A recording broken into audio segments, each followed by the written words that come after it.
long has it been, huh? I was about to go see what Lamb was up to.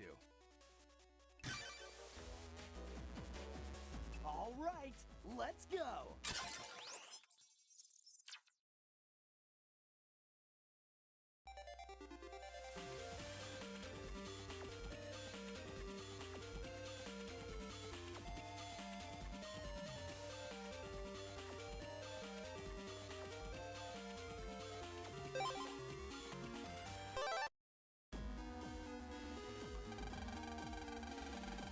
Finally, I have all of the Tetra codes.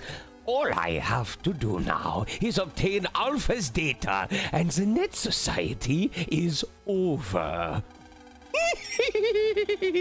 Delete, delete, delete! Tillman! Come forward, Tillman! You summoned me, Lord Wiley? Yes. I am entrusting the Tetra codes to you. Use your abilities to bring me Alpha. Failure will not be tolerated. Thanks to Mr. Match, Scilab security is weakened. This will be easier for me than drilling through plywood. I crafted you well, my Navi of Destruction. Overconfidence can be costly, however. Stay vigilant. Yes, my lord. I will not fail you. Alpha will be yours. Go then, Drillman, for the sake of anarchy! Delete! My plan is perfect, if I do say so myself. Even if Drillman should fail, that other one can always deliver Alpha's data to me. Enjoy yourself while you can, Net Society! The time for my revenge has come! Delete!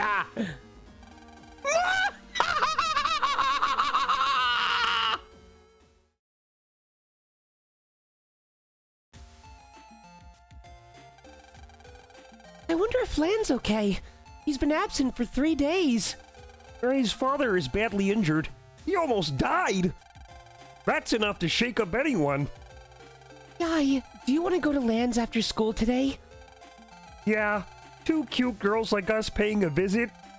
Land's sure to cheer up. Right. It's settled then.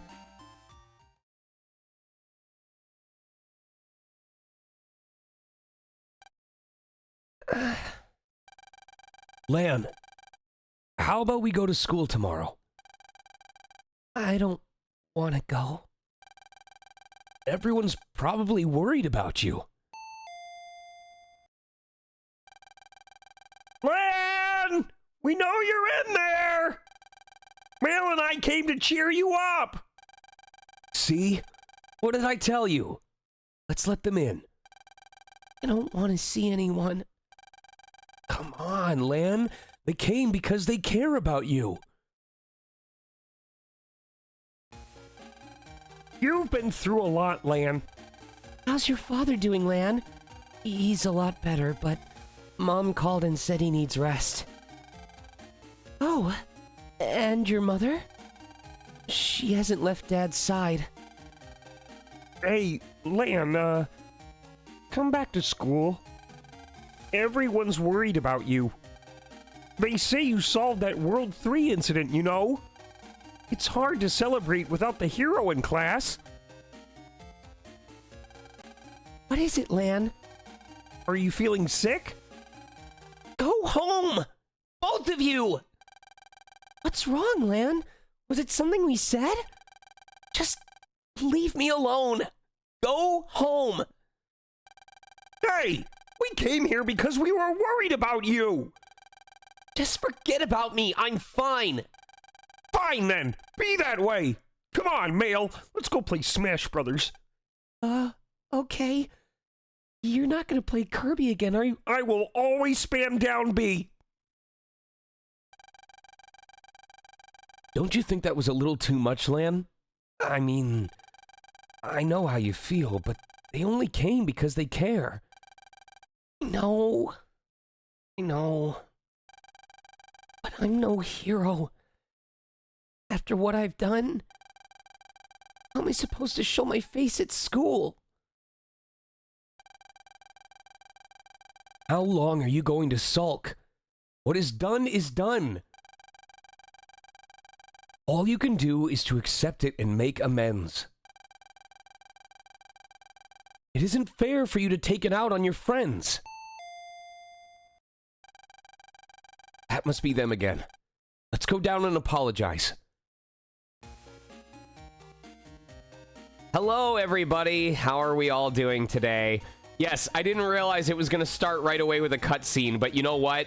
I think that was great for hopping right back into it. And now I get to try this Christmas-colored watermelon Izzy and see if it's any good.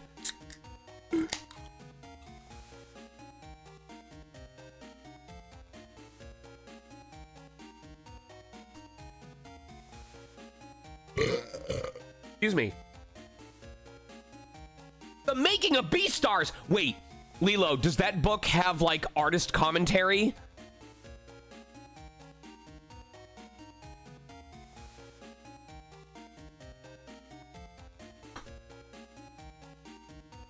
Man with the can. Oh, it's in Japanese. Okay, so it probably does have artist commentary. I just don't understand what's being said. I understand.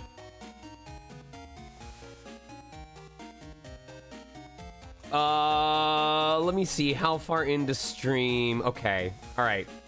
All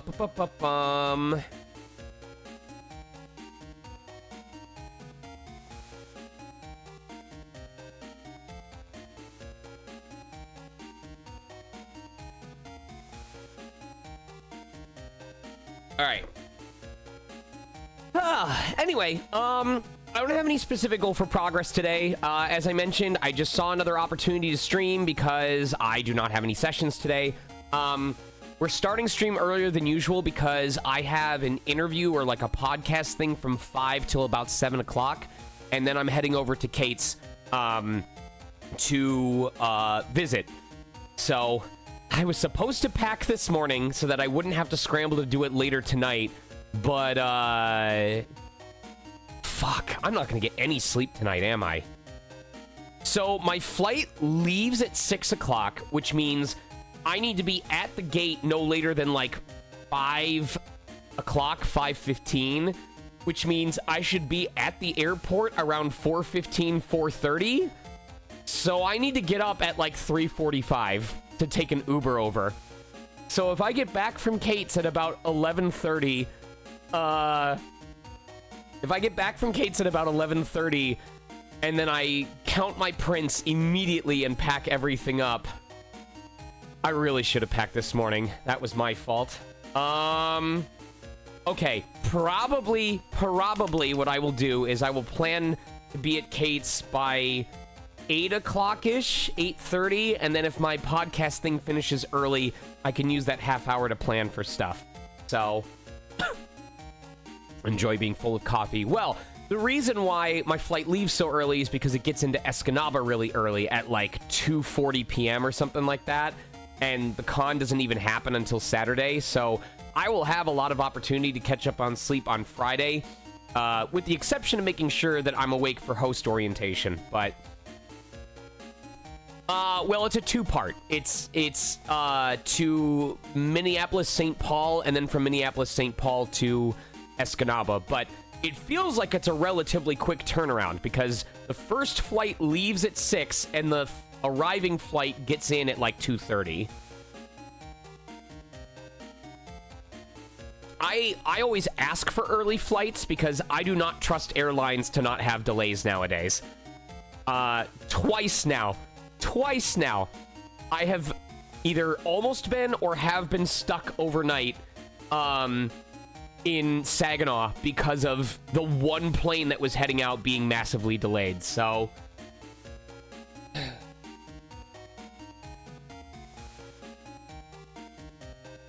You know, I can tell it's becoming a trend already that I spend... Hold on. If I'm gonna be talking for like 10-15 more minutes, I'd rather that it be music that I don't mind hearing repeated over and over. There we go. So, if stream ends up being interrupted as often as it is because of work and conventions, I don't mind spending like the first 10-15 minutes of each stream just talking with you guys and touching base. Partially because it's hard for me to pay attention when I'm in the middle of gaming, and partially because I feel like it's been a crazy fucking world recently. Hey, Fluff, Fatal, Emmy, Chopper, Astrum, a lot of different names here today. Hello. Touching bases together. That's hot. Listen, if the Mario Brothers could touch balls yesterday, we can touch bases here consensually for those of you who are of the appropriate age. So, just rapid fire at me. What have you all been up to? Hello, Sarah. Thank you for the tier 1 sub. What have you been up to? Anything noteworthy? Anything you're looking forward to? Am I going to see some of you at FWA? Am I going to see some of you at Baycon? It doesn't have to be about me. Excuse me. Am I going to see any of you at Retro X3 in Idaho?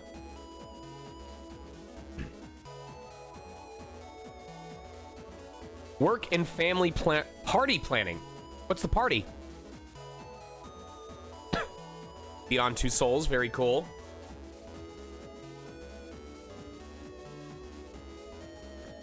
Trying to sell your house. Wait, Fluff, are you moving out of the state? Or just moving elsewhere?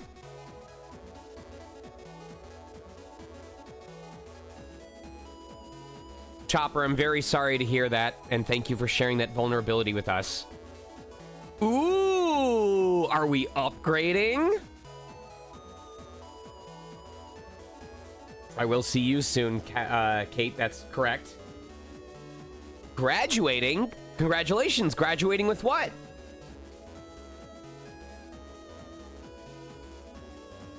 Mom's birthday, and we're all celebrating with the present of coming to see me. I'm so honored that your mom would explicitly ask for their birthday celebration to involve coming to the convention to see me. And buying every single one of Kate's incredible fragrances. I get it. It's a totally valid reason.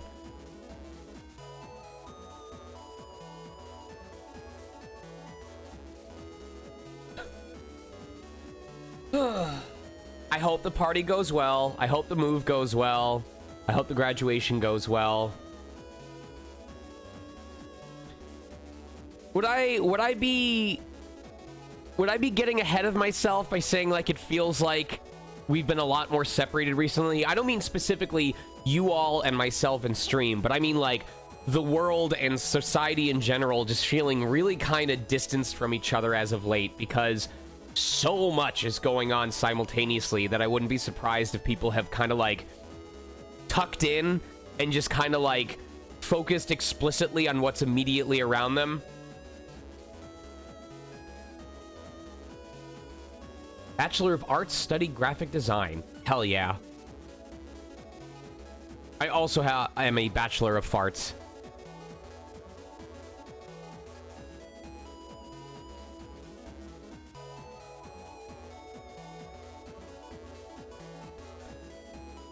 Ugh.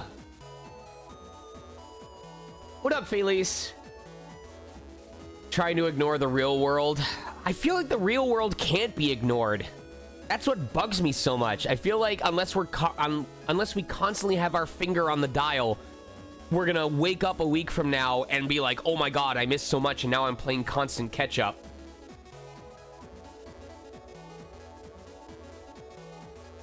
You hate the word fart? Trying to think of a different word to use with the word expulsion. Particulate expulsion. Have you expulsed particulates recently?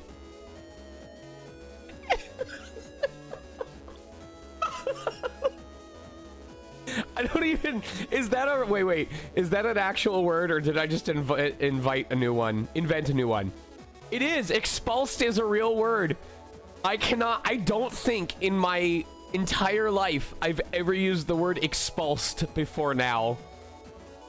No, discharge.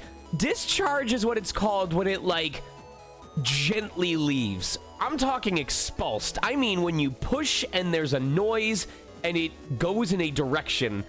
Discharge is when it just kind of falls out like lead and like drifts along the floor like a denser than air material. Say different words.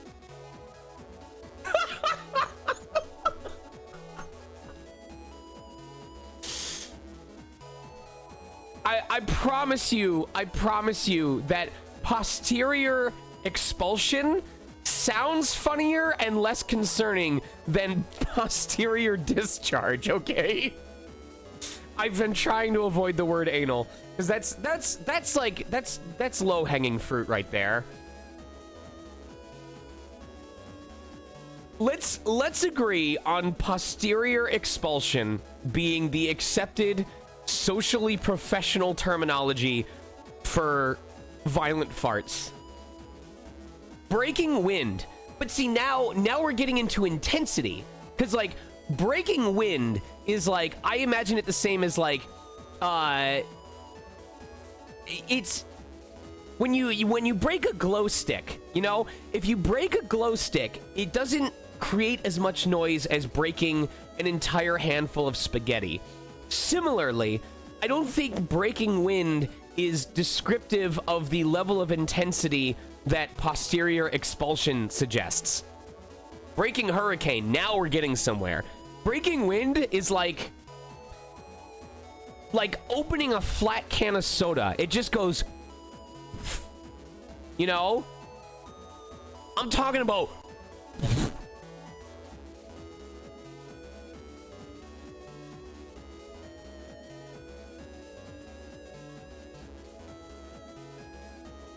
this conversation. I never understood why people said cutting cheese. Like, I think cutting cheese only makes sense in regards to the aromatics that are released. Thank you, Kate and Perfumery, for teaching me this term. A very interesting... And, okay, now we're going to actually get scientific. Because this actually happened to me. When I was at the Science Center, there was a whole section of the banquet, the cuisine exhibit, that was focused around... the power of smell and how smell actually affects our emotional state and our taste of things.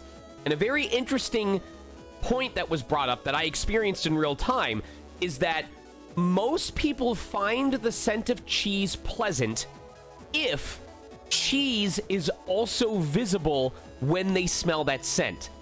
For example, if you look at Parmesan and you smell Parmesan, you are more likely to go, Parmesan.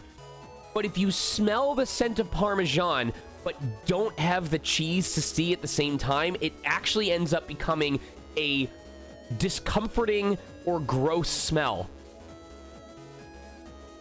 And I agree, because when I did the scents example before I looked up what it was, I was like, oh, this doesn't smell very good at all. Like, it doesn't smell like rotten egg, but it smells unpleasant.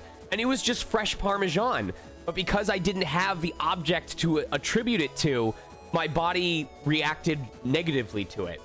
So anyway, all that to say that I'm curious if that's where cutting the cheese came from, because cheese smell can be seen as offensive, and cutting cheese probably releases some of the aromatics that are trapped within the cheese. So there is an actual scientific basis behind the phrase cutting the cheese.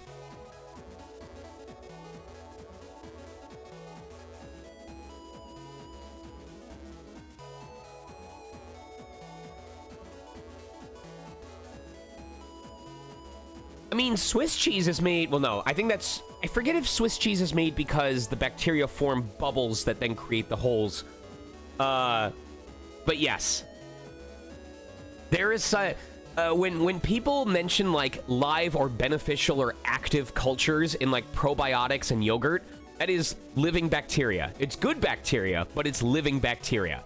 If you put a sample of yogurt under a microscope and you looked at what was in there, you'd probably either be, like, blown out of your mind or never want yogurt again.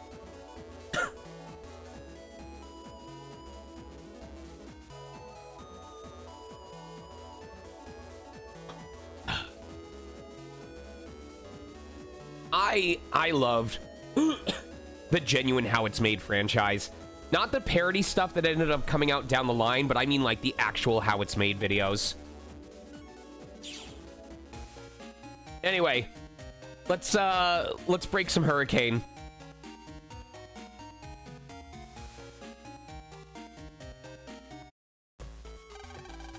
I'm sorry for what I said. Whatever you did, you're talking to the wrong person. Huh? Chad, what are you doing here? I'm here on official business. No, don't tell me you're here to arrest me. What are you talking about? I'm here to pass on a request from the officials. What? A request for me from the officials? Do you know what the Tetra codes are? Tetra codes? Aren't they what the World 3 has been after? I've heard of them, but never saw any. There are 4 codes in all. They're the key to a door. A door? A door that seals an immensely powerful beast away. The World 3 scum want to use the Tetra codes to awaken the beast. Oh, you mean like how when you get 4 commissions or 4 badge pieces, that's when you unlock the door to your inner persona? Do you mean that thing called Alpha? Yes. And by the way, I still have 2 pieces of badge commissions to go. I have not been informed. I have not been informed about who exactly Alpha is. Only a select few officials know that information. However, one thing is for certain. If Alpha is awakened, the Net Society will be annihilated. So the World 3's hit the school, the zoo, the hospital, and now Scilab. That means they have all 4 Tetra codes! Yes.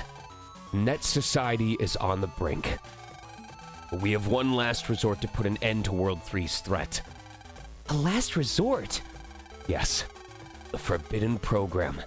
It can freeze Alpha. According to our sources, that program is in the Undernet. It's reported that a Navi named S is in possession of it.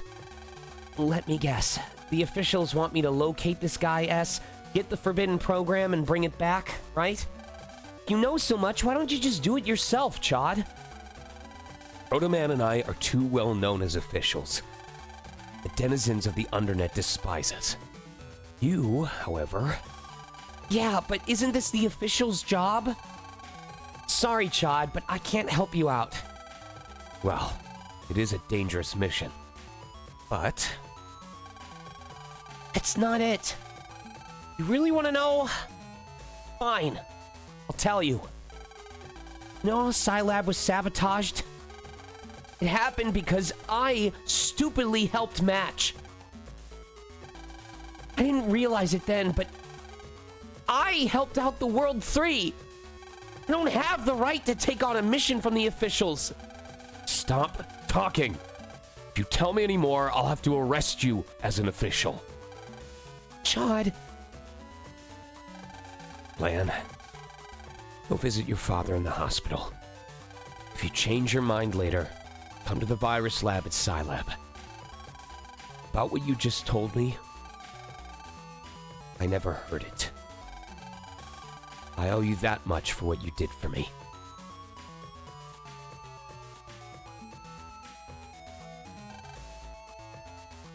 Chad. Lan, let's go see Dad. Okay. All right, so I need to check some stuff. Like, we have made progress in this game, and I'm not, like, what style am I working towards? Does Mega Man have a style right now?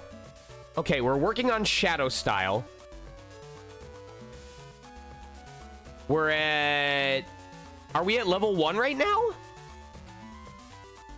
I'm assuming we're at Shadow style level 1. Okay. And then what about bosses or other progress pieces that I'm trying to make. Let me see here. We got to check for new side quests. Okay. What boss did we just beat? Was that base? No, we did fight him. We have access to Bubble Man. Did we get Bubble Man V3? I think we got Bubble Man V3. We got Bubble Man V3. Okay. What am I rocking right now? Okay, so we've got stuns. Do we have access to Plant Man yet? We have Desert Man, right?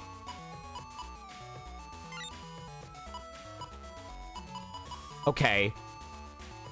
So is Desert Man V3 available now? He's in the old TV comp.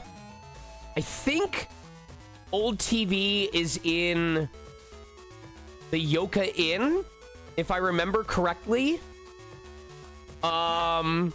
It could be possible to get Desert Man V3 right now. It's possible. It is possible.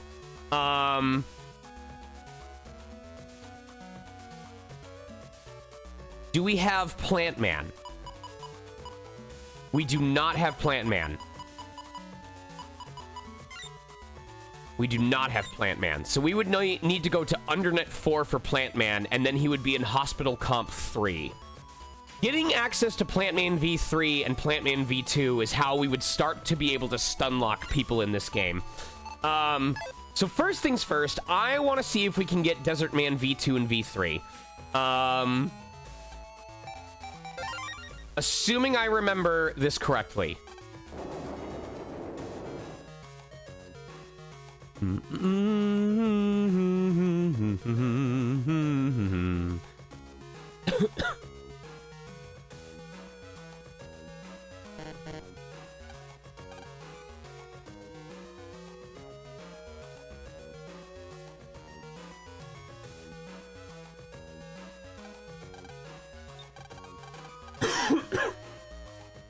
If I'm correct on this on the very first try, I'm going to be so impressed. Oh my god. Oh my god. The muscle memory coming right fucking back. So cool. All right.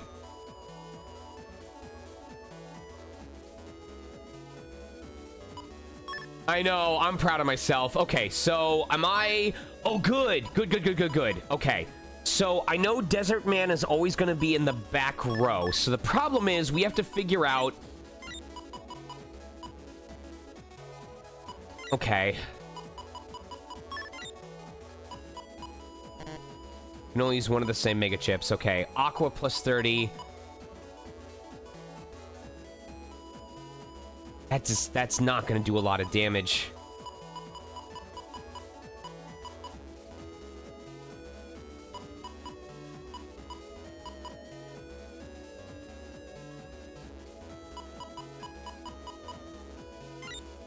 All right.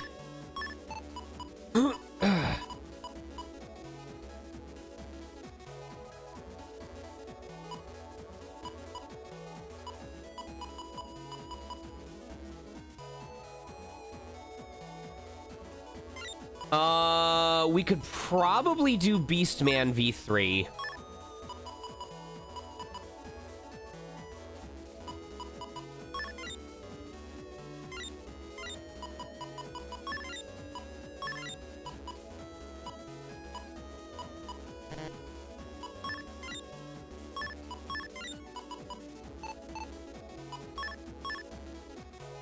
Aqua Sword is not going to do anything for us.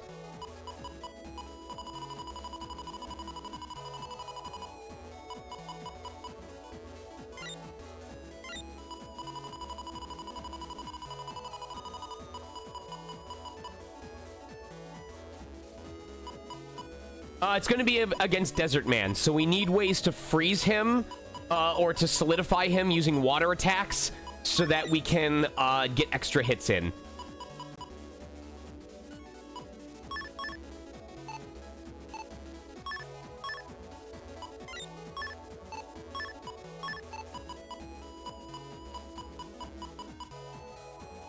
How do we not have... How do we not have Bubbler F? Oh, that's so stupid. Okay.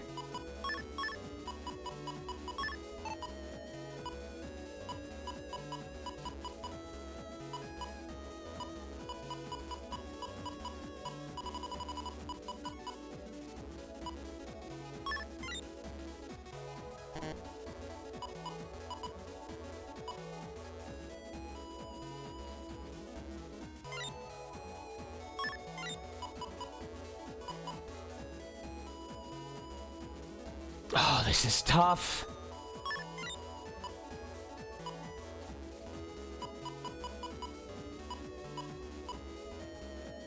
Guys are 3 squares forward. Does that require a hole, though?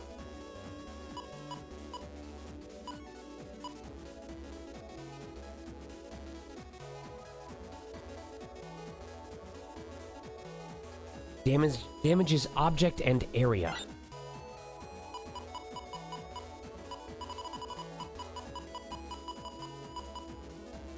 Okay, we probably want Prism.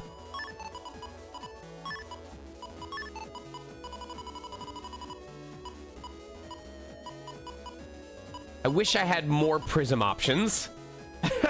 This kind of sucks.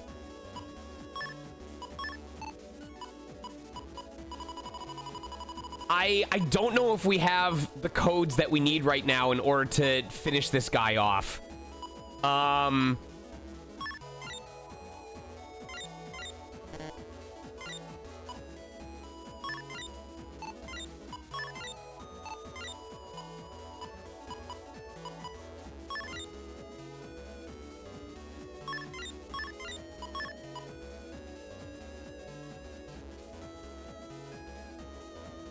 But then it shoots back 3 squares to do damage.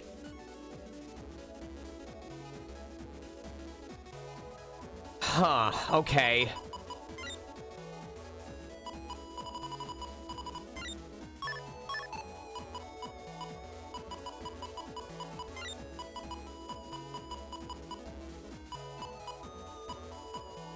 Oh, I wish we could hit from, or hit the back with this. Step Sword is useful. Dino Wave could be useful. If his arms were out of the way, we could use Ice Wave more reliably. That would do 150 damage if he was in the middle of being frozen.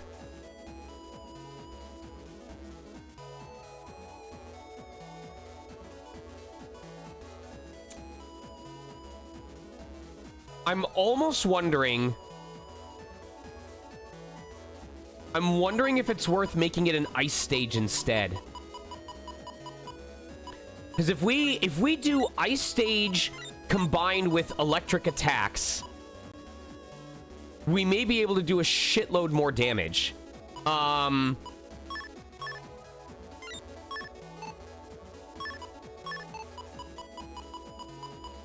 It's a very unusual way of doing this.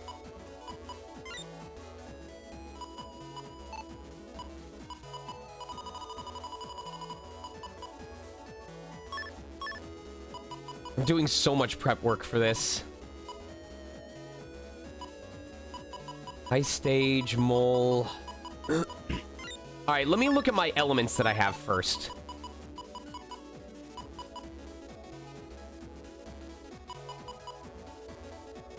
Alright, so...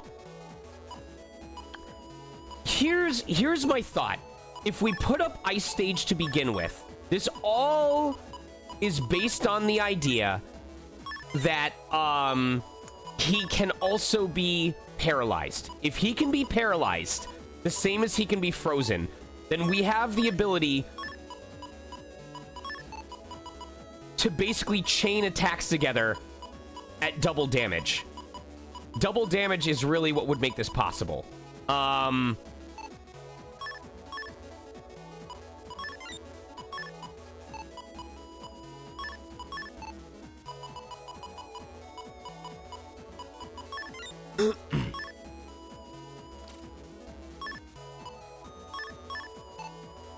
All right, so let's see here. Then if we move Flashman into here, okay.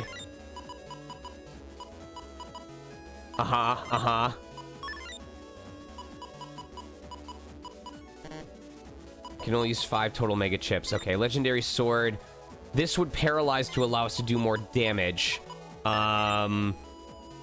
Sure, we'll do that. Okay. Do we have fast gauge? Am I remembering?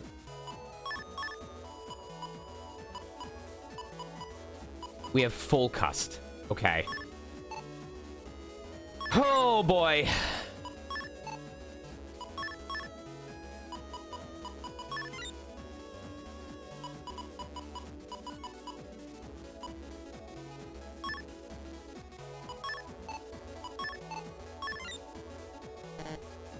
Oh, full cust is a mega chip.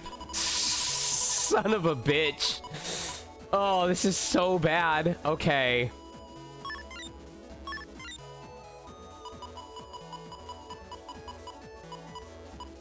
The meta gels are not gonna help a lot. Do we have float shoe?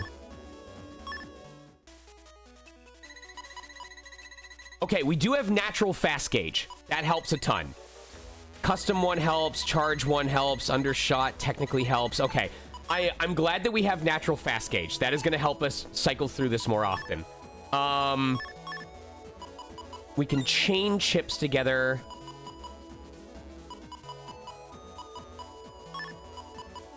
What other elect chips do we have access to? We want Bolt in case that shows up. Fuck. God damn it. Bolt with Ice Stage would do a ton of damage. A lot of damage. Sensor could do a lot of damage. We don't have a lot of codes at the moment. That's the problem.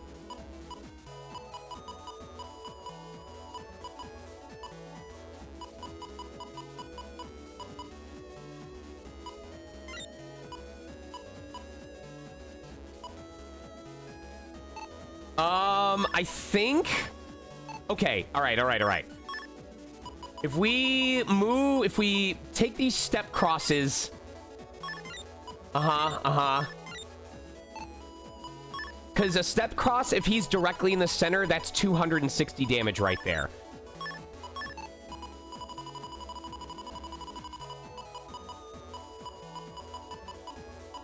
I wish that we had the ability to do step cross program advance, but unfortunately we just don't have that.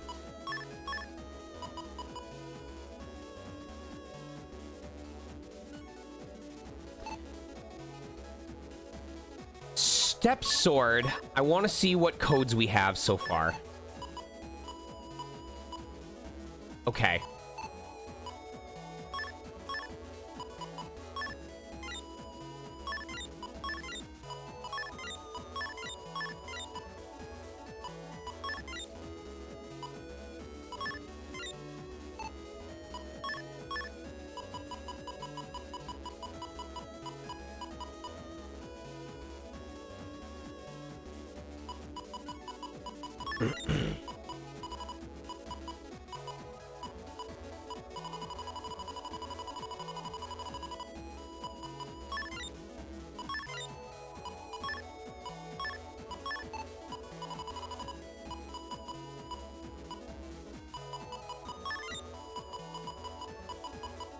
Oh, I hate this. Get rid of Aqua Sword. All right, so here's what we're hoping for. We've got a bunch of bubs that we can use to freeze him temporarily to stall for time. We've got... This Aqua Sword is not going to have any use. I need to figure out something that I can get.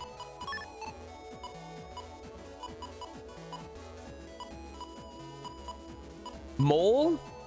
Probably another invisible chip.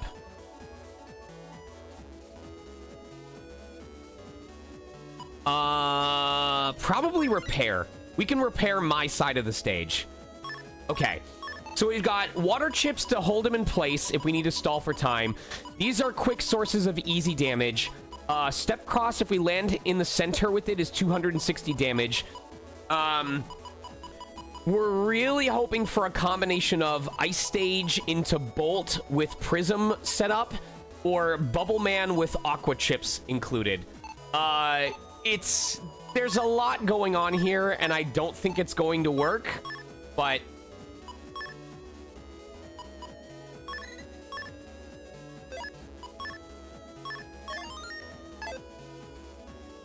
I'm not sure how this is gonna go. I think he has like either 1600 or 1800 health, and that's a lot to cover in less than 30 seconds.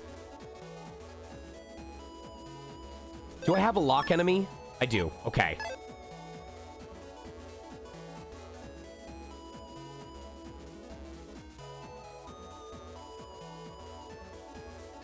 I hope he's capable of showing up.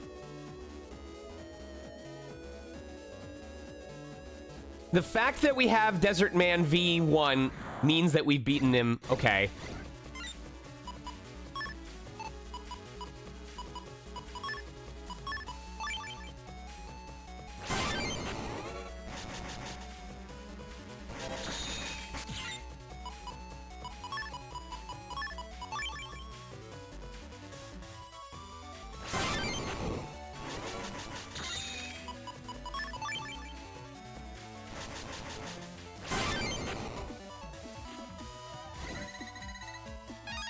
I mean, having more Dino Waves is going to help as well. Okay, so we know that these, it's about an 8.3% chance for him to show up. I don't know how Sneak Run affects that.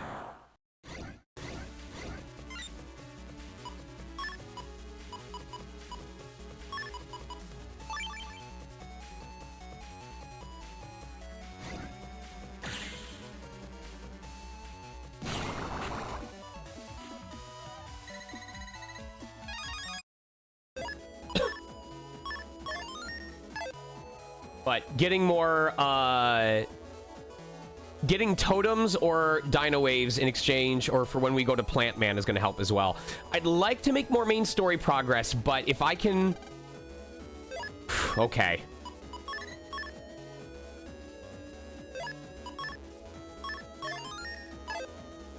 If I can manage to get Plant Man or Desert Man chips, Plant Man especially would help us start to lock in our stun lock technique for future bosses.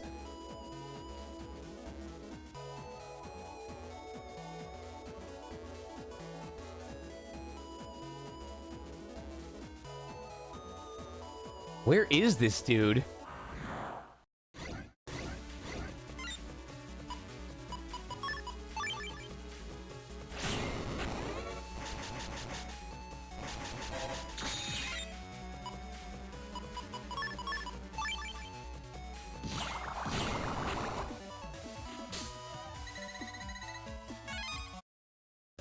Come on, Desert Man.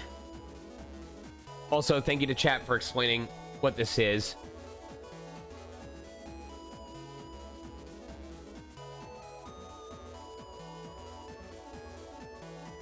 And then, this, not that this was info you asked for, but Star Force is a case where radio waves became the focus instead of electronics.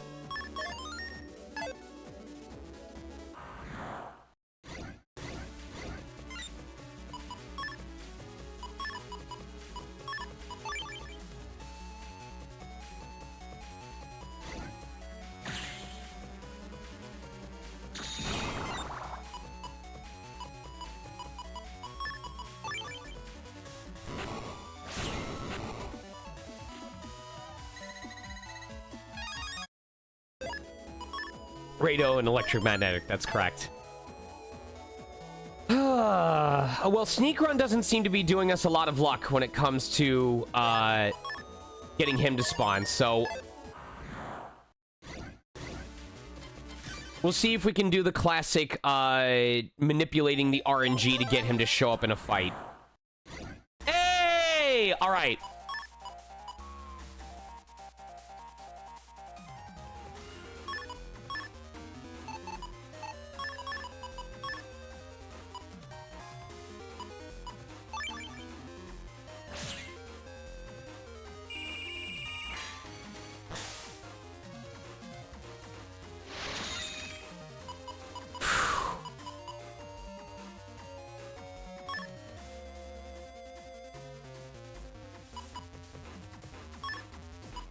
Oh, this is a problem. Okay.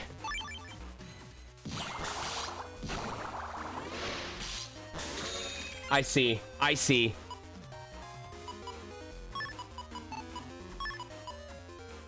Okay, so the issue here is, with him having these totems in the way, we don't have an easy way of hitting him. Like, we could do this right now, but it wouldn't... That's a problem. That's a that's a big problem.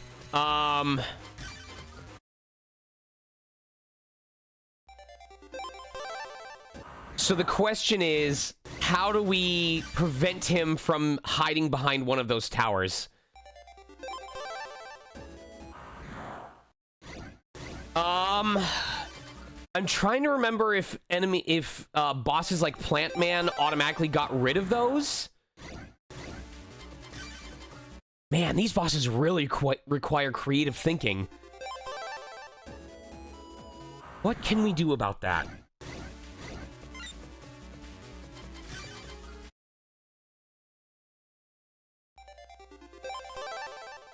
I wonder if it's an issue with destroying the towers. Like, do we need to hit him without breaking the towers in the process? Or does he naturally reform?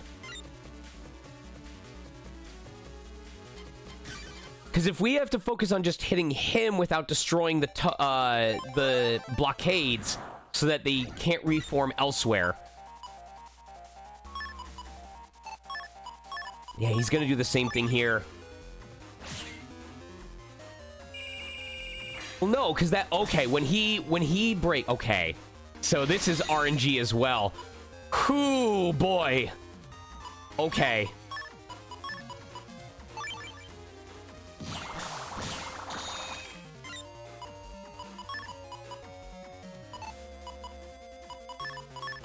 Oh, I hope I didn't mess this up.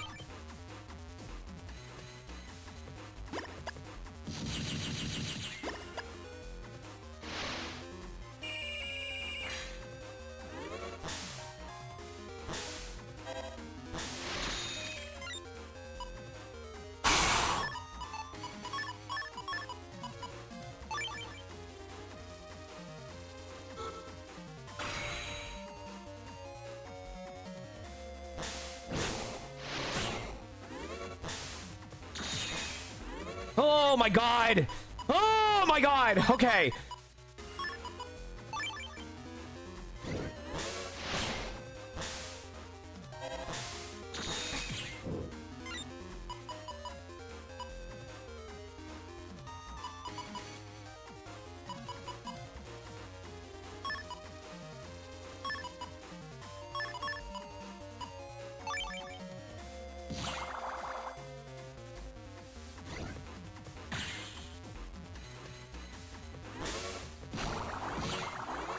Almost!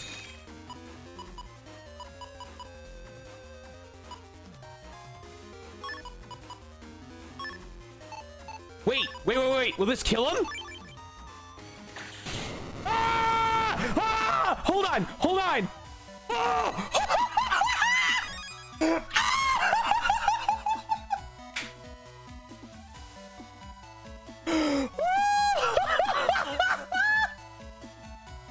Oh my god! Oh my god!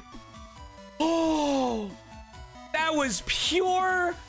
That was gaming! That was pure gaming right there! Holy shit!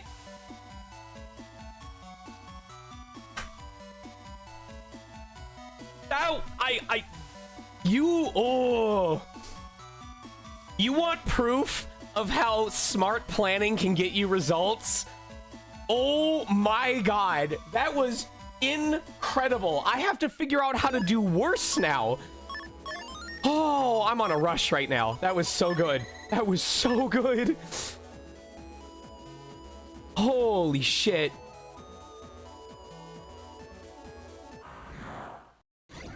Oh, that was so good.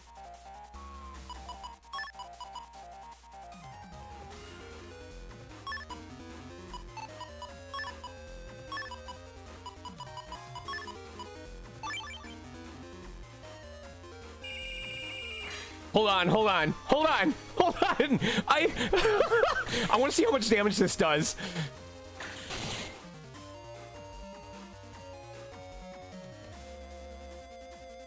Oh my god!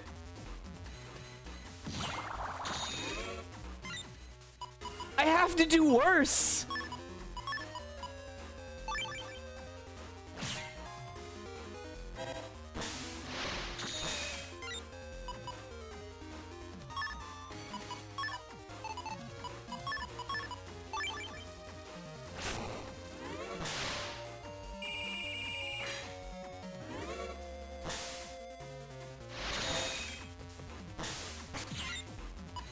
Oh.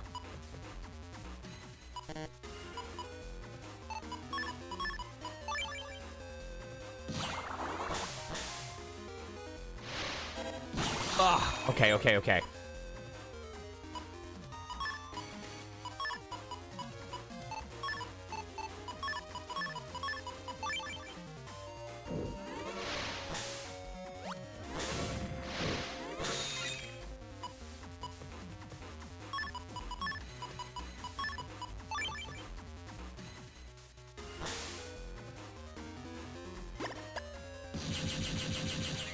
Interesting.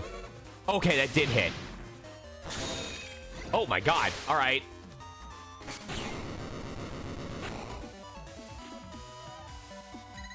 Oh, come on.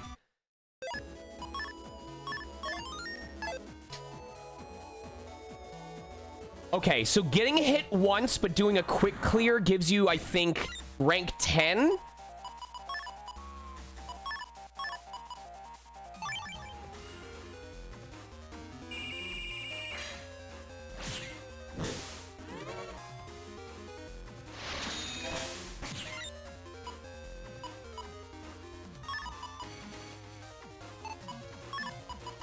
This might actually kill him. This might instant kill him. No! Oh, you son of a bitch. That might have actually instantly killed him. Denied. Oh, I flubbed this. I actually think, okay, if he's surrounded by 2 of his totems and we use a prism and we use bolt, that might actually instant kill him.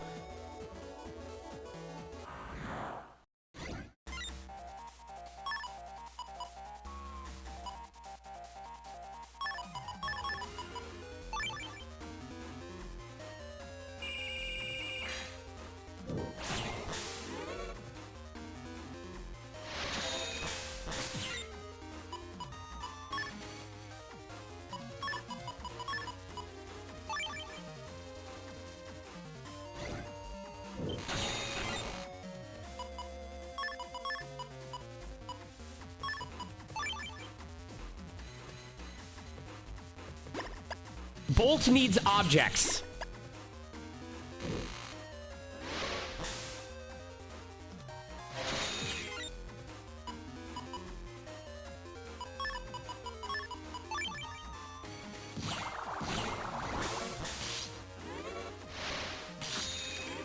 Oh, that might have, that kind of really hurt it. Hold on.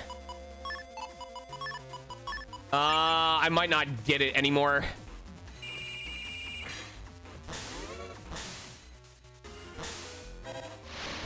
Nope. Okay, I definitely didn't get it. Too much damage.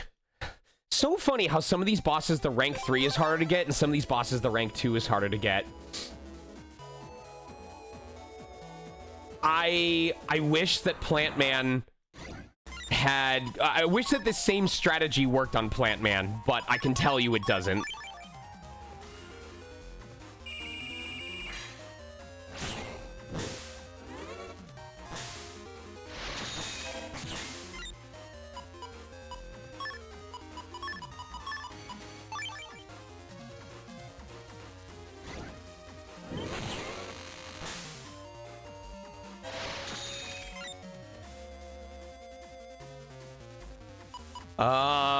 Not sure what I'm gonna do about this one.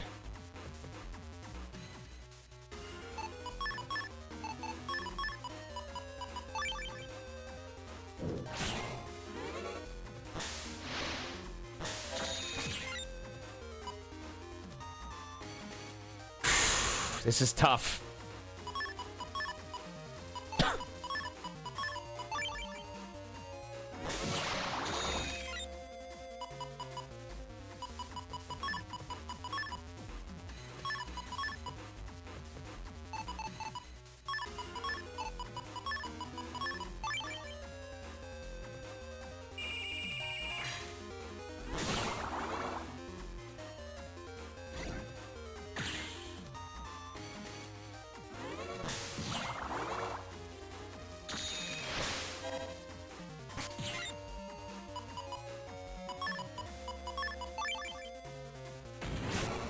Shit.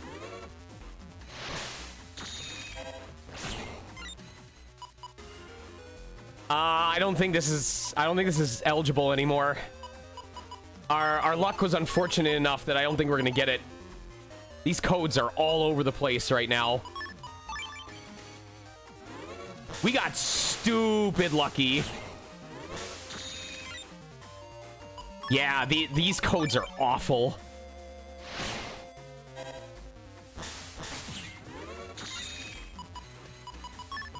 Yeah, this is it. Oh, okay. Sure. Why not?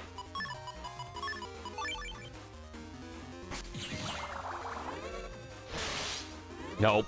Nope, nope, nope.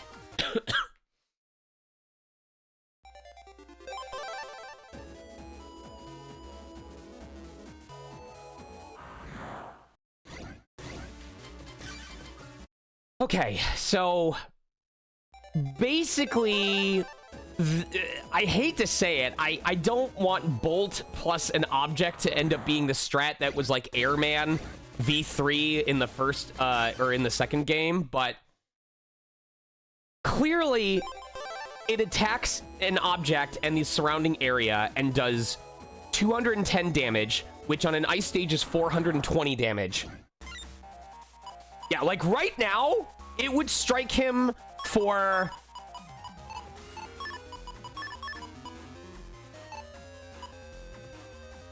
Hold on. It would strike him for either 840 or higher than that.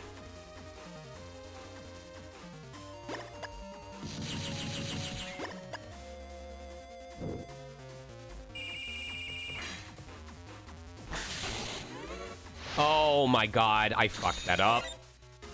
I screwed that up. I had to wait until his invincibility from being hit by Bubble Man ended. Okay, note to self, I have to wait till that invincibility wears off.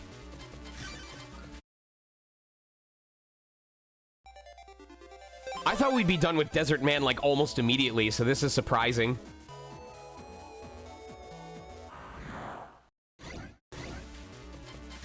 We know it's possible, though.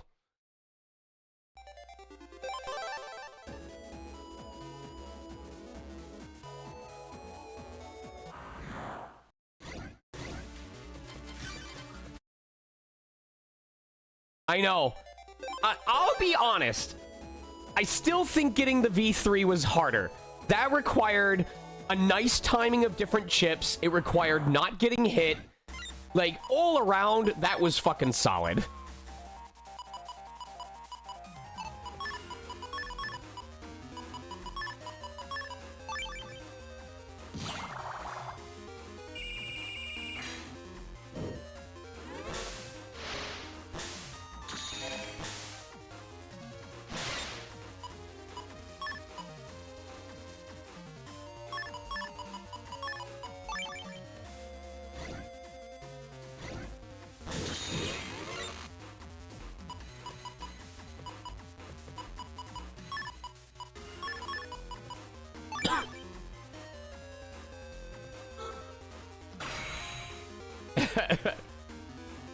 If there's anyone who can find the sweet spot of sucking, it's me!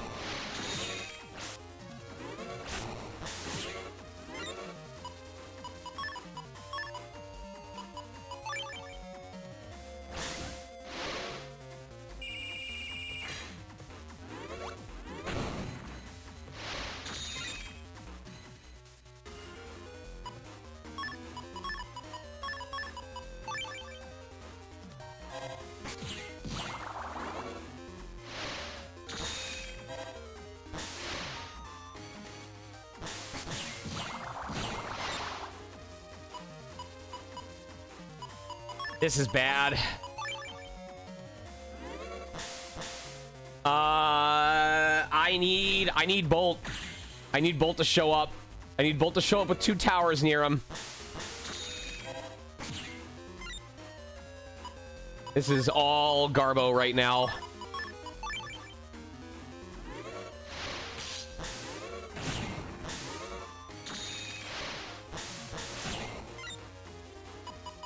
Here we go.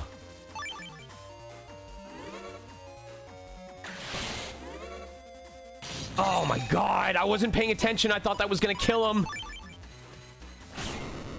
I don't think that'll count. Nope. That's a V1. Oh, son of a bitch.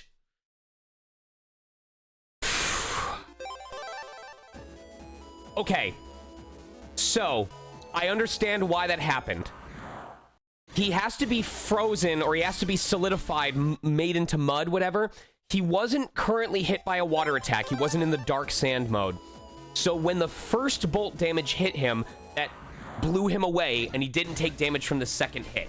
So if we want the maximum amount of damage to happen off of Bolt, he also needs to be cemented from being hit by a water attack.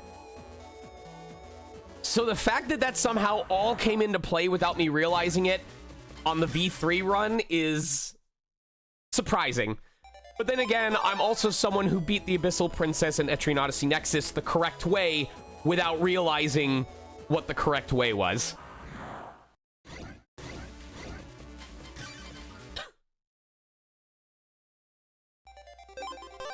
It is unfortunate, though, that we either have guaranteed access to Ice Stage or guaranteed access to Bolt, but not both. Lasada, I am equally hopeful for Etrian Odyssey 6 as I am for Etrian Odyssey 4 in, like, another port collection.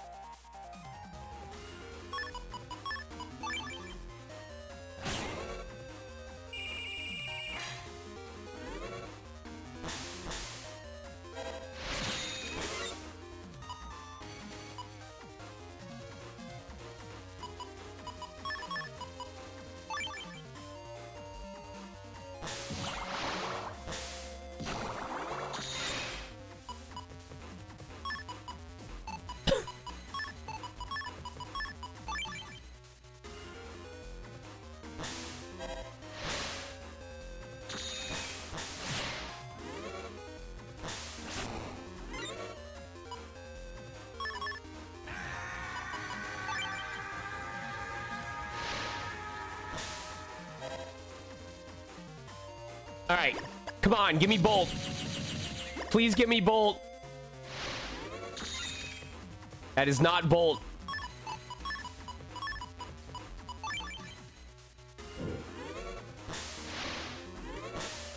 Nope, this is not happening.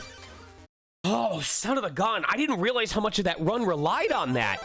How did we get so much damage on that one run? I really did luck out with his placement on that fight, didn't I? Ackle, we are trying to get Desert Man V2 because through a ridiculous amount of good RNG and good chip placement, we finished his V3 fight with 28 seconds and 0 hits and got the V3 chip already.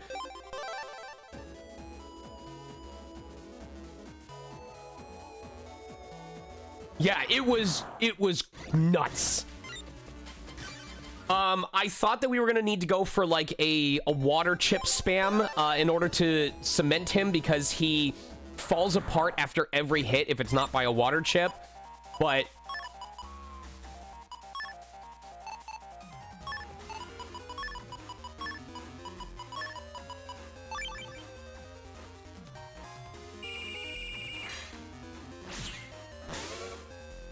so right now we're hoping that we get the Bolt chip. Oh my god! Okay, let's go. Okay, let's go. Okay, let's go.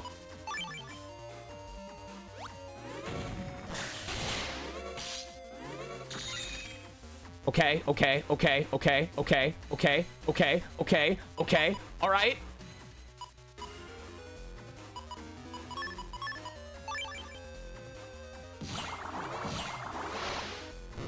We just don't want to get hit again.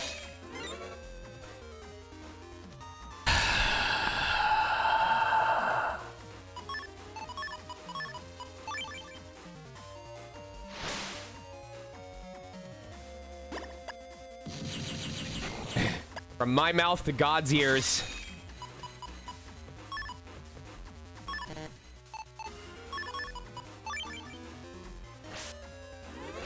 Oh, I fucked this up. Damn it. Oh my God. I had that in the bag and then I choked so hard. So hard. All right, let's try this again.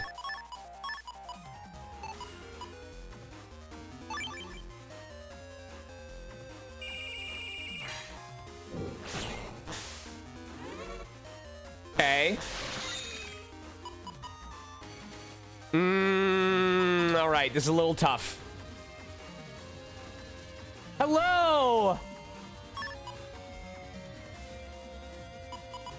This is gonna be a little tough. We're gonna just give myself more chip access.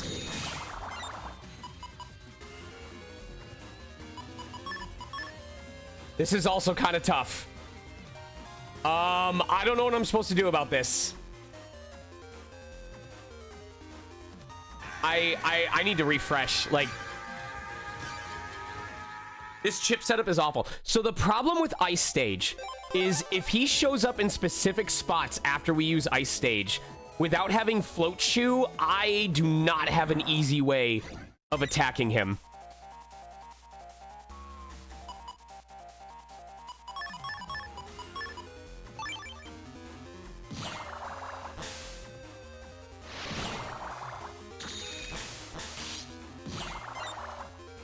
And I didn't actually activate the Ice Stage. Good job, me. Good job. Good job. I am continuously impressed by how he got his V3 when this fight is actually this difficult. If we had... The problem is, if we had access to Water Style or Aqua Style, because it hits one space behind, we would have a relatively easy way of resetting his position. Because even if we didn't have access to hit him with a strong chip, I could hit him with the charge shot of Aqua Style, which charges up really fast. I think it's the fastest charging out of all of them. Get him to reset his position, hope for a better one, and then do it that way.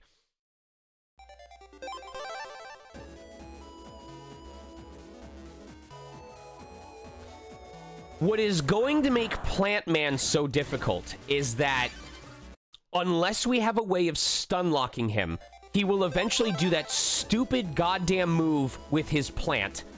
The one that just follows you around the stage infinitely until you do enough damage to it. And Elect Style Charge does not do enough damage to it.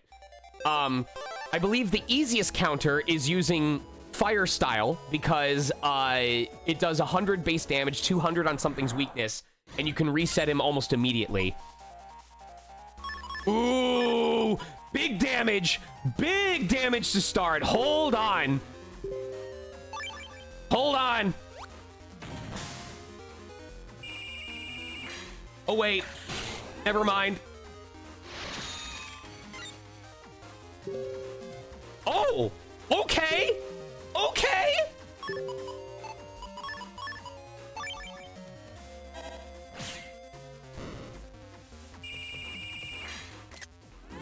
La criatura.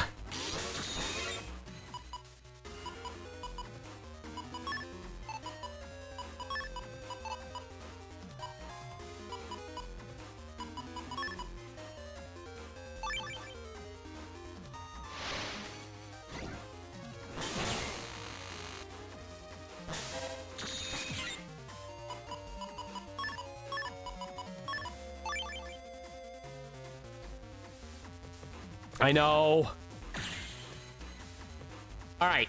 If we get him with one crisscross applesauce, it's over.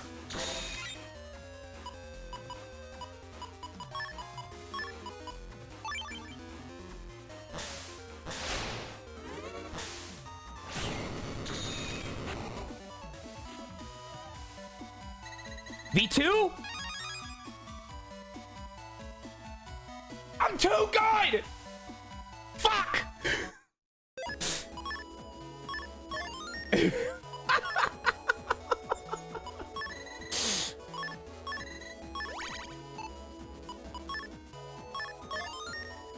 That was even faster! That was 6 seconds faster! What was that about?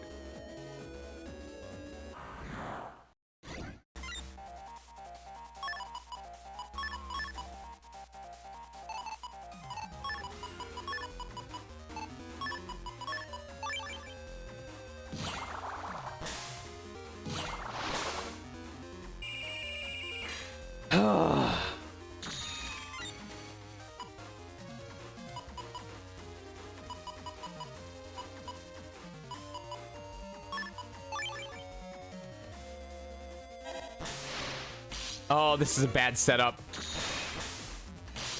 Yeah, that's a bad setup. Oh! The step swords, the step cross does double the damage of step sword if we get him in the center, but it requires that he not have a totem in front of him. Okay. Okay, we're going for the meaty guess right now. We're going for a really meaty guess. We are praying.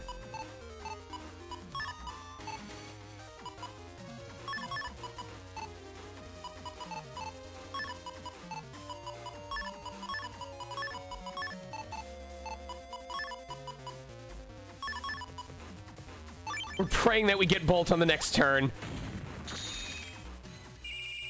Come on, Bolt! Shit! This is really bad.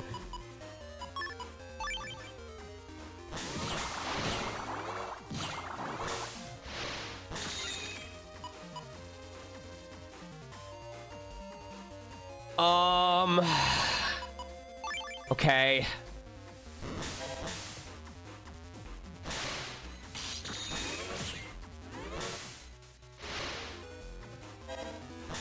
Nope.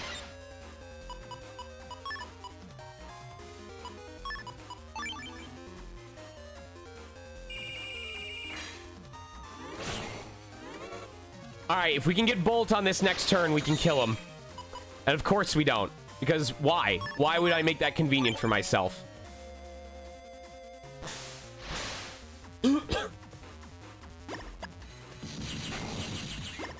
Still possible. Not possible.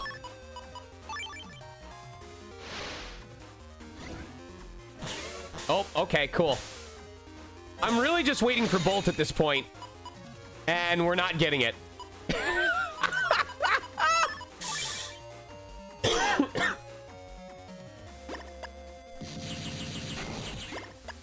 10% chance every turn, everybody.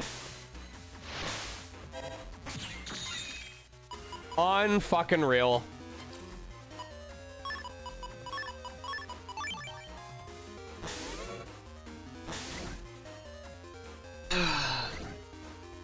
I don't know, I guess I just have to trust that we're going through turns faster than usual because of fucking, oh my god. It literally is it's gonna be the last goddamn thing on this fucking folder.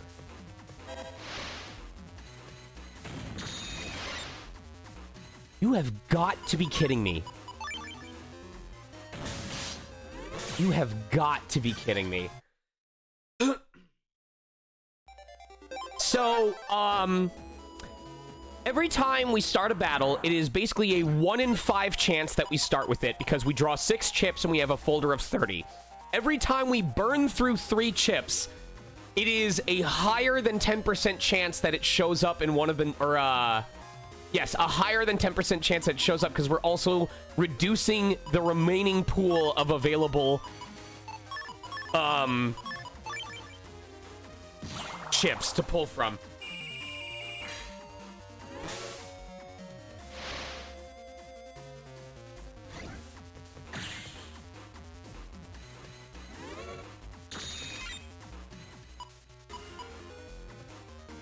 Okay. If we get Bolt on the third turn, we can end this. Oh, I love this.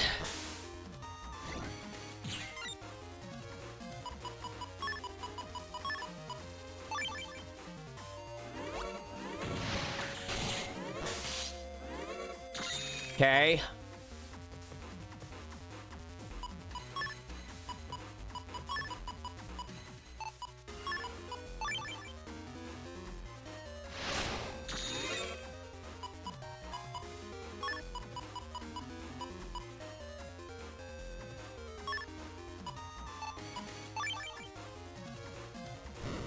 I can't damage him. He's in a very weird position right now. This is really bad. Oh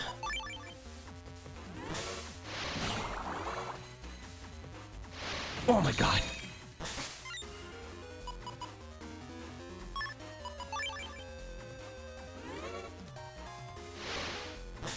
I can't get him there either. Yup. What? Oh my god. Oh, these step swords, man.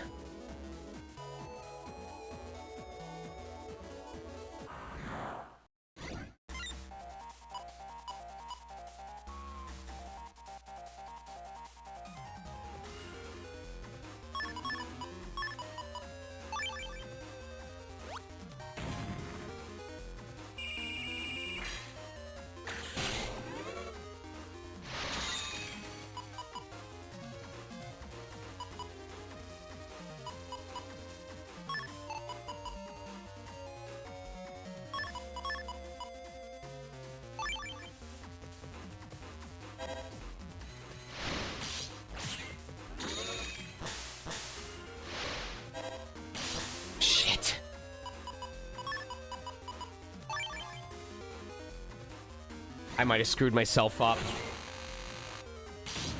I just took damage left and fucking right. No good reason for that at all.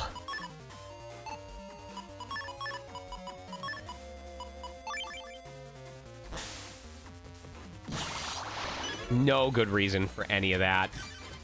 Choking so hard.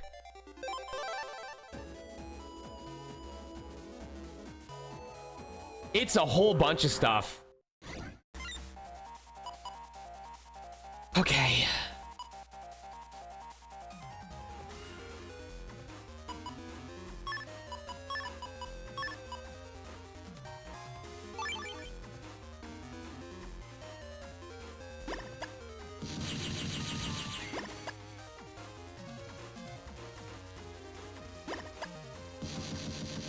Oh my god. Okay. All right. Sure. Why not?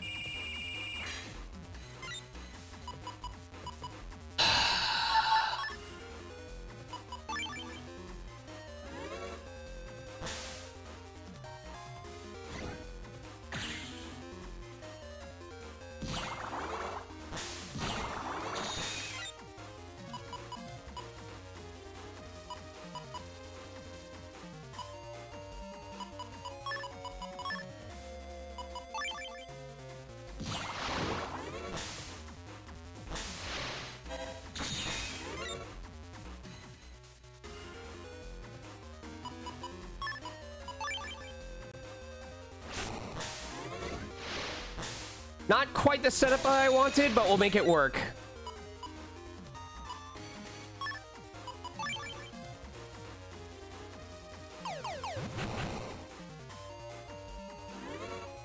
I actually can't hit him easily from this right now. This is really bad.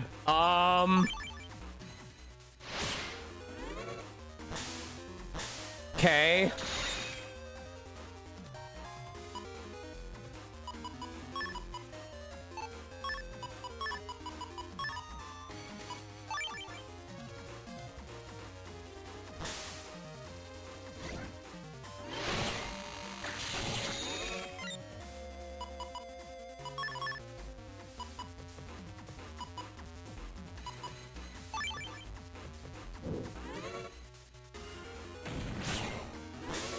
Okay.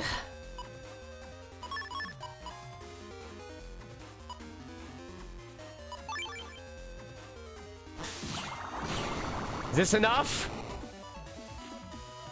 Come on, V2.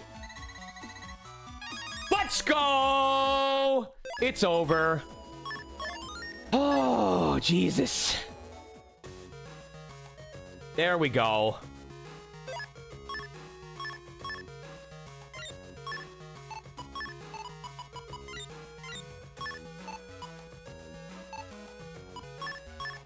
All right.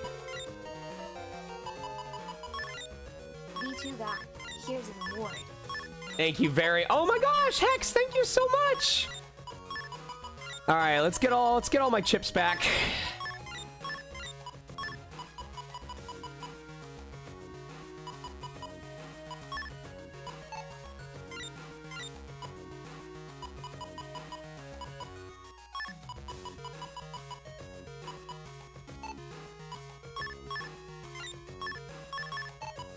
All right, so I need my Flashman V3 back.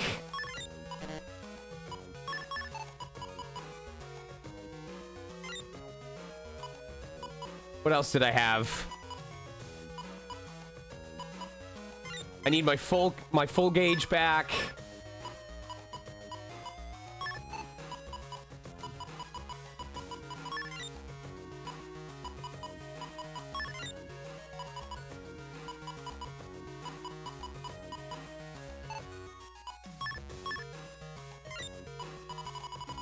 Take care, Killian.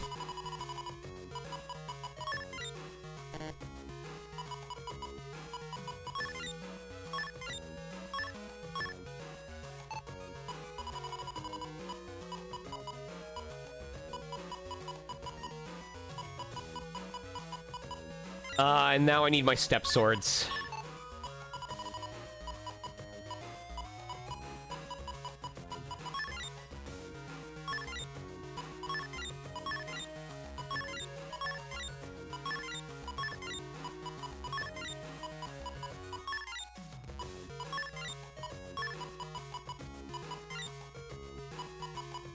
And one invis, I think.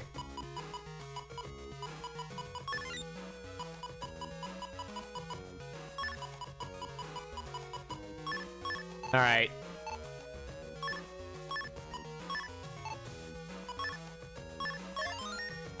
And now I need to buy I need to theory craft what I'm gonna do to defeat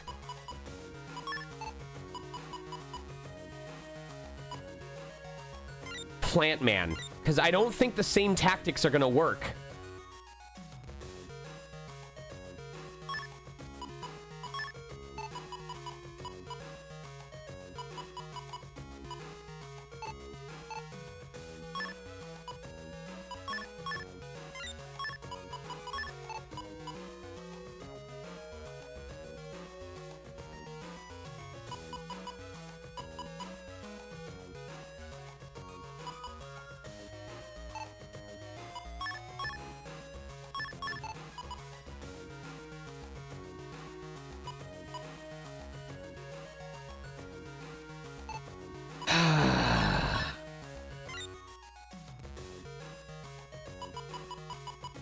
So we've got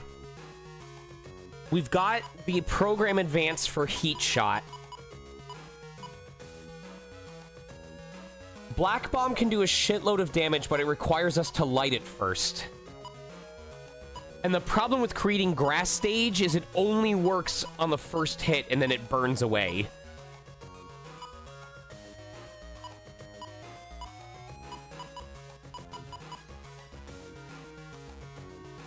How much? Let me see how much HP Plant Man V3 has. 1700.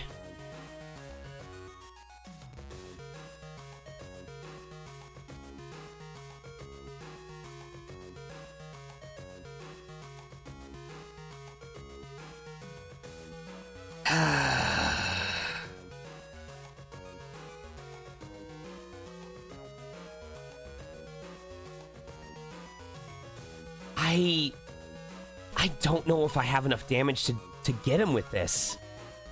We can't use the same tactic on him. I have to remember, though, that we can double the double damage on him. If it's a grass stage and we do a fire attack on him, like this would do 520 damage. That's a third of his health right there. This would do 880 damage.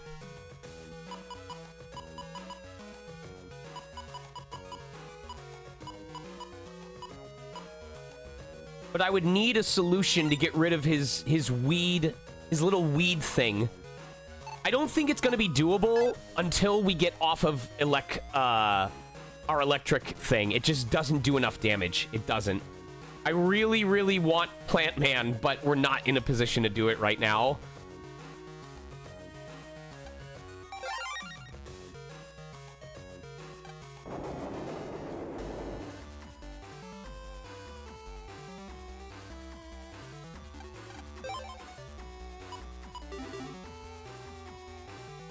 Hello, Progenitor.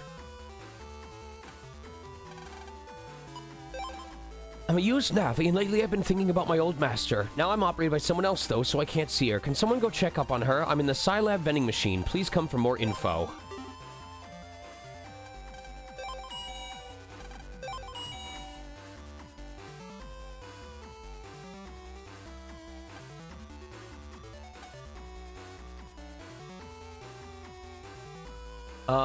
Also trying to see if there's a different thing that I'm able to do. Is it in Dad's lab?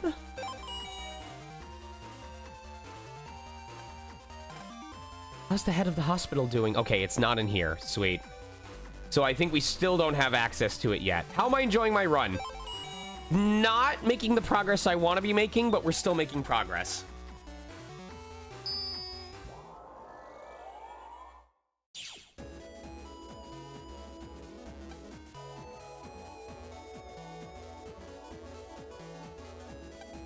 Nice to meet you, Mega Man. Yes, I sent for you. I knew there must be a Navi who would feel like I do. You're a used Navi too, aren't you, Mega Man? Hmm? You're not? Oh, pardon me. Oh well. Nevertheless, here's my request. As the BBS says, I'm a second-hand Navi. Yes, I was sold. With the new operator, I felt like my past was behind me. However, I just can't get my old operator out of my mind. Please, Mega Man, find out quietly how my operator is doing. Don't say you know me. The sold Navi is of no importance.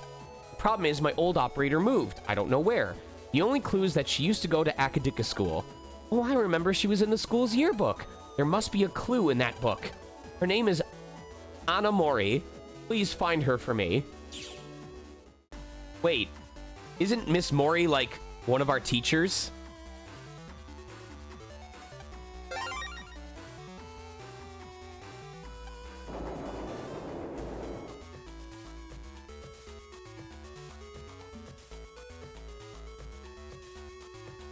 I might as well talk to everyone as well.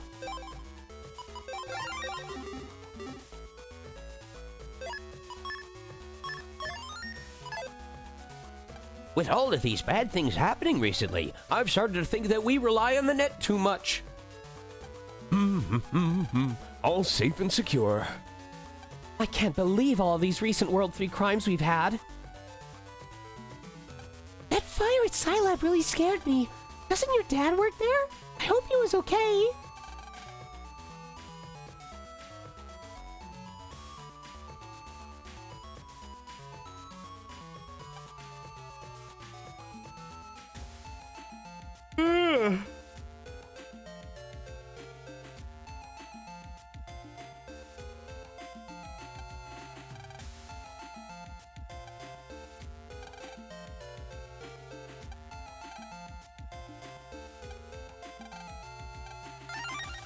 Oh, nice.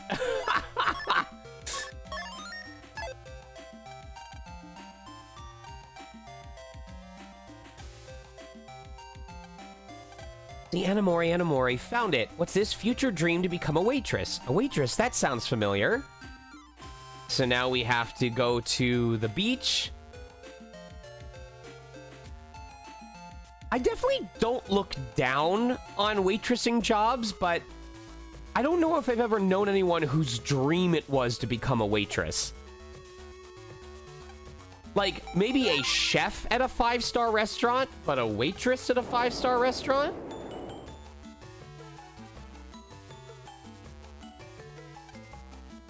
What? Did I have another Navi before? Yes, I did, and it was very special to me. But someone broke into my house and stole my pet. I've searched and searched, but never found it. Wait a second, how'd you know about that? Thanks for your time! You hiding something?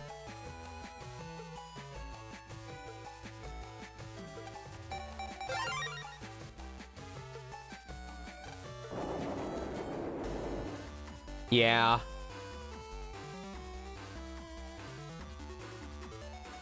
That's true.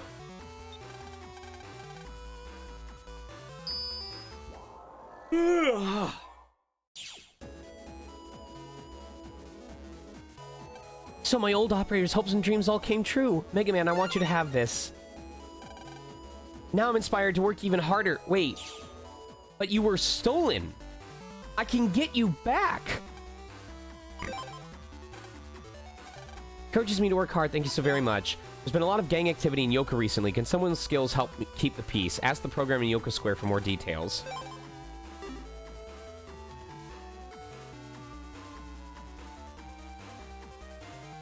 I always forget what the fastest way to get to these different squares is.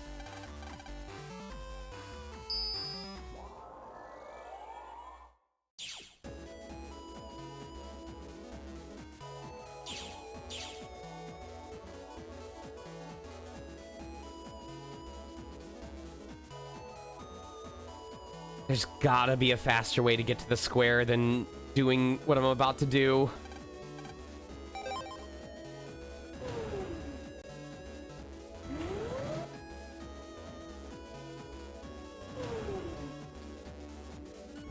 Oh wait, don't we enter into... Okay, we do start immediately in Yoka Square. You are Mega Man? Thanks for accepting my request. A gang of Navis has been terrorizing Yoka. Mega Man, please go knock some sense into them. There are 4 bad Navis involved. Thanks in advance. Okay.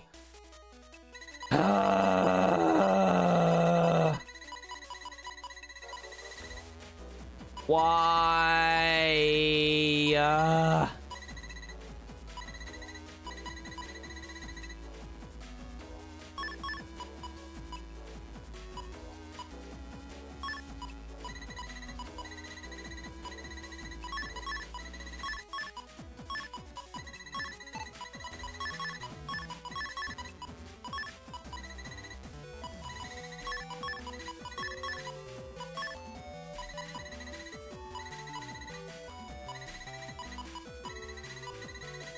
This is so stupid.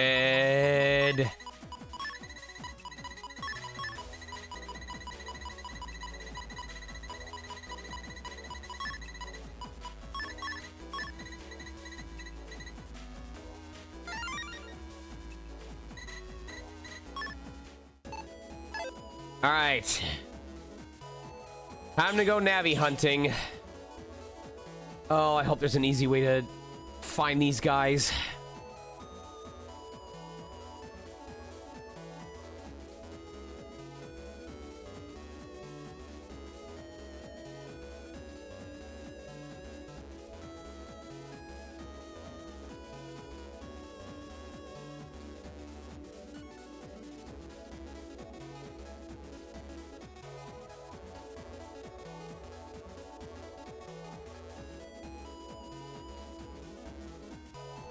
This is gonna take forever.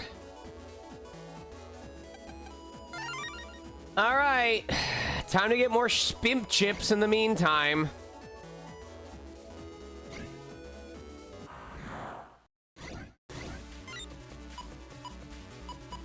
Oh, I'm gonna hate this.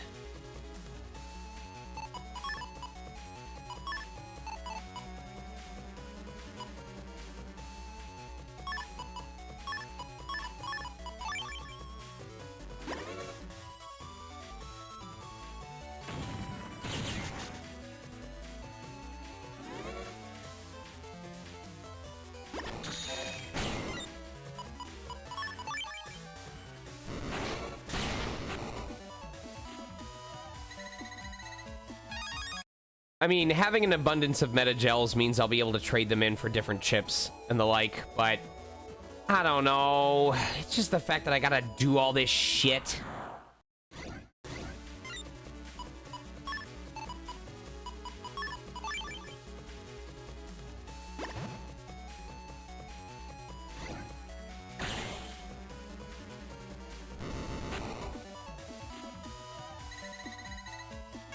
At the very least, I hope that our shadow style levels up during this.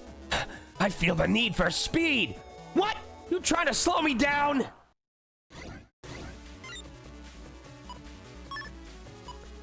Alright, first things first, we definitely want to take out, the Ratty.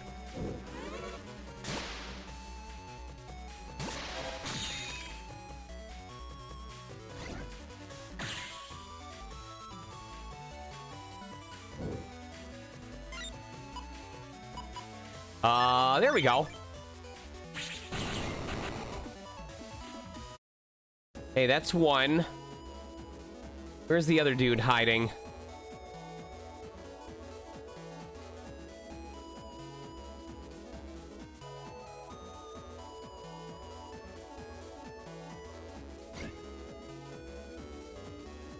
You didn't miss much, Pop Culture. We're working through side quests at the moment.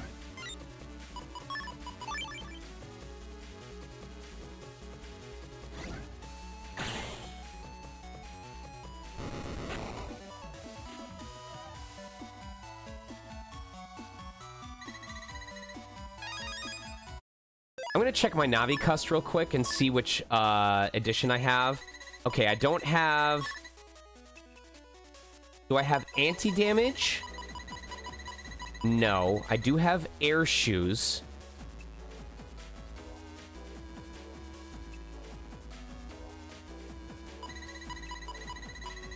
Okay, I have Shadow Shoe and Float Shoe, but I don't have anti-damage. So we're at level 2 Shadow Style right now.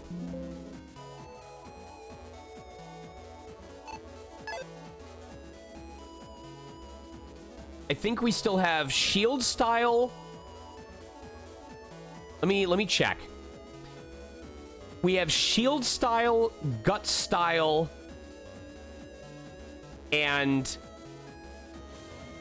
Bug Style still to do. What up, Chaotic?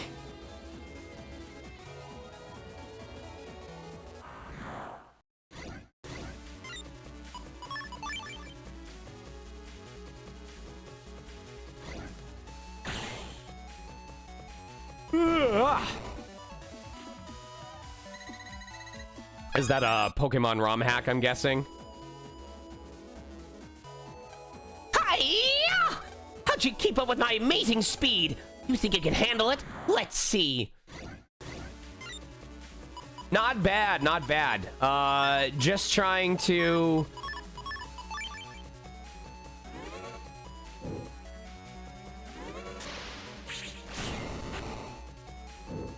make progress in this game for a couple of hours before I have a podcast interview.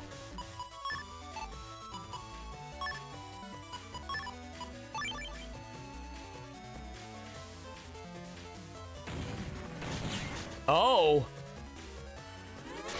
Oh, man. Okay.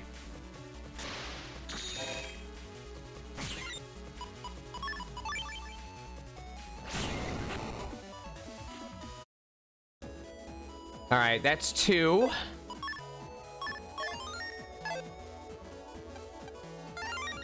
Ah, nothing like playing a randomizer with a game that has 250,000 possible combinations.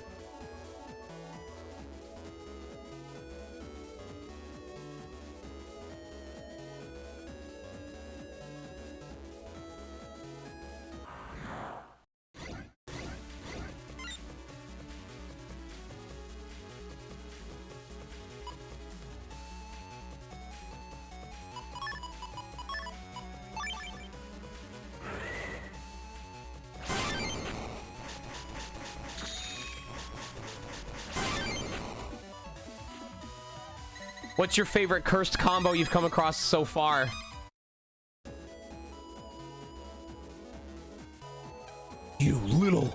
bump into me without apologizing? How dare you?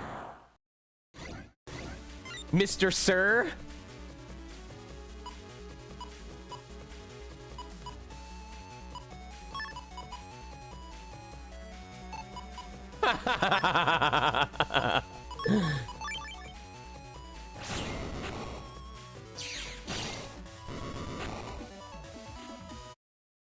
Oh my god, I annihilated this dude.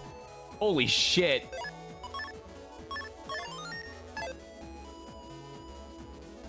I'm gonna guess the last one is hiding down here somewhere.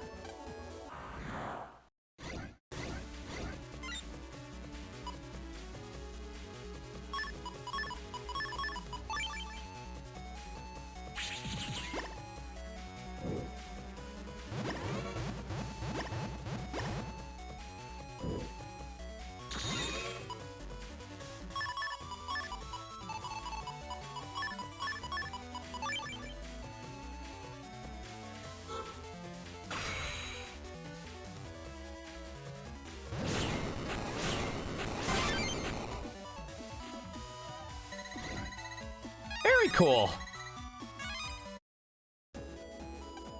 I'm not an official, but I know I look like one. I can't remember if that was from a quest or not.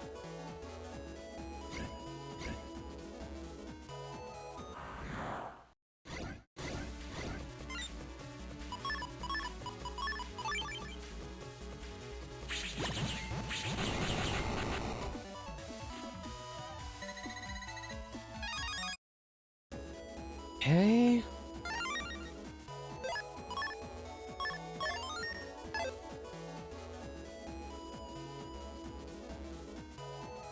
Ah, there he is. There's the little bastard.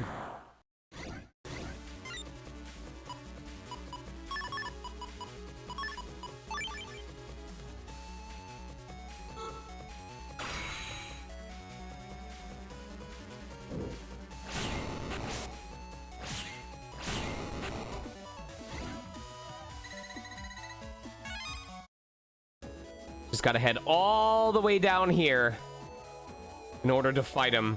But then we should be able to jack out immediately and get our prize.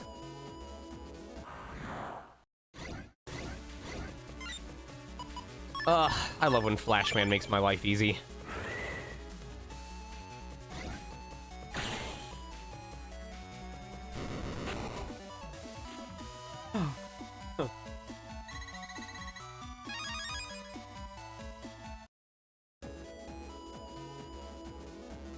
I got blasted by Snow Ager. Son of a bitch.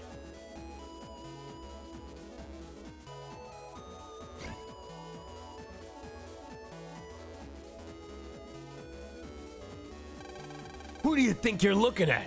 You want to start something? Mess with the Yoka crew, you're gonna get yourself deleted! Dude, you were like the least threatening out of this entire crew. Are you serious? Bye.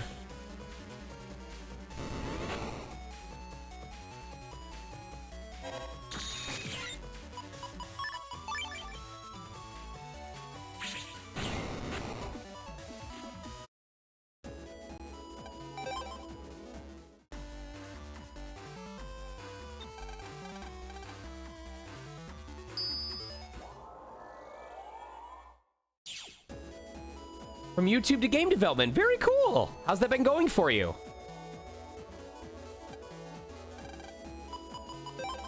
I traded a friend for her set ice, but when I install it, an error occurs. B2.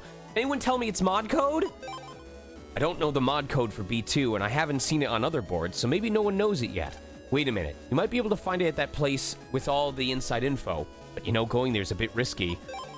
Haru, are you talking about the Undersquare? What are you doing suggesting going there to a lady? Do you know how scary the Undernet is? If you read Ghost Post of the Beach Square BBS, you'll get the idea. The Undernet has tons of items and info, but still. You play with the Undernet, you'll get burned. I know of some students who take on jobs from officials and go there. That's only because they have reliable navies and strong skills. Accessing it for normal people is simply suicide. Mod code for set ice is error number B2. can't believe the famous Chad answered me. Thank you. So you also customize your Navi? It must be amazing. I didn't see you in N1. I'd love to see you take on Lan.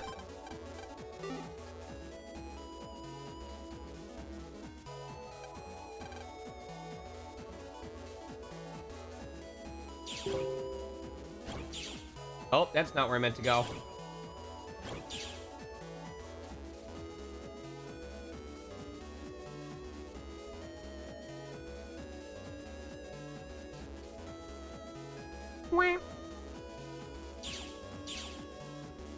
A full stealth puzzle platformer. That sounds interesting.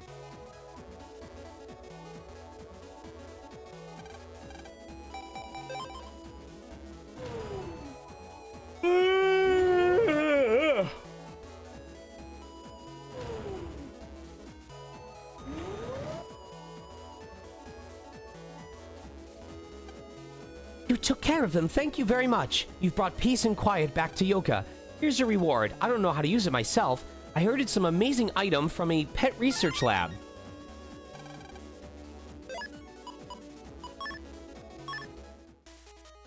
Oh, yes! Oh, finally! Oh! Oh, now I can fucking cook!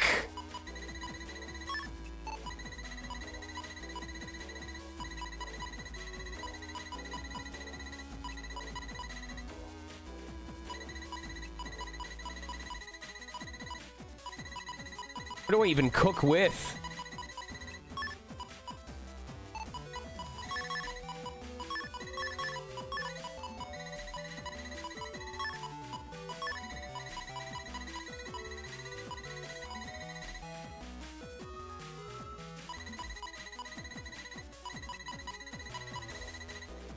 I wish I could put in custom one. I mean, I can if I put a code in, so hold on. Okay.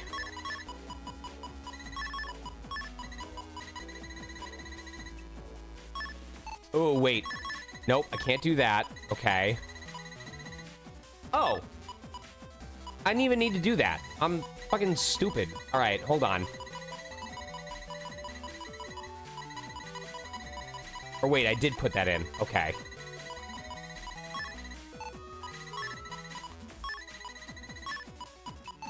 Okay.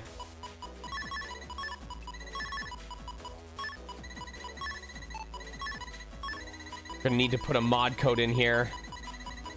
We got a yellow. We have a white.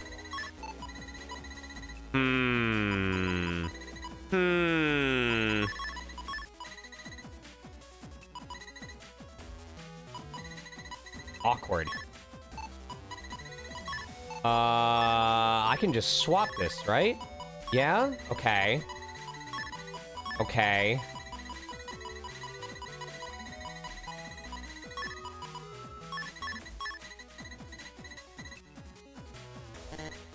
Error C1.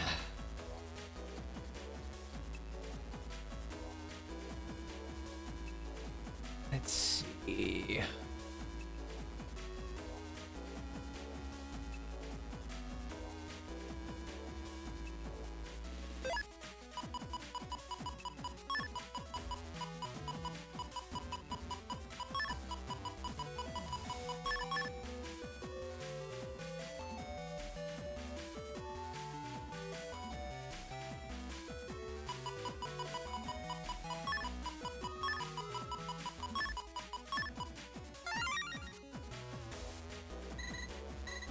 Awesome. I discovered what voice acting was, and I just could tell I wanted to get involved in it, so I basically studied, knowing that I want to get involved in VO, I started involving myself in online communities, voice acting club, voice acting alliance, Newgrounds, basically anywhere that I could get practice. When I went to college, I studied classes related to voiceover. I wasn't a theater major, but I took like audio production classes. I majored in film, video, and media studies. I had a psychology minor. And then I used my time in college to do like freelance jobs on sites like Voice Bunny and Voice123, or just odds and end jobs, indie jobs that would pay me, and I would save up what money I could. And then as soon as I graduated from college, I moved out to California to pursue being local, like to let Bang Zoom and other studios know that I was local to the area now. I worked a couple different jobs. No, I never had more than one job at the same time, but I had a graveyard shift at Stanley Security to build up money. Let me finish this fight real quick. Hold on. I had a graveyard shift at Stanley Security that I busted my ass on overtime to get extra money. I did QA testing for NIS America for about a year, and then for a very brief stint before ReZero happened, I was working at Disneyland California Adventure as a ride operator in Bugs Land, as well as being friends with Crush the Sea Turtle.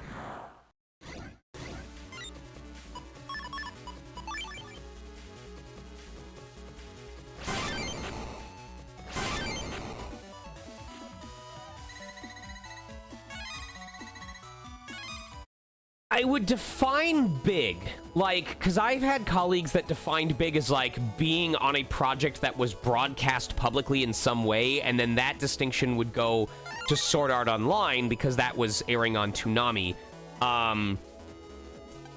What's really interesting is ReZero, Persona 5, and Breath of the Wild all happened around the same time. I need you all to remember, this is crazy to think about. Persona 5 is almost 10 years old. Persona 5 released 1 month after Breath of the Wild. Think about that.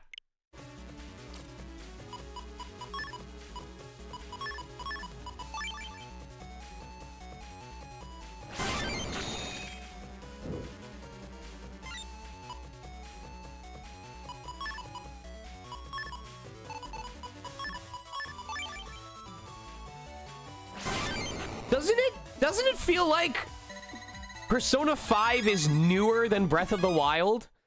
Is that because of Royal and, like, all these other alt versions coming out? I did not make the duck sound hot. The duck was already hot, and that was the natural progression of things.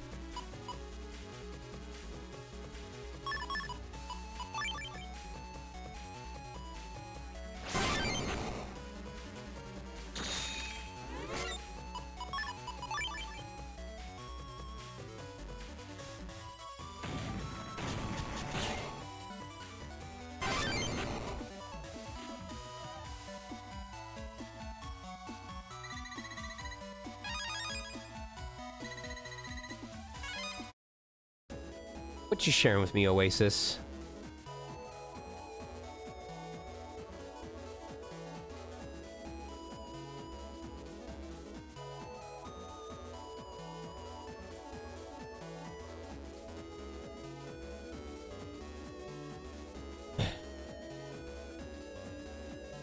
Thank you, Arius. I am very, very grateful to Voice Reen, and I hope that I get to come back as him for every opportunity where he shows up.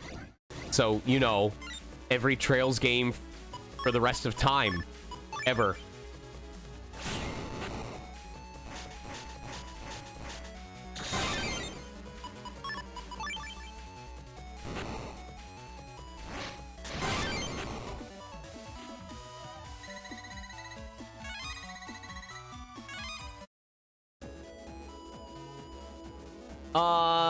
The entrance to the Undernet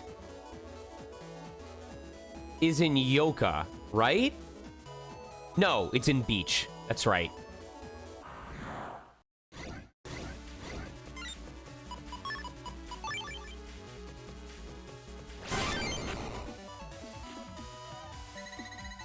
Yes. Yes. The Final Fantasy IX full game live dub, where I voiced, the Knight Steiner. And we had our very own Justin Briner, the future voice of Izuku Midoriya, as the voice of Zidane.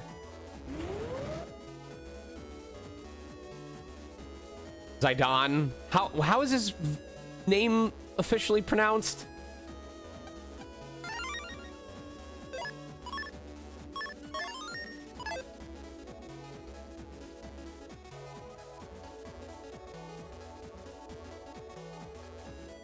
Mulled Thoughts. I'm so glad a lot of people enjoyed my performance, but I gotta tell you, my dorm mates were not big fans. They supported me and they thought it was funny, but after the 50th time of hearing Princess, they lovingly mocked me more than a couple of times.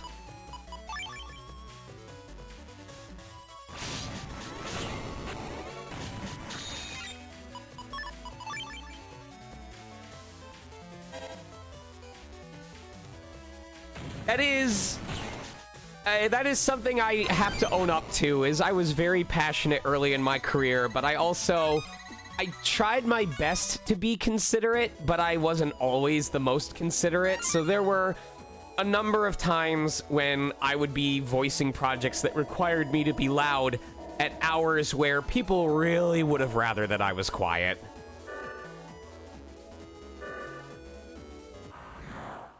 Thank you, T-Tubers.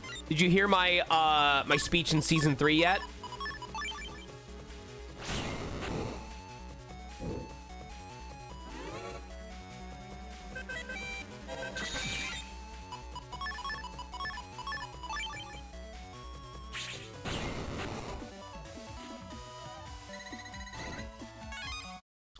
What is Justin in nowadays?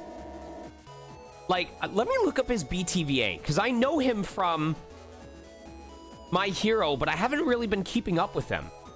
Let's see.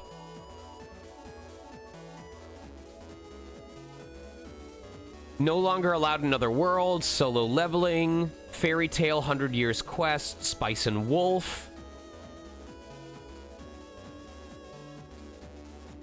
Black Clover,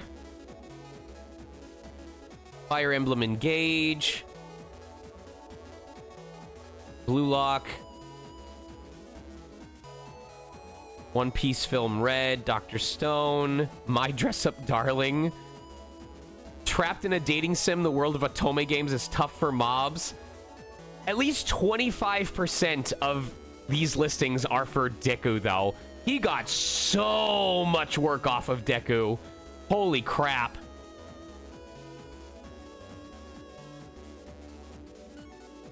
He's in Borderlands 3. That's pretty cool.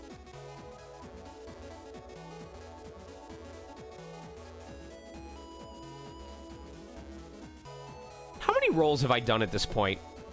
I started voice acting professionally in 2013. So about 12 years. 242 roles. Holy shit. I mean, okay, I'm gonna subtract a number from there because, I have voiced so many characters in Smite. I'm Achilles, Lich Lord, Amuzen Cab, Jackal. Wait, is that actually me? Hold on, I need to listen to this. Did I voice a Lich?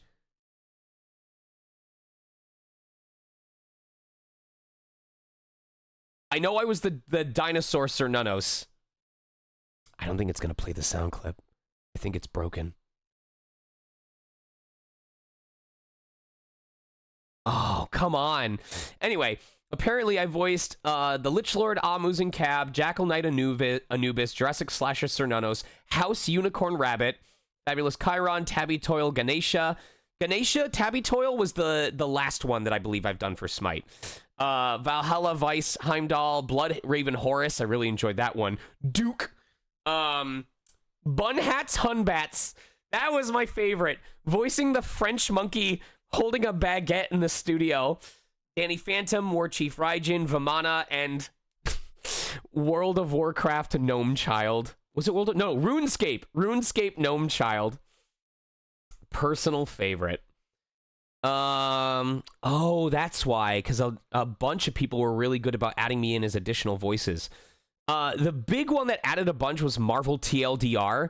Let's see, 1, 2, 3, 6, 12, 18, 24, 30, 35. So if we subtract everything from Marvel TLDR, I still have 207 roles from 155 titles. I'm proud of myself. That's actually kind of impressive.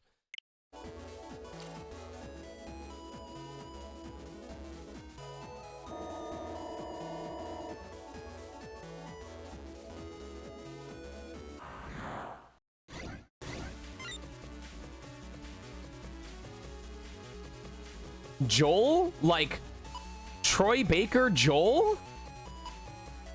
Was it Troy Baker or Nolan North? I'm having a stroke right now.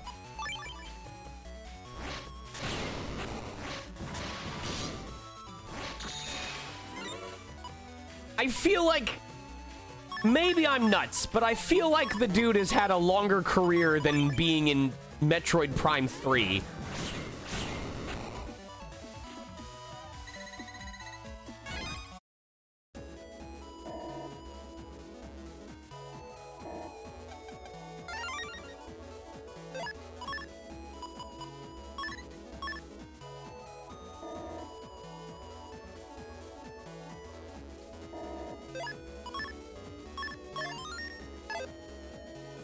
I mean, Nolan North also has voiced Deadpool, like, a lot.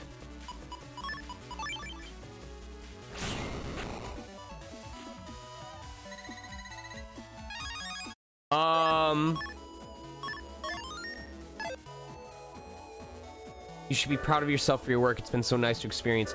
I think, more than anything else, I'm really proud of, my ability to...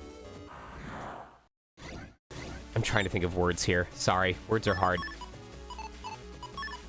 I'm really proud of my ability to do different voices with my voice and have them be distinguishable. Or distinguished?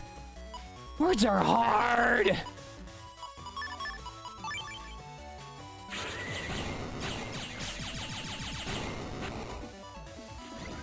Who's been my favorite character? I say this often that I don't pick favorites because every character has offered me a different kind of opportunity. How do I get... Hold on. I'm going to look up how to get to Undernet. How to get to Undernet BN3.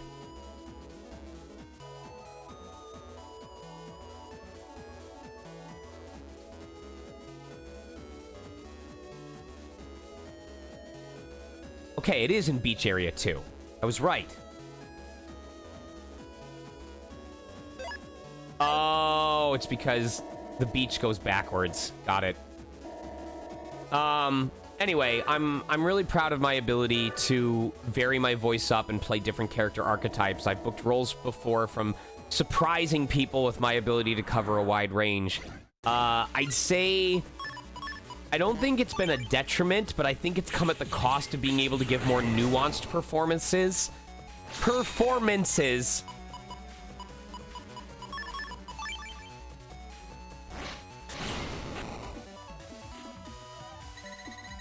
And I'd like to continue improving as an actor. I did a workshop for children's animation the other day, and I would consider myself a very animated individual, and so I wasn't, like, egotistical of, like, I know what I'm doing, I'm gonna be perfect at this, but I had a strong feeling that I would at least be decently aware of the type of energy that I need to give to that medium, and I struggled a lot.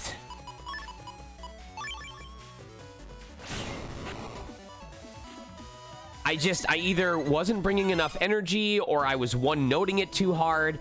It was a humbling experience because I'm sure that there are people who excel in the medium of children's animation that struggle with the stuff that I seem to do well in, and I'm sure that there are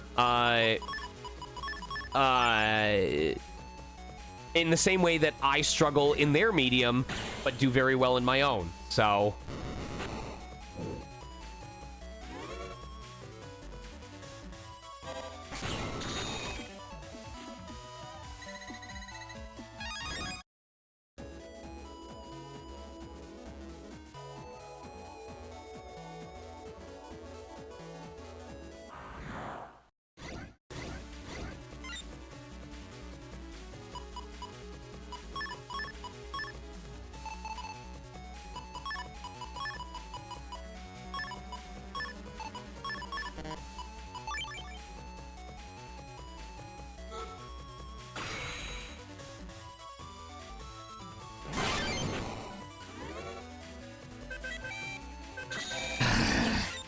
It feels weird to see that. I don't know.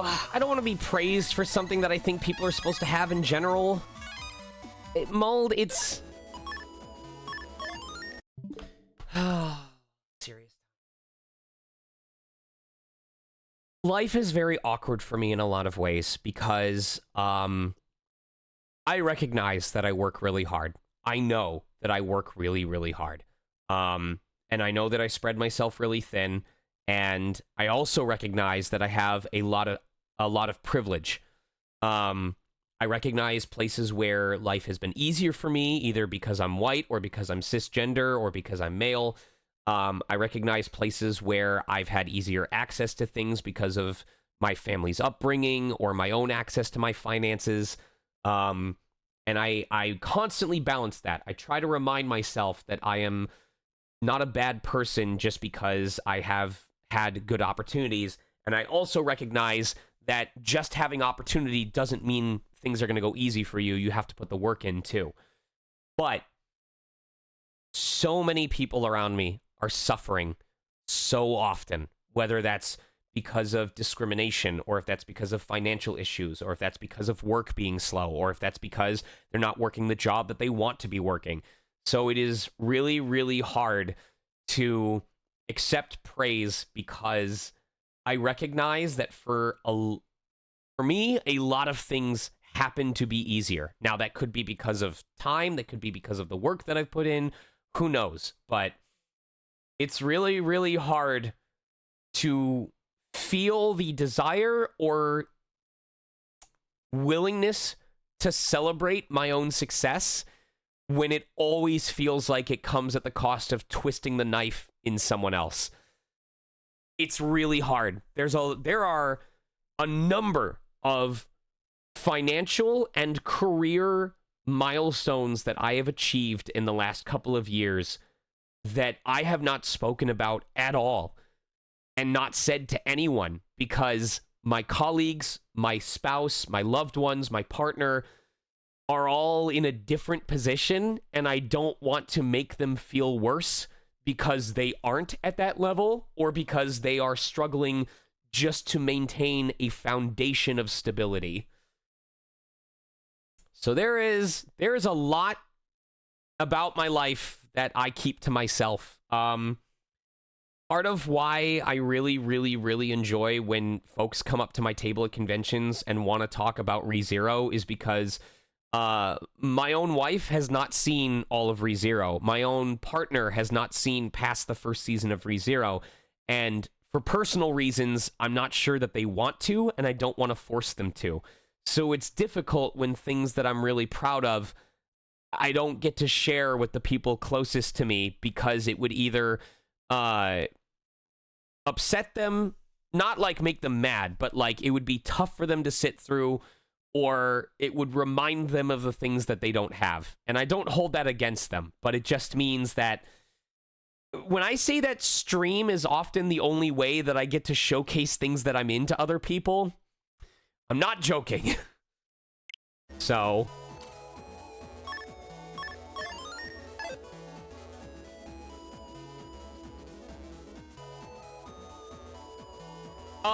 season 1 is definitely on Crunchyroll, Lilo. It should be under the director's cut. They reformed season 1 into 12 1-hour or 13 1-hour episodes, I think it is.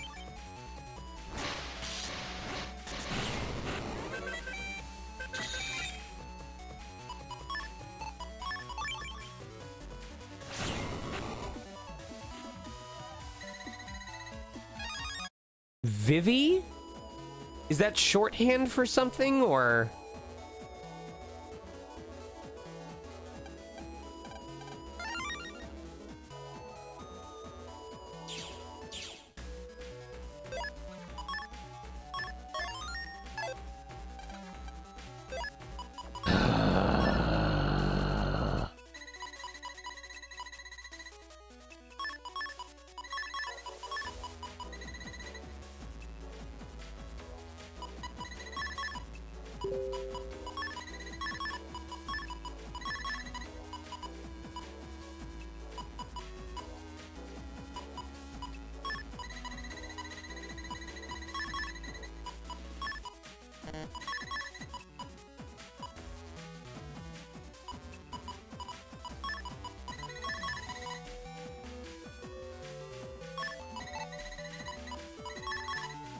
Oh, this is annoying.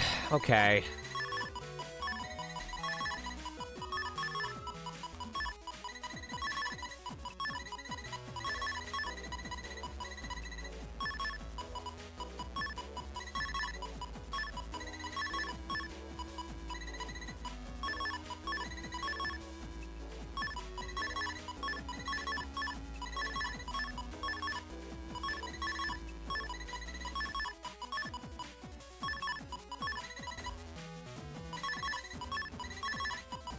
So close. Oh my god, I hate this. Okay.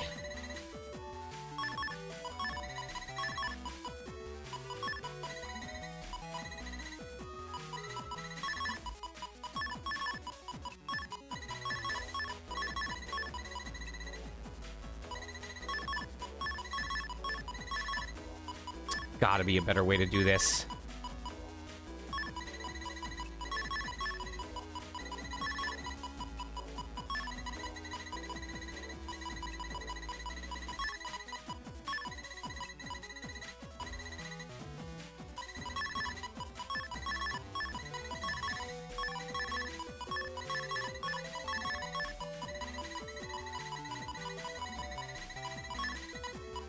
There we go. I knew there was a way to make it work.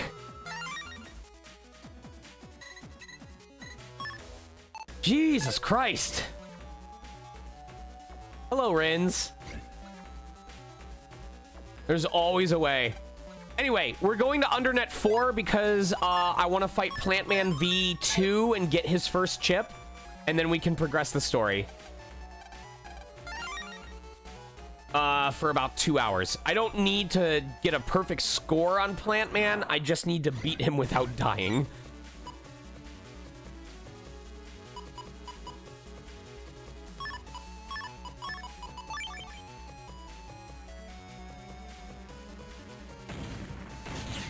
Oh, interesting. Okay.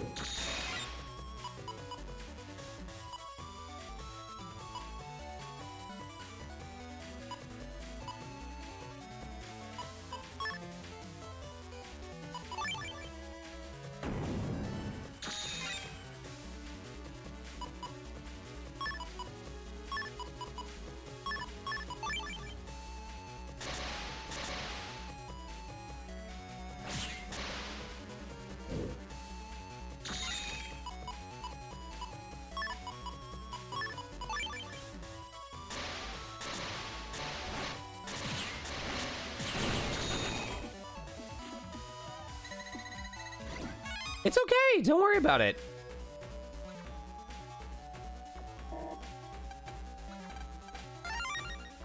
I'm extremely grateful for the position that I'm in right now.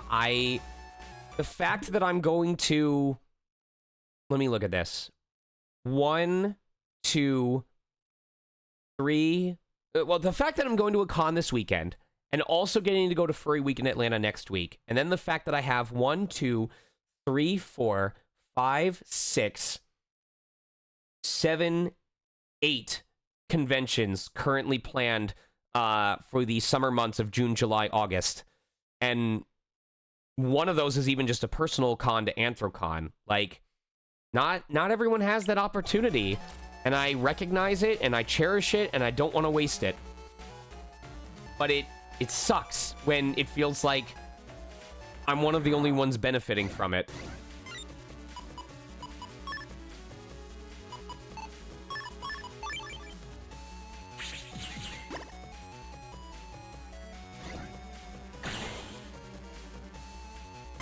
Level 3 spam?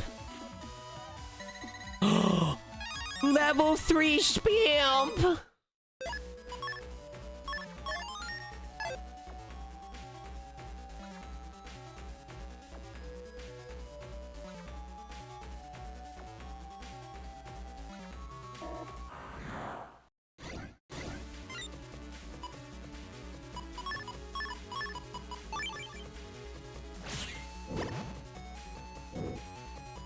Golden Spamp.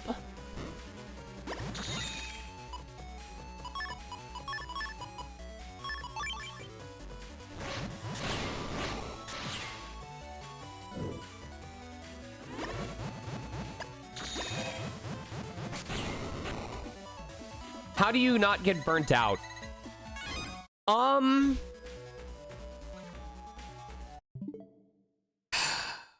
That's a good question. So this is it's gonna seem strange, and this might not make a lot of sense. Like, when I start explaining this, you're gonna be like, this does not sound at all like it avoids burnout.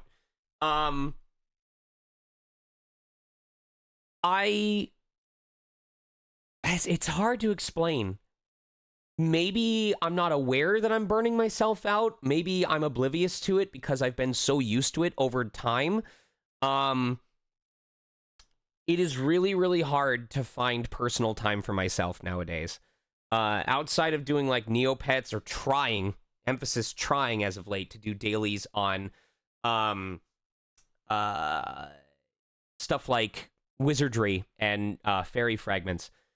I think it's a mix of things. One is, even though this career is extremely unpredictable, you know, I am someone who both gets energized and stressed out from switching tasks, but it depends on whether it's something I want to be doing. So, for example, I'm getting ahead of myself. I like voiceover because it's never the same thing twice.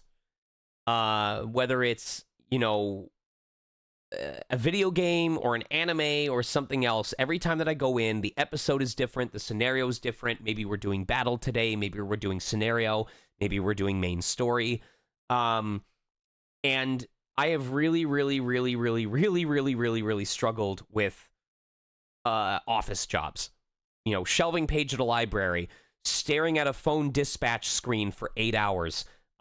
Even QA testing, even playing video games for 8 hours became exhausting and yawn-inducing when it wasn't a game that I was personally invested in and working towards. The fact that I didn't have the option to change what I was doing, I had to be there for that 8 hours, was exhausting. It felt trapping. And even now, I don't really conceptualize. I understand that it happens out of necessity, but my partner works somewhere 8 hours a day. My wife works somewhere 8 hours a day. They are in that location 8 hours a day, 4 to 5 days a week, and I couldn't do it. I wouldn't be able to do it. So part of avoiding burnout is that voiceover affords me this kind of freedom where it's like, okay, some days I go in for a session from 9 to 12, and then I have another session from 2 to 6, and then maybe I have an evening session from 8 to 10.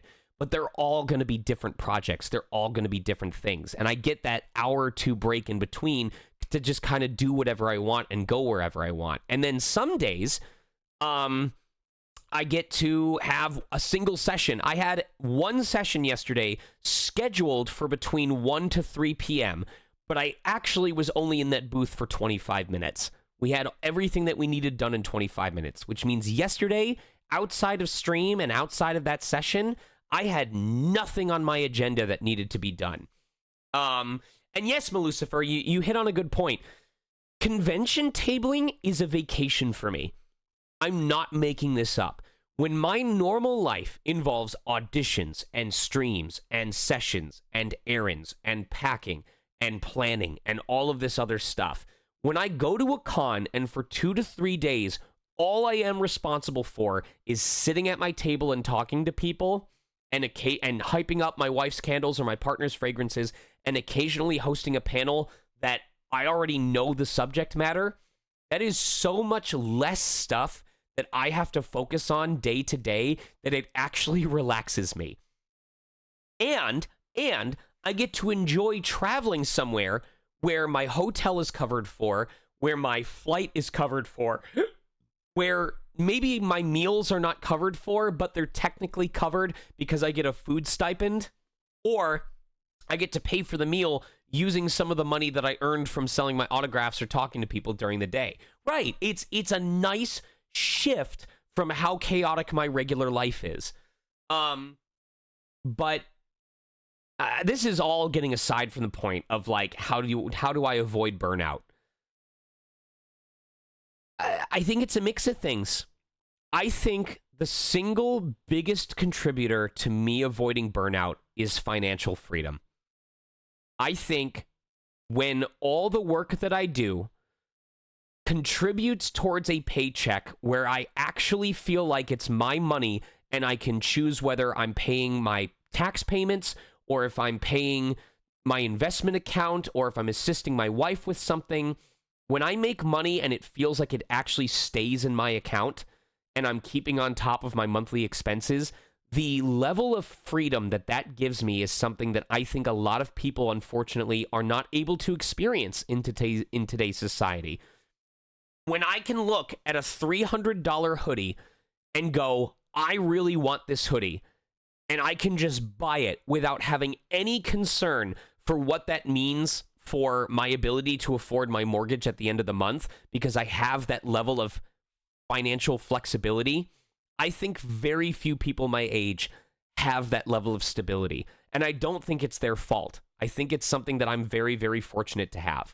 But that alone probably contributes at least 50% of the calmness that I can feel even when things get stressful. But from there, it's the little things. It's like getting to spend time with my wife on the couch.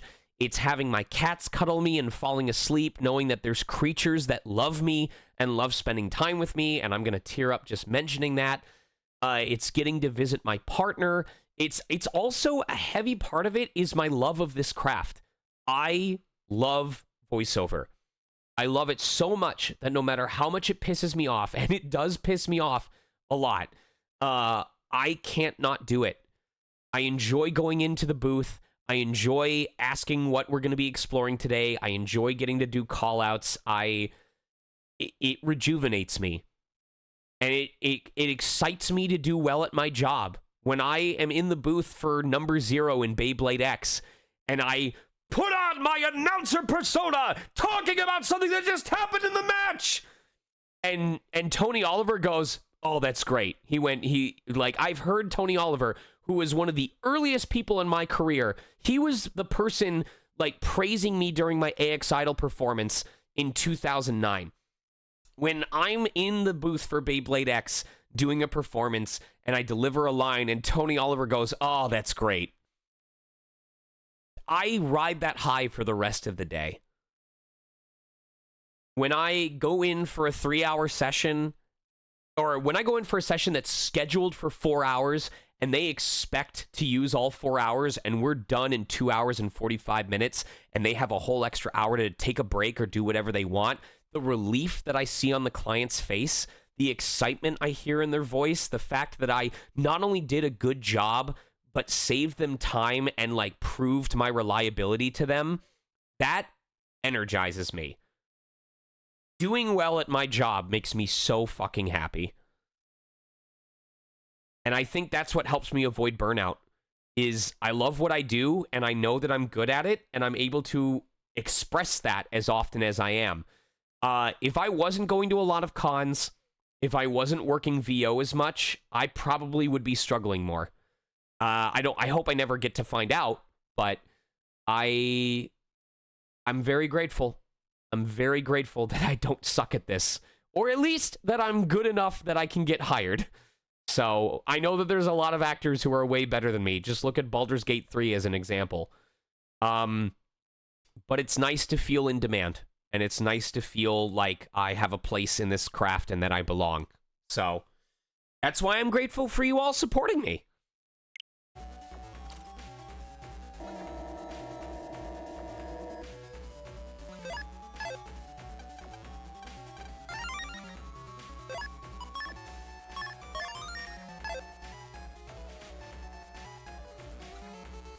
Passion is definitely when it's harder for you to stop. I agree.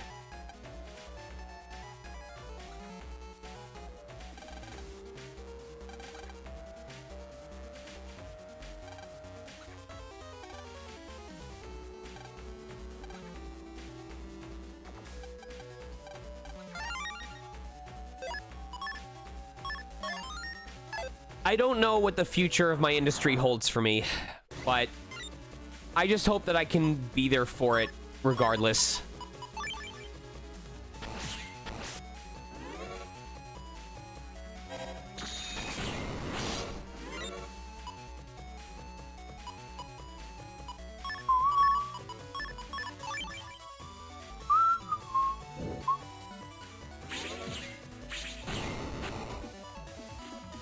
I have taken classes for mocap.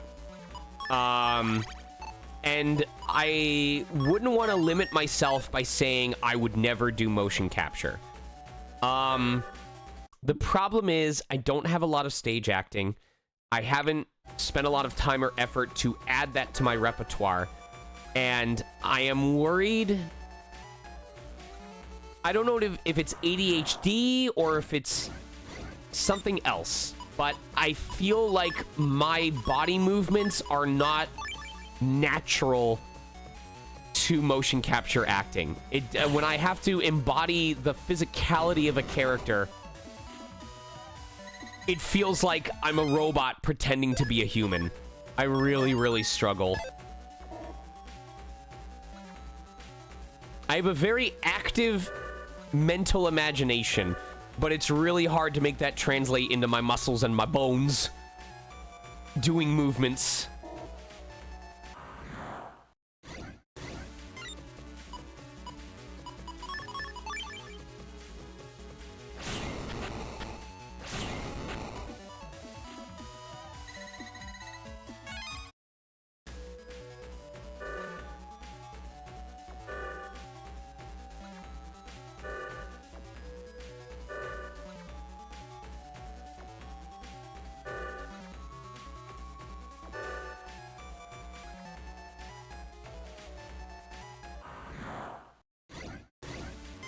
Right. I've never been tested for autism, and I have my reasons for not doing it, but I do hear that that is something that happens frequently to folks on the spectrum or folks who identify as neurodivergent, so...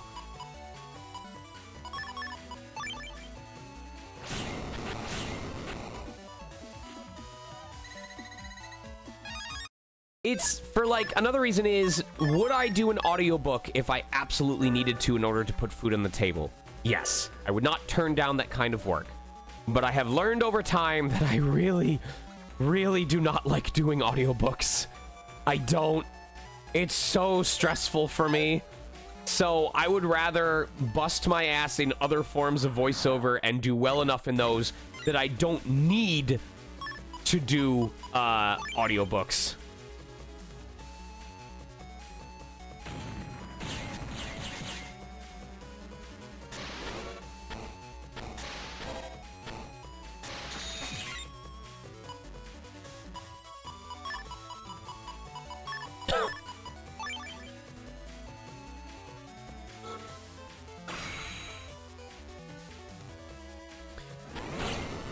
And I believe that's called PCAP, Vim, performance capture. And there's some people who do the voice and the performance capture.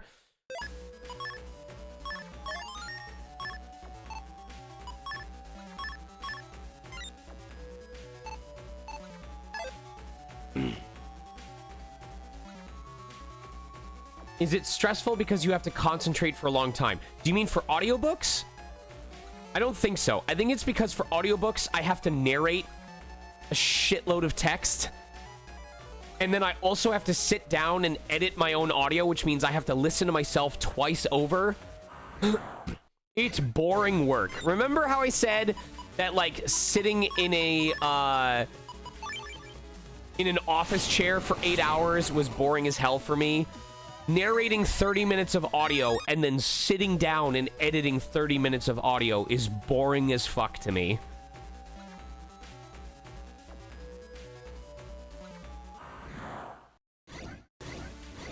And so I have a massive amount of respect for actors that are able to do it.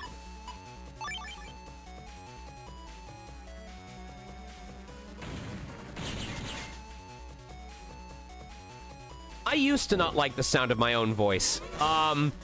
There was a time when I did a boatload of, what were they?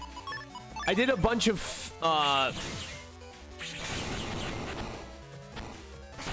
fan-dub scenes from Tales of the Abyss, with, like, Sapphire and Young Ai-chan and Young-i-chan? I don't know. I forget what his name is. I apologize. But Young. And I was cast as Jade Curtis, and I thought that my voice was way too high-pitched to voice Jade Curtis, so I artificially pitched it down. And I mean, I artificially pitched it down to an absurd degree, an unnecessary degree.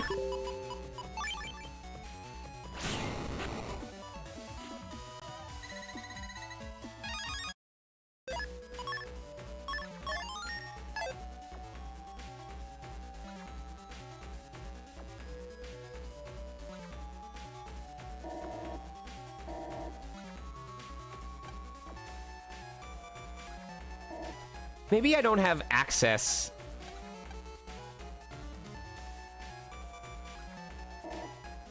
Oh, if that's the way to get to Undernet 4 and I can't get through there yet, then I actually can't fight Plant Man. I wasted my fucking time here.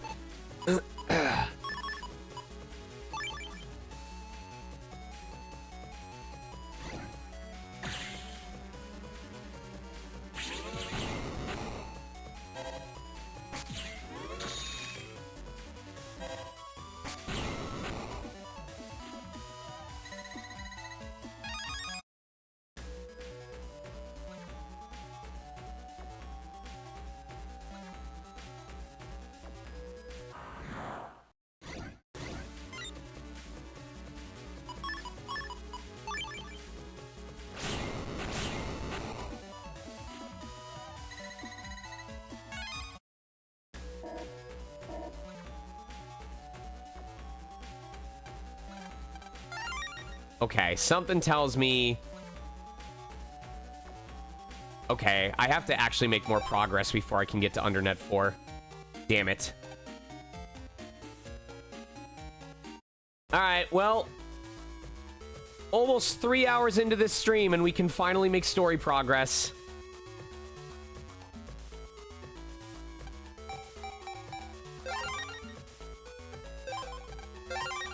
Damn it. There we go.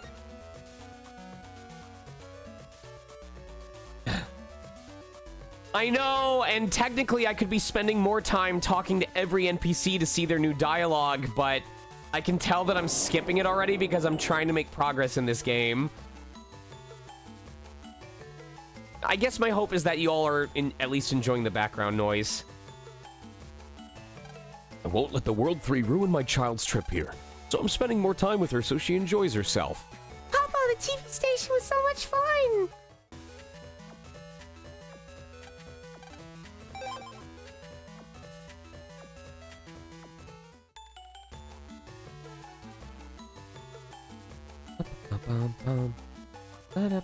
You get any real obvious winners?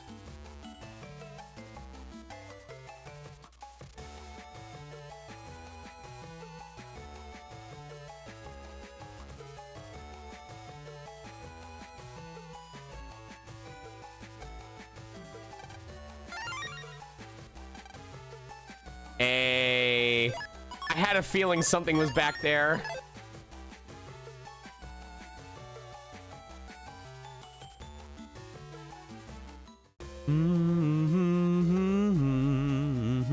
The officials are currently conducting an investigation. Please do not disturb the investigators.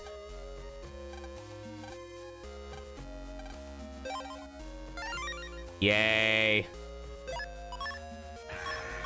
Lucifer, thank you for the tier 2 subscription. We're using Navis to investigate the cyberworld for us. I've been called in from Netopia. The World 3 is a global threat. We must fight it together. What's this? A lot of important people. Was there another incident?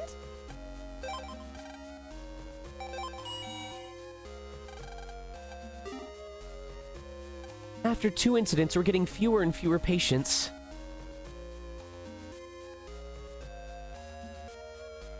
Oh, me? I'm just making a cup of coffee. The coffee machine in my room isn't working.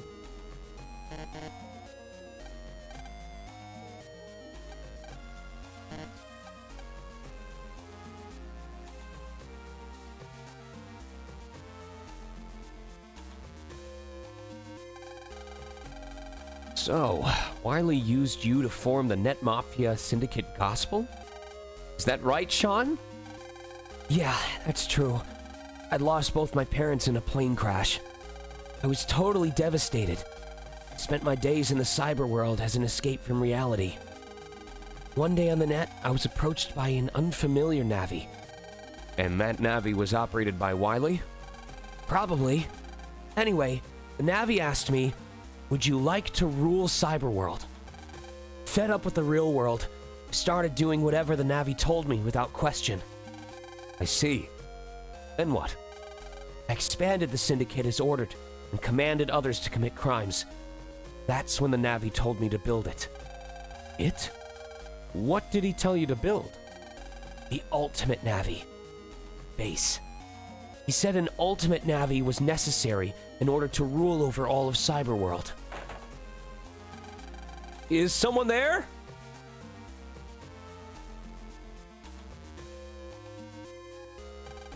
Sorry, I didn't mean to eavesdrop. Lan, You're looking good, Sean. let's talk more some other time. Okay, Sean? Okay, I'd better get going. See you, Lan. Oh, you're going already? Yeah, I have to go to Scilab now. I'll see you around.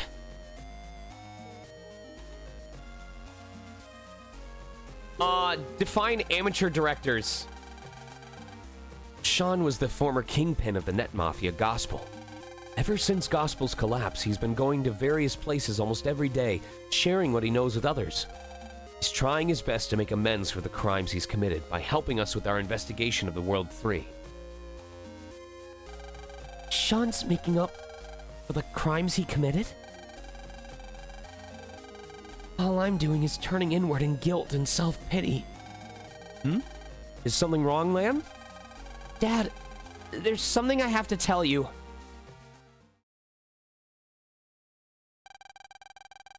Take care, Mold Thoughts. Again, for another entertaining and enlightening stream. It's okay. It's okay. I would have let you know if I didn't want to talk about it, Mold. You're totally fine. Lan, you did the right thing telling me this.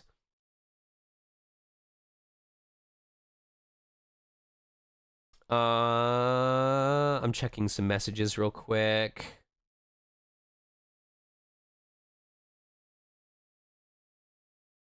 Okay.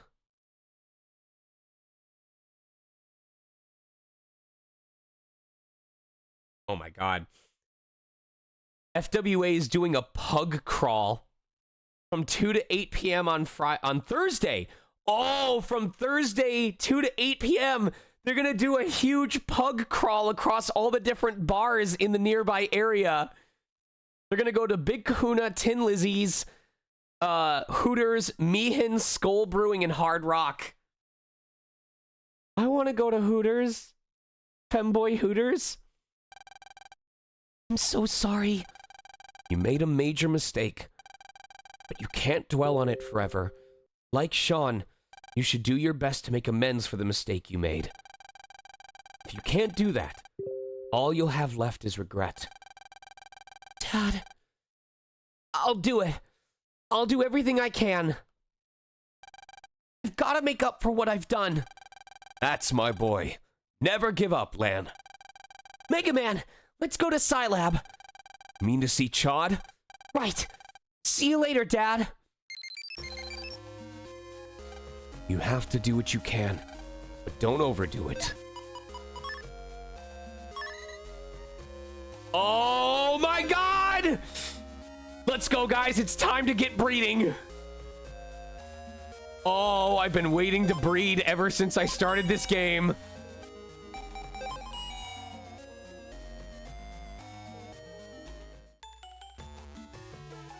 Let's go, let's go, let's go, let's go, let's go. Oh my gosh.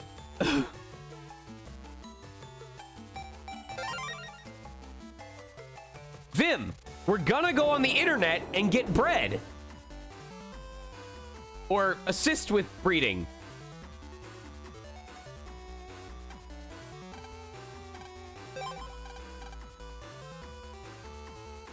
There it is. Welcome to our lab. This here is our latest invention, the virus breeder. The viruses you send us are put in there and raised. We will monitor the viruses constantly to study them. You'd like to hear more about the breeder? Well then, let me tell you about the types of viruses. Let's see. Oh, but you haven't caught any viruses yet. The breeder is always operating, so send them anytime. All right, so now we get to go virus hunting.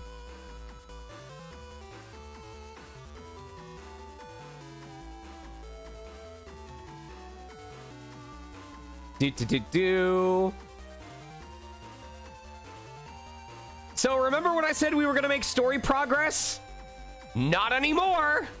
Because we have to go back and find all of the viruses that we have access to at this point in the game.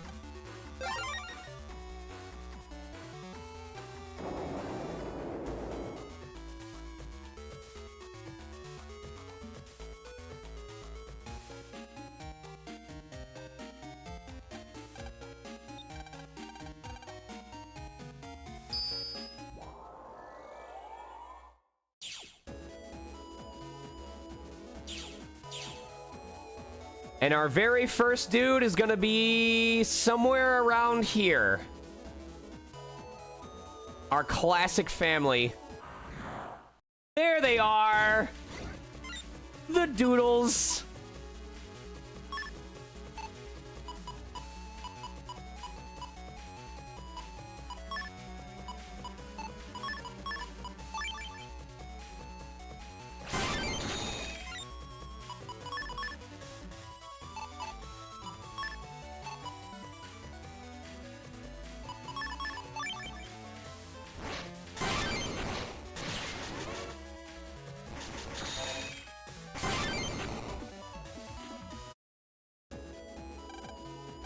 Virus you deleted is coming back! The virus is staring at Mega Man. It seems that it won't attack. Is this what the guy at Scilab meant by cleaning a virus? Yeah, it seems pretty tame. Not violent at all. I'll try sending it into the virus breeder. Lan, let's look into this more later. Good idea, Mega Man. Check it out for me. So that's one. Now we have to get a Banui.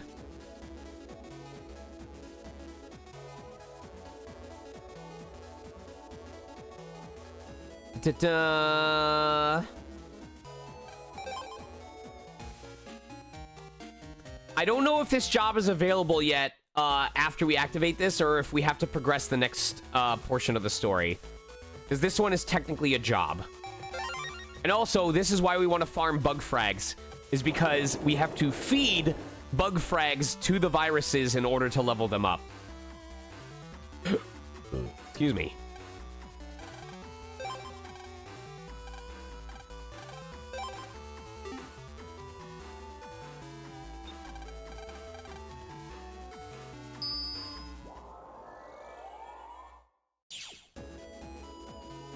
So now we have to go to Scilab Area 2.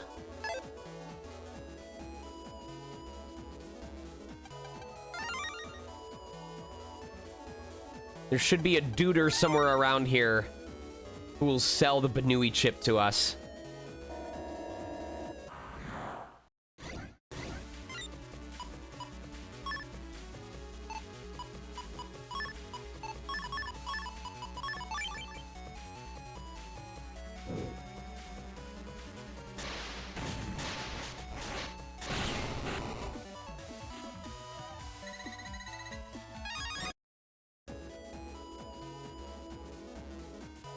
Nope, not here.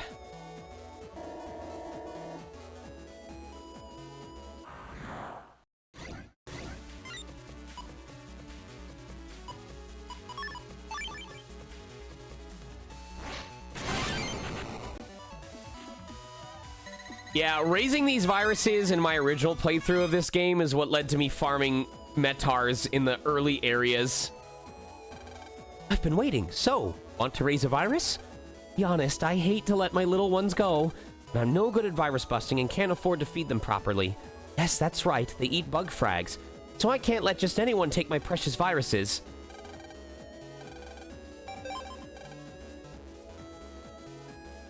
And then we give him... Take good care of them, yes.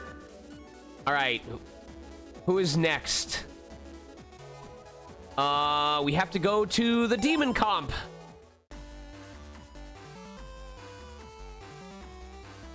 So off to Hades Isle. Okay, so maybe collecting these dudes will not take as long as I was expecting.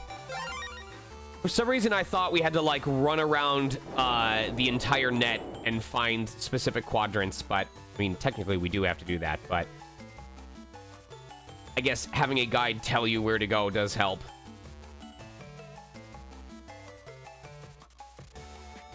I think the ship is in this area.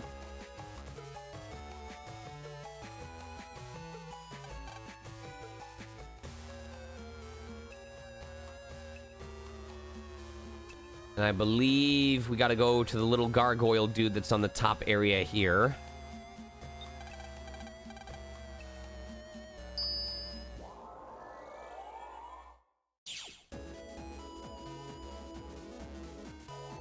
There he is.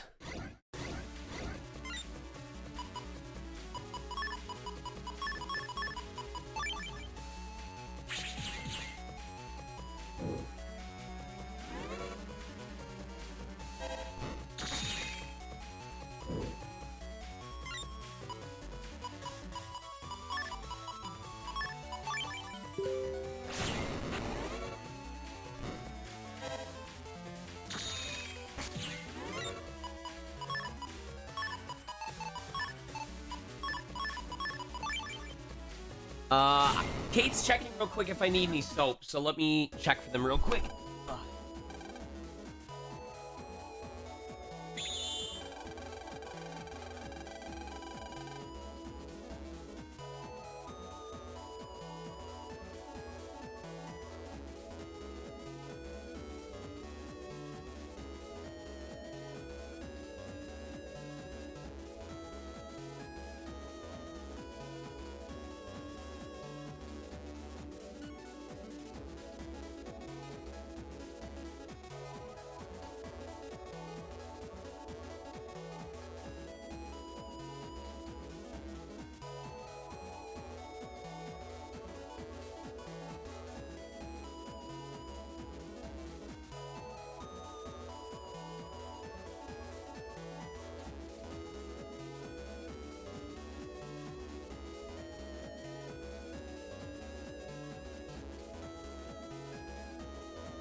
Yeah.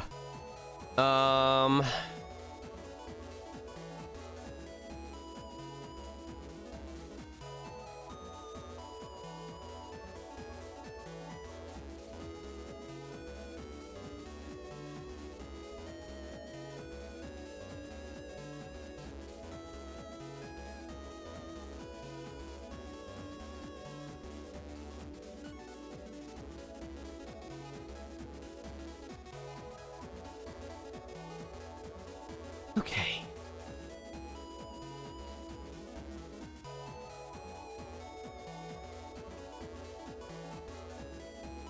All right. Unfortunately, we do have to go right back to Undernet 1 because the sortie viruses are in Undernet 1. So I got ahead of myself.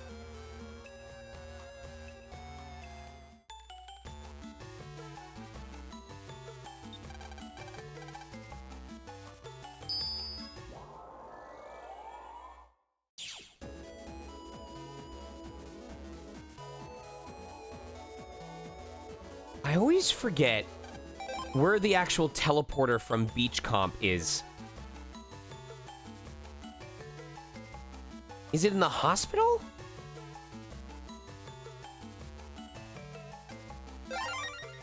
I feel stupid.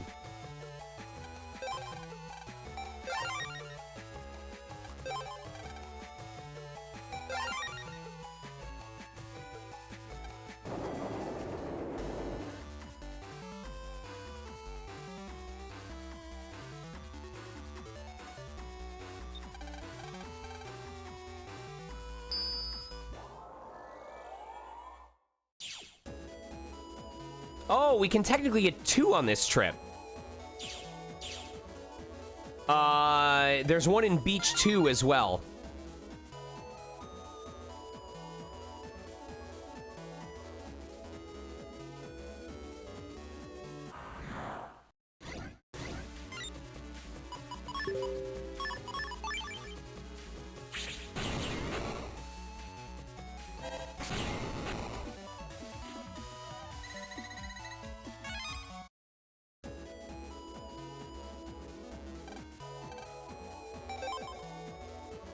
All right, which section is it in?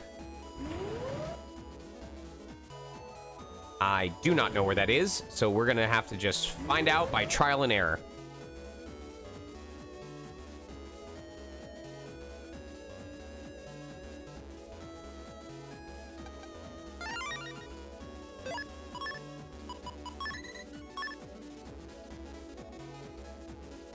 I'm gonna guess it's on the lower level.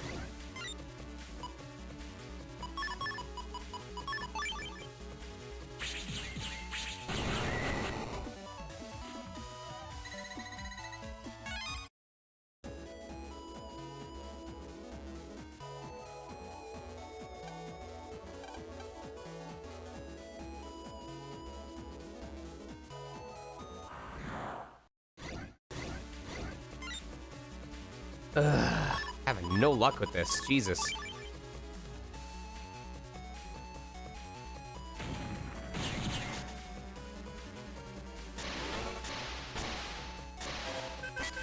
Fuck!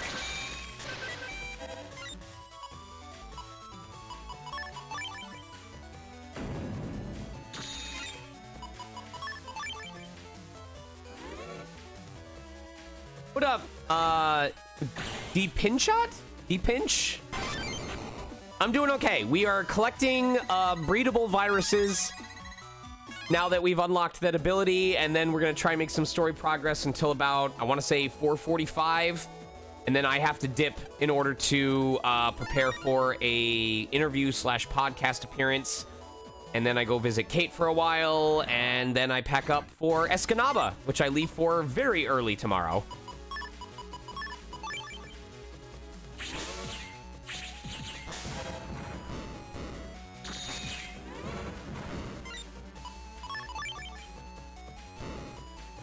How about yourself? How'd your day go?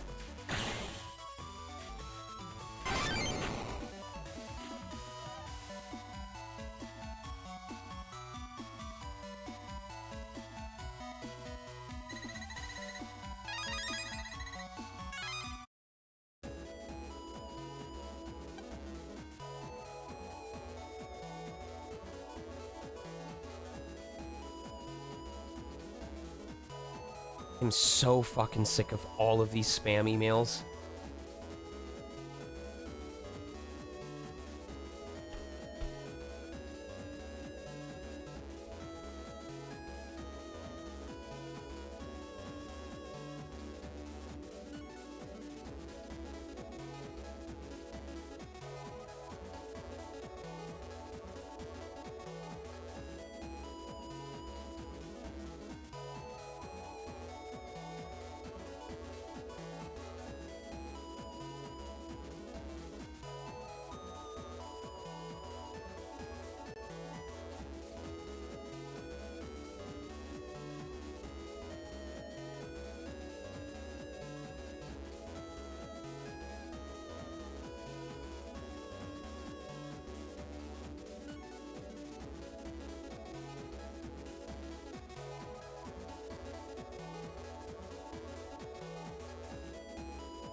Sorry, responding regarding a convention appearance.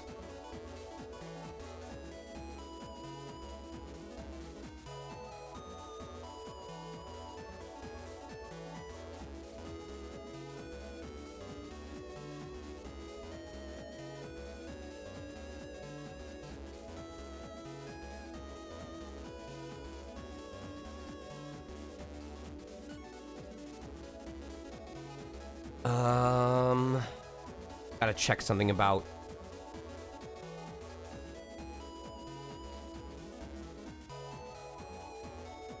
Okay.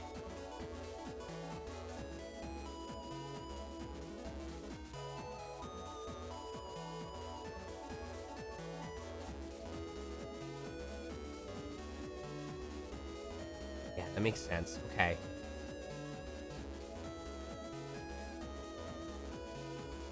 Cool. Checking flight options. Your legs are spaghetti. Oh boy. Well, I hope you recover soon.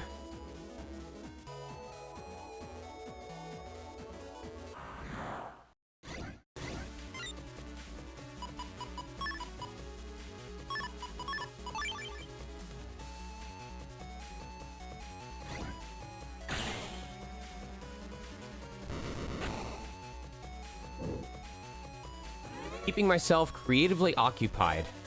Interesting.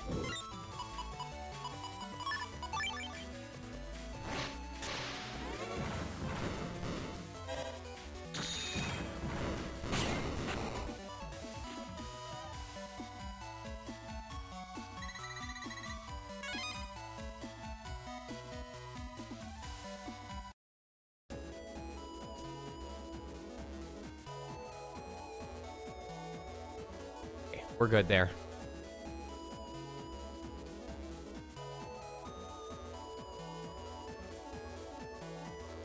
There the buggers are. Oh, that's a lot of health, though. Holy Jiminy Cricket. All right.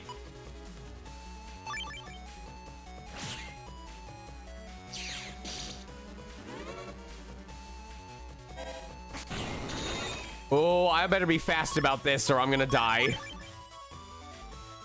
Shit. I knew I went forward one too far.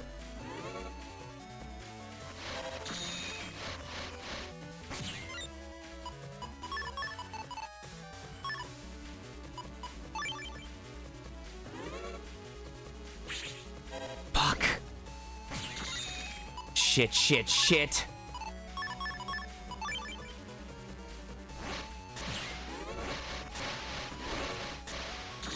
Oh, I fucked up!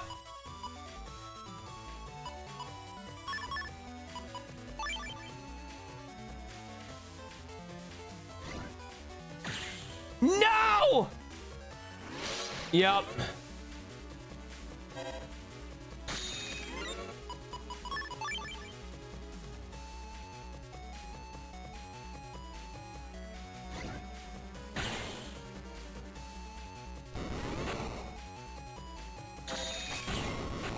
It's not terrible. Oh my god! I love this aspect of Battle Network 3 so much. I really do.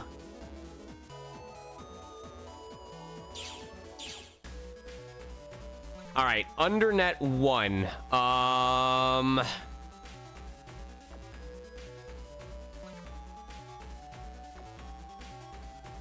Okay.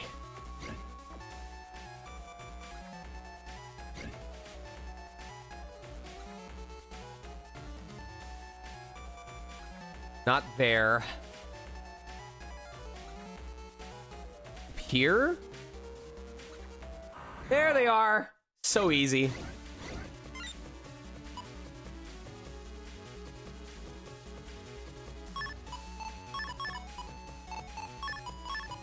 All right, come in, boys. Easy.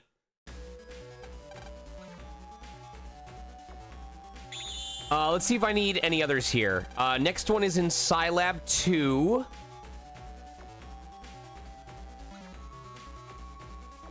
Okay, so we can do 3 more. The last one we can't access yet. It's literally in the post-game area. But we have Scilab 2, Hospital Comp 1, and Zoo Comp 4.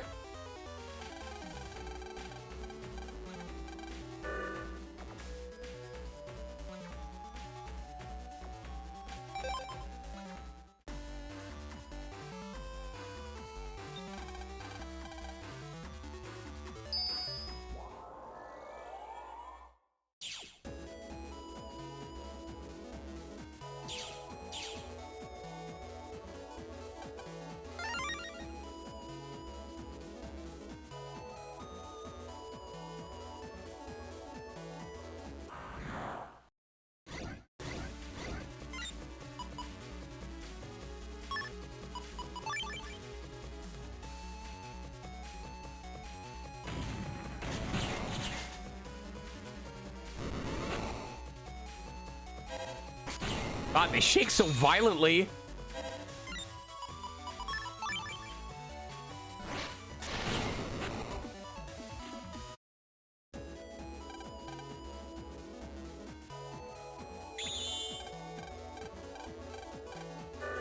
All right, Hospital Comp 1. Zoo Comp 4 is gonna be really annoying. Like, extremely annoying. Hey, KK, we're breeding. You wanna join in? You wanna watch? I am, not only am I breeding, I'm also virus chasing at the same time.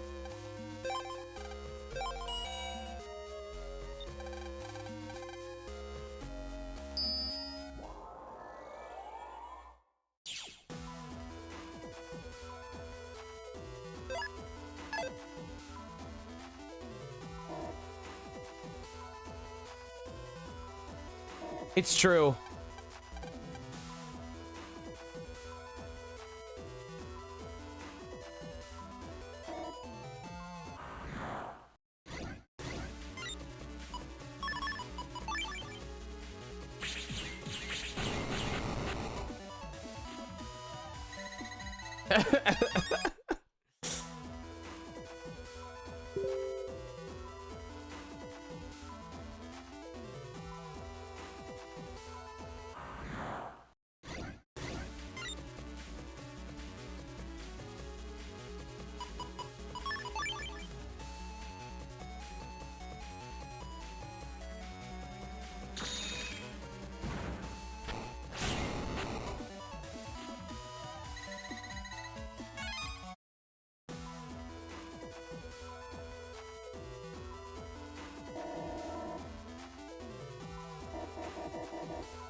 I have already managed to get lost in this comp.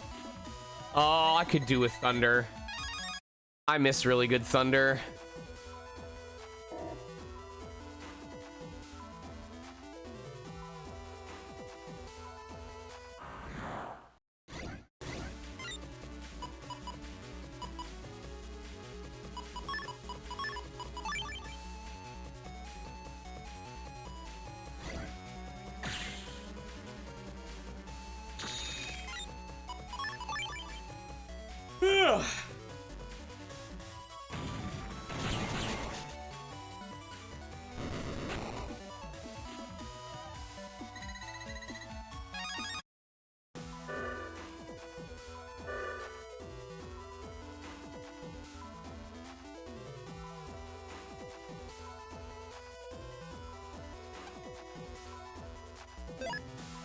Okay, we're in the right area.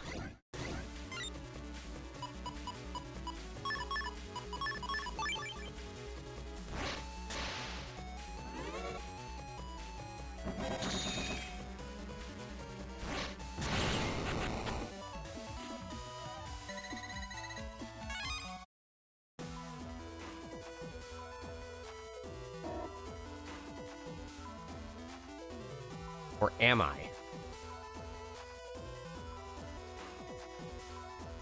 Oh. Never mind. I'm stupid. We're not supposed to be here. This is where we find the stronger version of the virus down the road. We actually need to be at Zoo Comp 4 and Principals PC 1.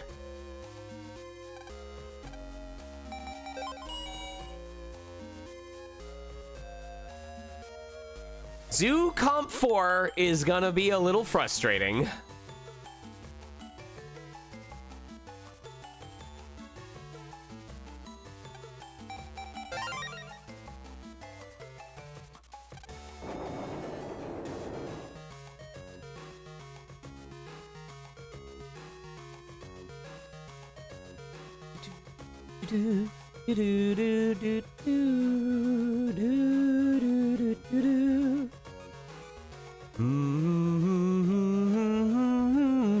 It's so sad to not have anyone around to see my handiwork. I wonder when the panda area emergency alarm broke.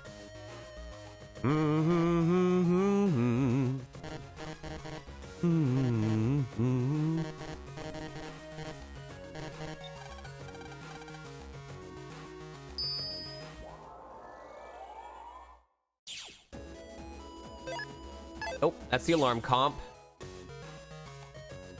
There we go.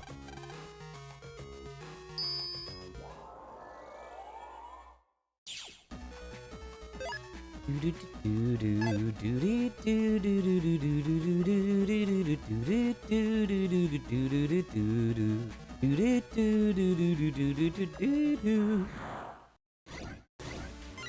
music in this game is so good. Legit.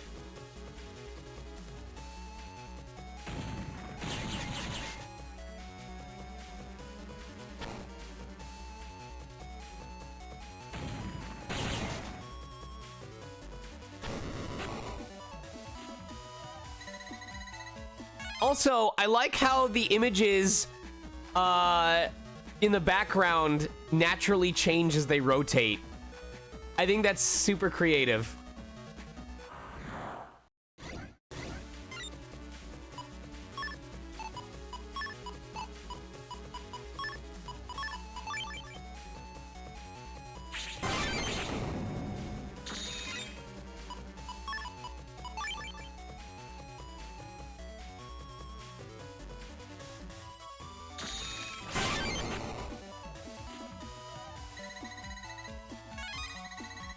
It really is.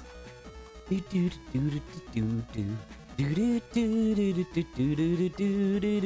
was a project that I was in many years ago where I modified this specific theme, the zoo theme, into like a character's little ditty that they hum to themselves.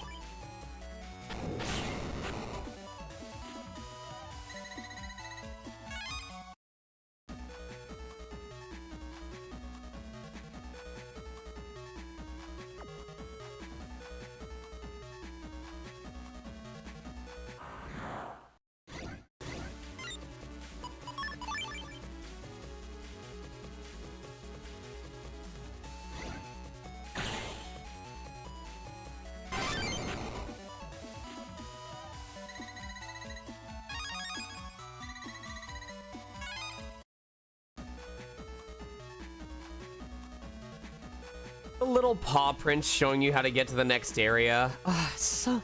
This game is so goddamn charming.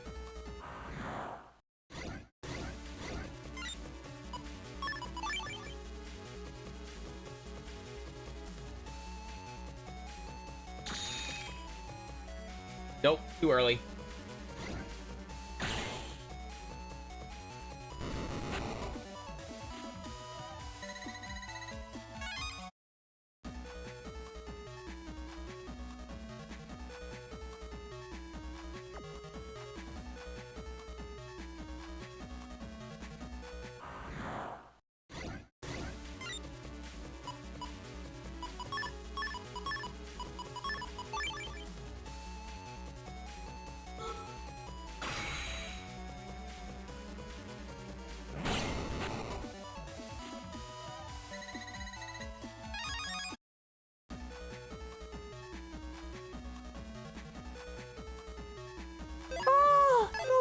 Eagle. Oh my gosh. Oh, it's like going through memory lane right now. Kid approach the staff ID card reader. Man, this world operates on different laws. Just accept it.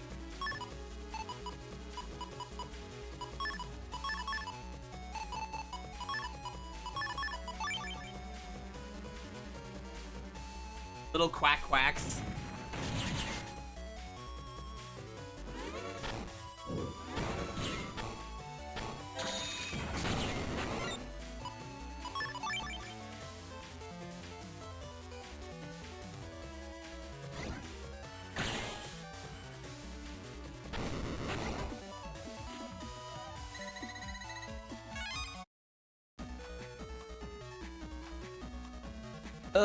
Let's see. This area? This go to the... Nope. Oh my god, I'm managing to pick every dead end in this freaking map.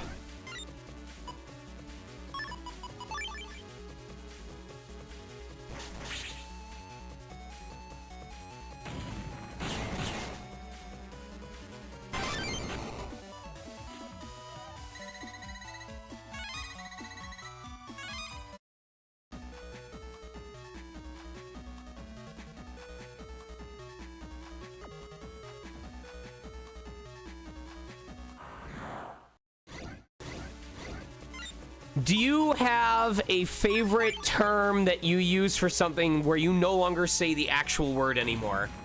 Like, do you always say doggy instead of dog or banooey instead of bunny? I actually don't think... I feel... My wife calls me Bunny. Bunny is her nickname for me. But we do not say bunny when referring to the animal. We say banooey.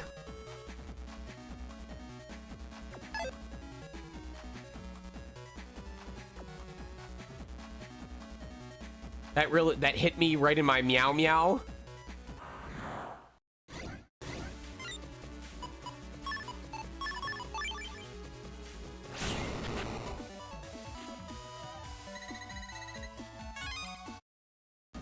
Cursed.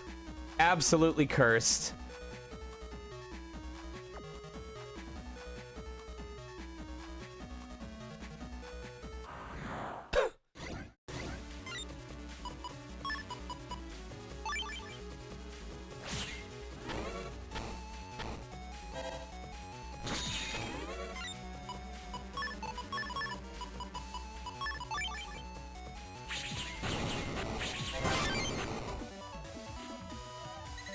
Hammy instead of hamster. Me and my family used to always refer to whipped cream as shh. Can you can you hand me the shh? It's so good. I actually love that. That's fucking hilarious. It's just fun to make that noise. Yo, can you give me the shh?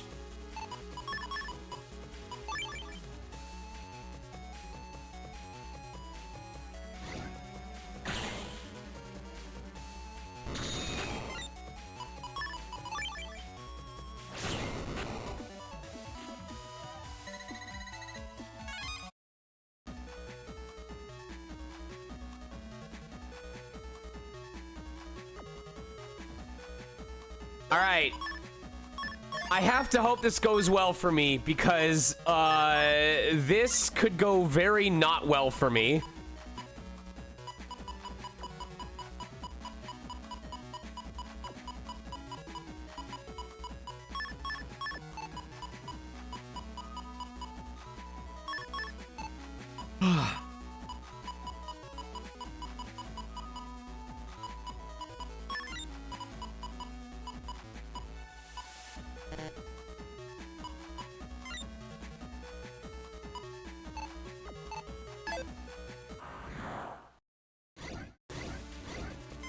Oh boy.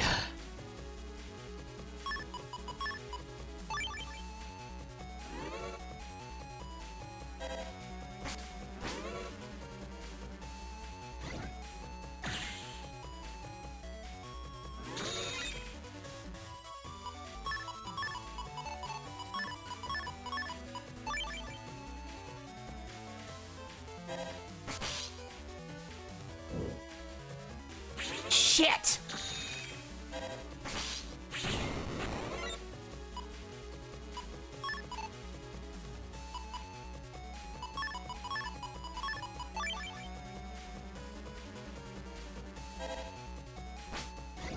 Okay.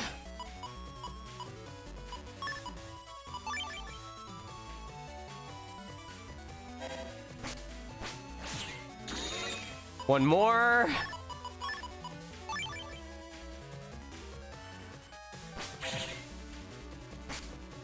There we go. Kate, we're breeding so we can get viruses.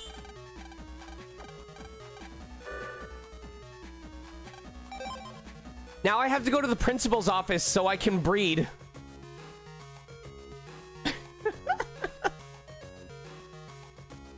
It's very simple.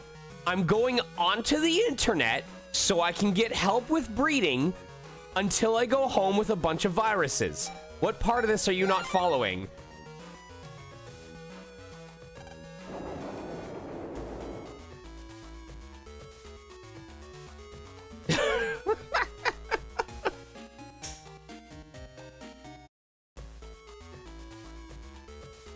Everyone knows that when you want to get bread, you go to the principal's office. I'm stopping. I'm done. I'm finished.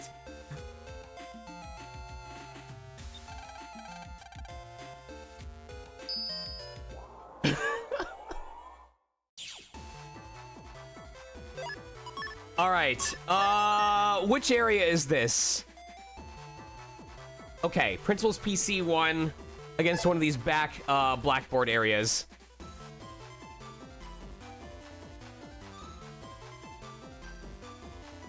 Oh, I think there's several things about me that could stand a change.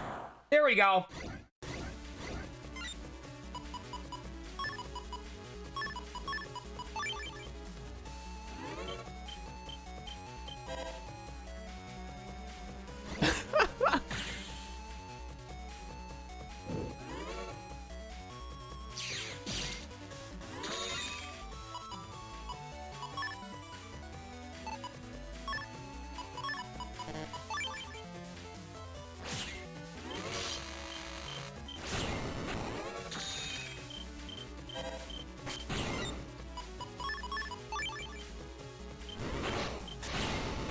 All right, that is all the ones that we can collect right now.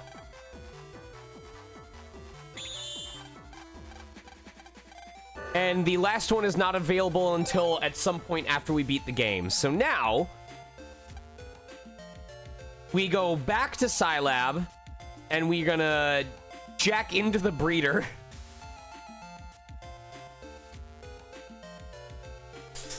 And we'll check out all the viruses that we put in there.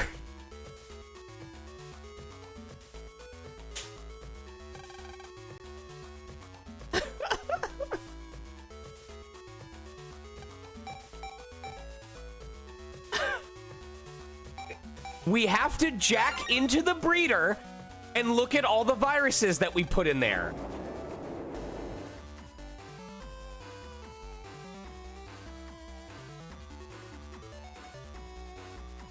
This is clearly stuff that any self-respecting gamer would know.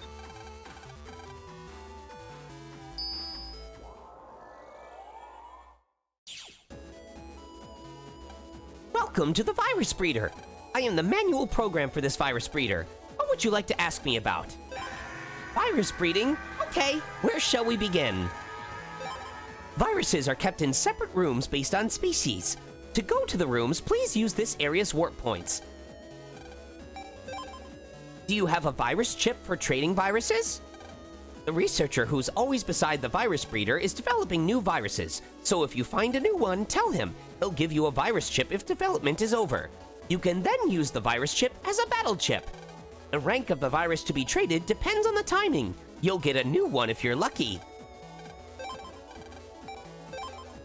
Bug frags are fed to viruses to make them grow. Put bug frags into the box of the virus you want to feed. Be careful, each feeding requires 5 bug frags. If you want to redistribute the bug frags you gave, please talk to that room's program. You can then freely redistribute any bug frags you gave. But once they've been given, you can't get bug frags back. Ah, just a second, there's one more thing. Press B during redistribution to cancel your changes. You can use this if you change your mind.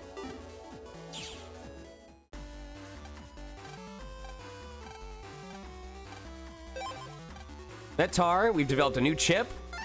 Hehe. Banui. Sorty. Spiky. Mushy. Jelly. Killer Eye. And Momogra. Let's go meet them! Kate, you're gonna love this part. This is one of my favorite side elements of Battle Network 3.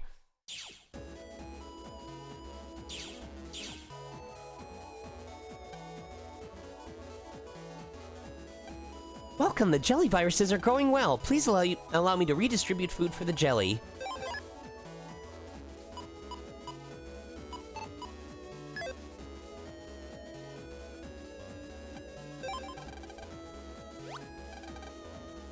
Hee hee hee.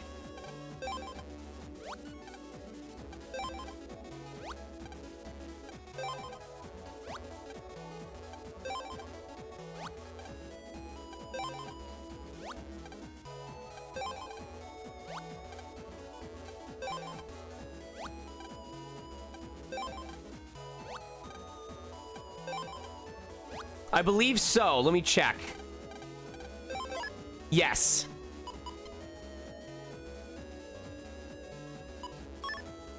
So you can boost them all into the strongest one if you're lucky.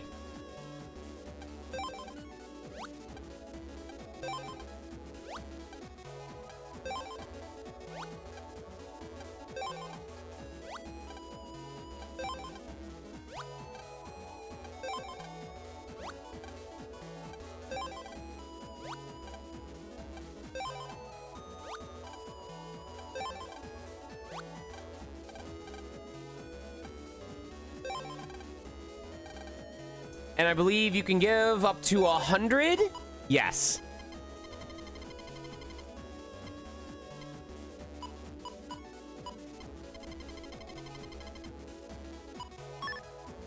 And then when you fully feed each of these after you've beaten the game, you can come back. Oh, I thought I had more bug frags.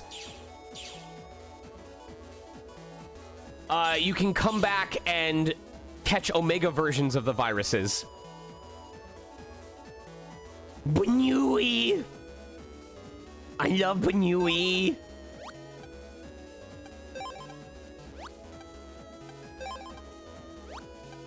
I thought I had way more bug frags than I actually have.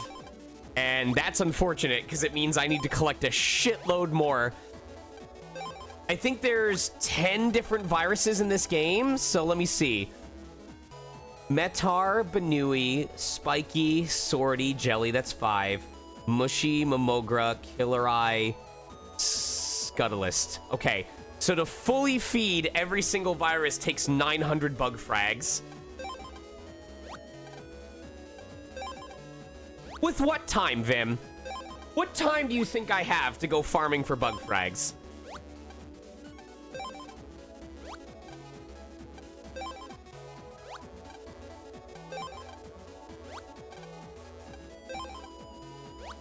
I'm Killer Eye.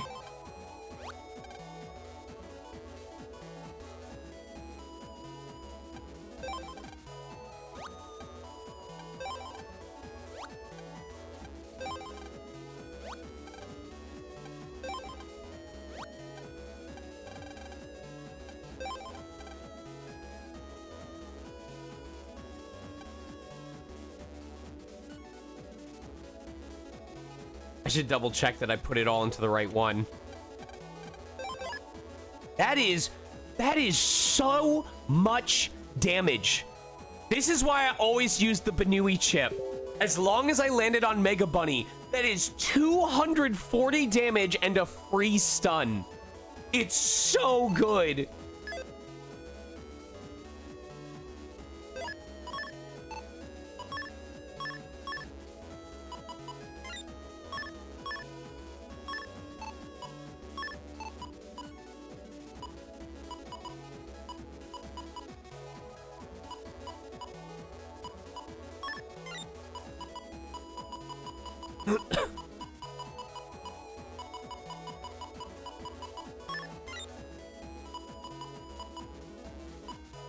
God, look at this chip. I love this fucking chip so much. It's so cute.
There we go. And then...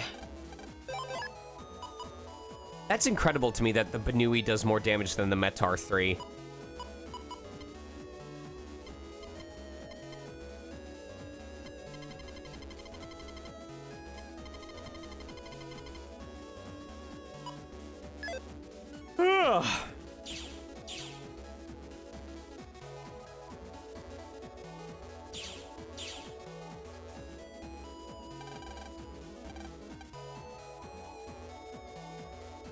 And this is where the last one is. The Scuttles. Alright. Chad, tell me more about the Forbidden Program. I see you finally come around. Yeah, thanks to you, I've finally come to my senses. Me? I don't recall doing anything. Anyway, I'll brief you on the mission details. First, though, I must warn you that this is a particularly dangerous mission. Could even lose Mega Man. I don't mind. I'm ready to take risks like that. Let's do this, Lan. Thanks, Mega Man. Okay, Chad. Mega Man and I can accomplish any mission, no matter what the odds. Very well. I will continue then. According to the officials' investigation, the Internet has a system simply referred to as the ranking. The ranking? There are 10 Navis ranked 1 to 10 in the Undernet. Unranked Navis cannot even meet the ranked ones. The Navi called S, whom you will be seeking, appears to be a ranked Navi. So, in order to meet this guy, yes, I'll need to become ranked 2. But how do I do that? Well, it's still under investigation. From what we gathered, you can only gain ranking by being in ranked projects, but you can't be in ranked projects unless you're ranked. So, how do you join the rankings then? Beats me. Anyway, let me tell you about SAG-AFTRA. I guess we should go to the Undernet and look around. That's the mission. Here's something that may help you. Black Mind! What's this? Install that program into Mega Man when entering the Undersquare. It emits the same electronic waves as Undernavis. So long as that's equipped, they'll think you're one of them. Undernavis hate surface Navis with a passion. So basically, if Mega Man has this installed, he'll look like a bad guy. Got it! Alright, Mega Man. Let's go! Roger.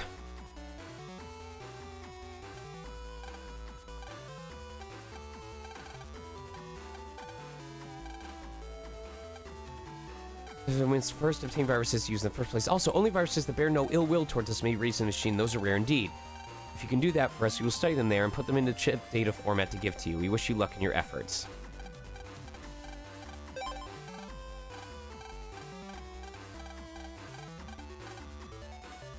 Sean, make a pun?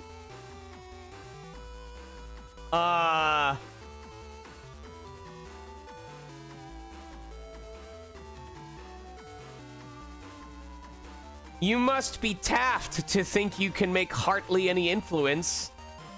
Ha ha ha ha.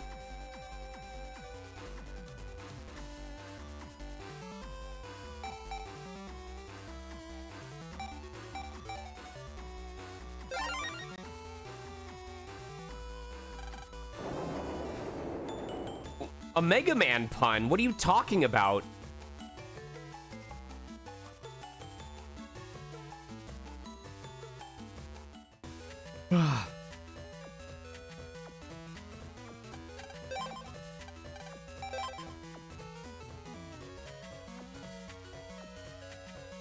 I must be tired, I'm sorry.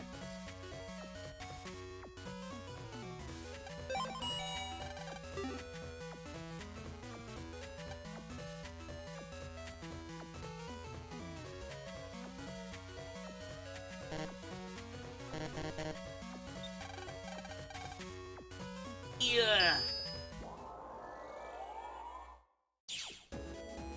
Oh. Funny. Funny guy. Oh, shit.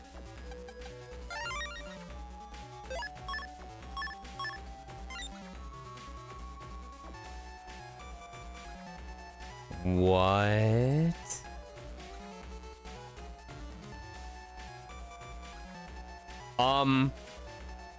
This might actually be...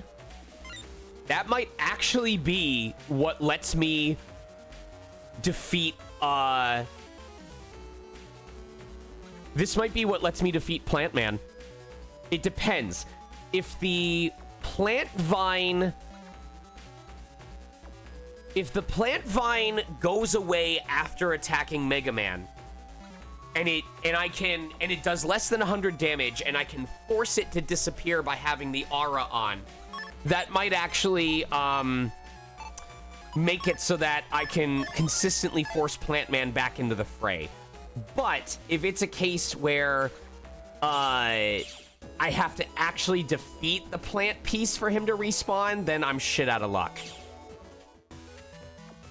Because I need wind style, or I need wood style or flame style in order to consistently destroy that plant without burning through chips.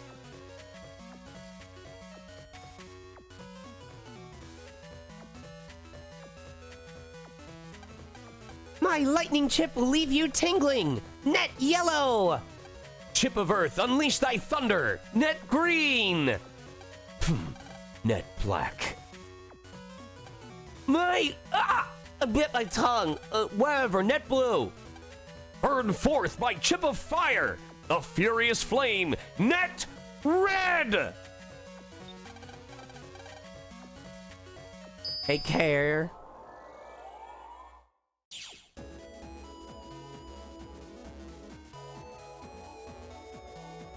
Wait, Kate, check Telegram.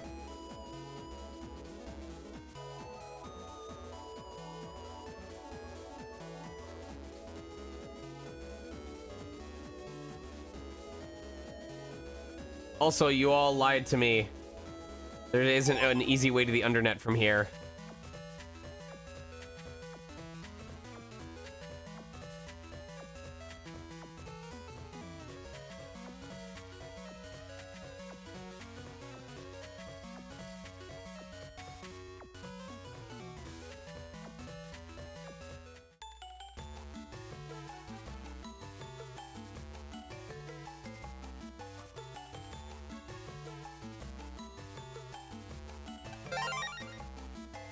There's gotta be a faster way.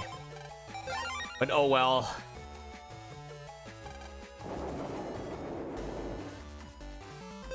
Alright, I should try installing this, huh?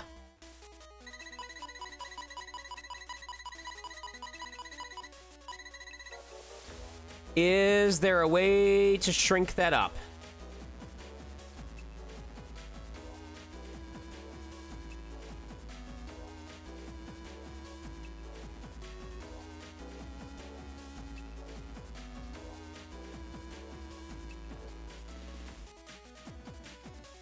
RLR, down left BR.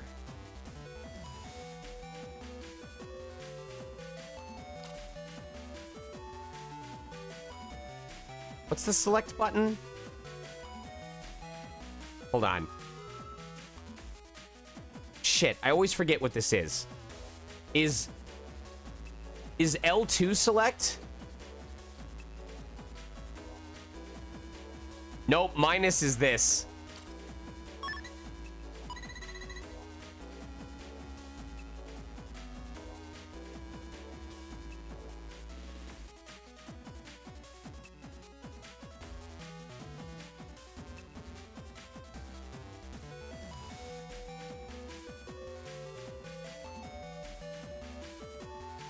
Okay, L2 and R2, yeah.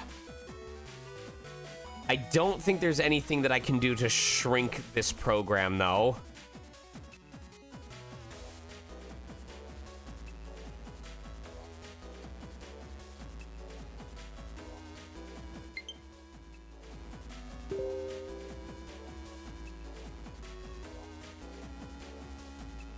I'm gonna double check it just to be sure. Dark license RLR, down left BR.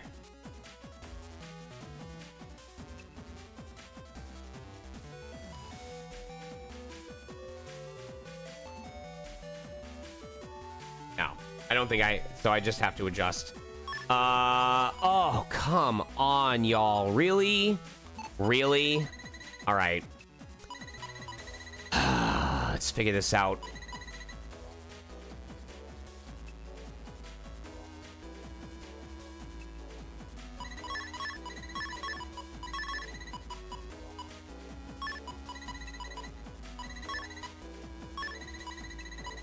That's not gonna work.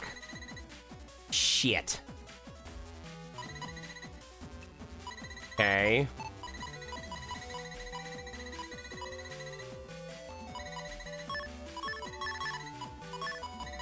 That's not gonna work. Shit.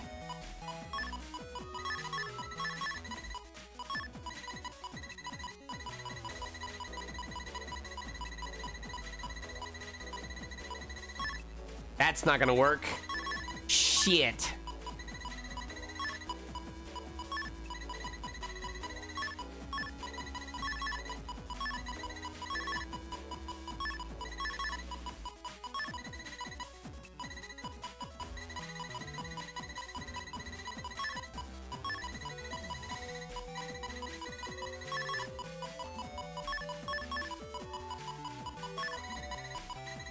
Hold on. We're cooking. We're cooking.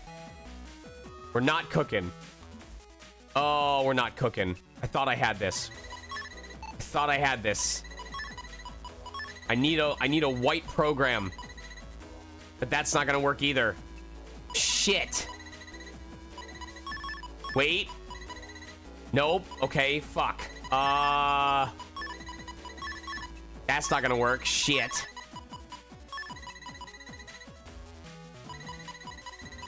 Oh, this is so annoying.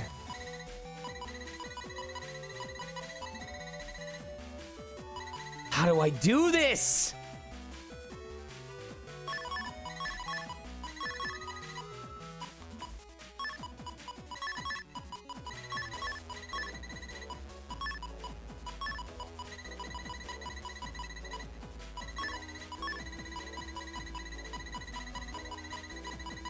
There's gotta be a way to make this work. There has to be.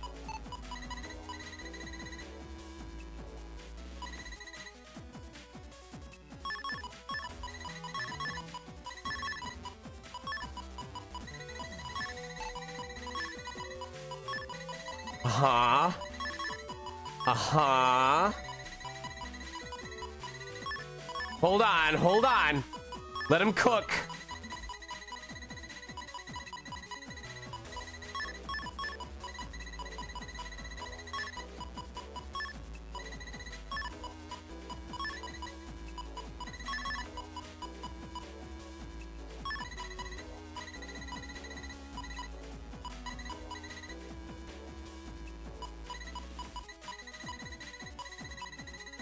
Oh, this isn't gonna work. This is so frustrating. They all need to go down here.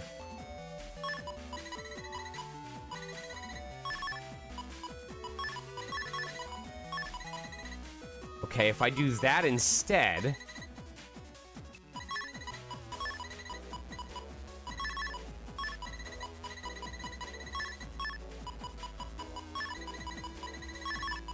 Hold on.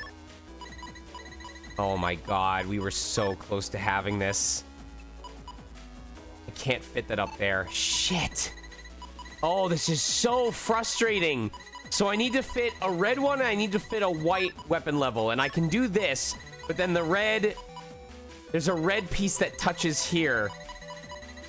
Like, we are so close to having this, and I don't.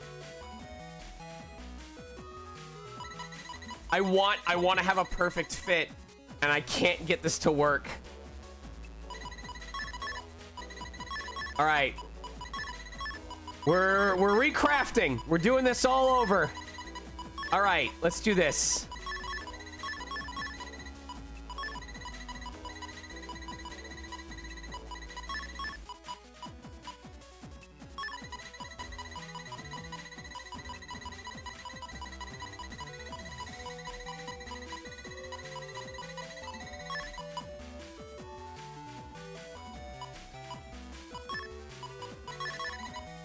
Uh-huh. Uh-huh. Okay, okay. Hold on. And if we do this over here, okay. And if we do weapon level 1 over here. Uh-huh. Hold on. Yup.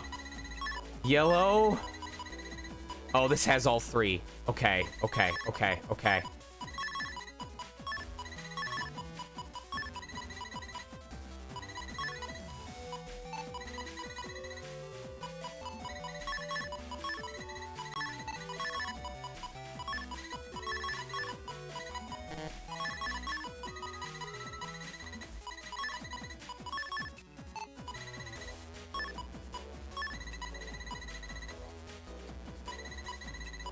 Yo! Yo! Yo!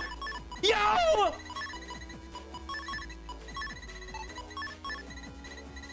Yeah?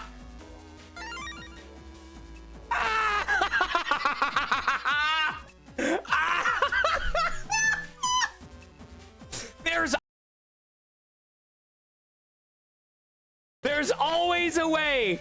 There is always a way. There's always a way. Oh my god.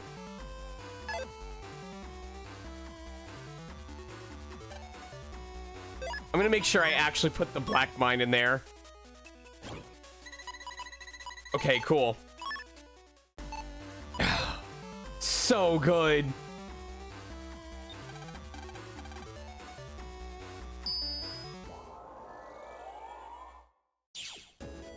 And watch, now I'm gonna have spent all my bug frags and then access the undersquare and realize there was something really good that I wanted from the undersquare, and I have no bug frags for it. I'm calling it now. I'm gonna discover that there's some really powerful item I had enough to afford, and I spent it all on my fucking bugs.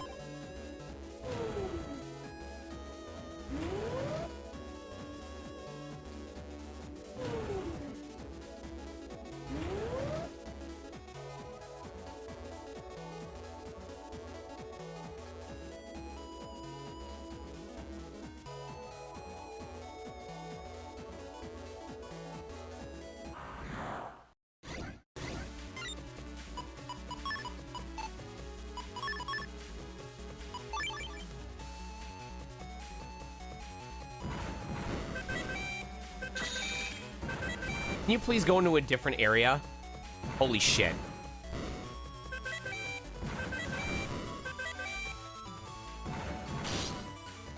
This is so stupid. I literally just needed him on the outer edge so I could kill him.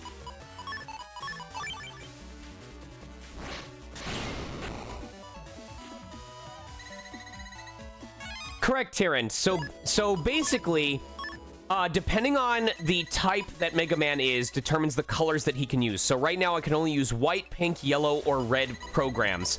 In addition, solid color programs must touch at least one of this double line. And blocky programs like this cannot touch the double line. In addition, you cannot have two programs of the same color touching each other. So this white program cannot be touching white on either the top or the sides or the bottom. And then we have these little individual pieces as well. So what you see here is me managing to fill my entire grid with the programs that I need without breaking any of the rules. Now, I don't need to fill the grid. I can leave parts of the grid open, and as long as I still followed the rules, I won't get any bugs. But I'm a perfectionist, and I truly believe that no matter what my loadout is, I can fill up the entire board and make it work.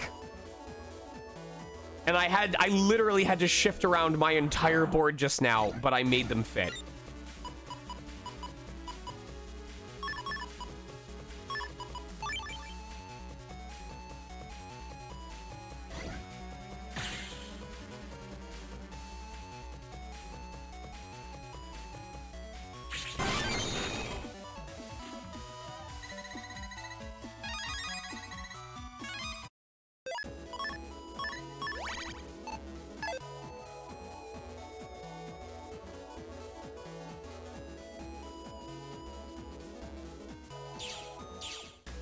Oh my god. I hate this. I hate this. Alright, I'm giving him a bug just for a moment.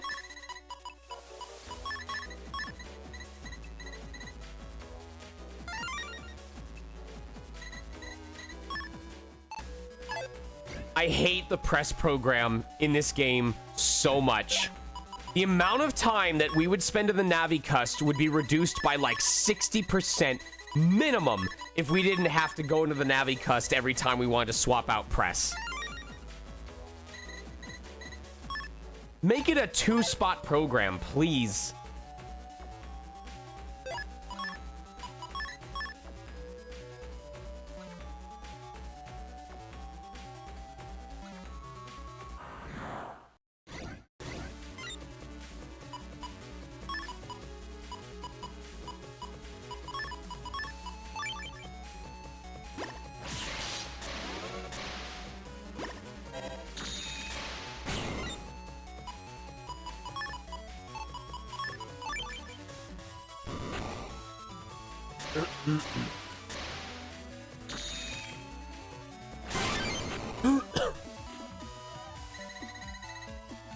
I know. Speaking of the choir. Fuck, I meant to get that piece of data. Just in case it had a shitload of Zenny. I need another Project Cross Zone, y'all. Give me Project Cross Zone 1 and 2 on Switch. Please? Please.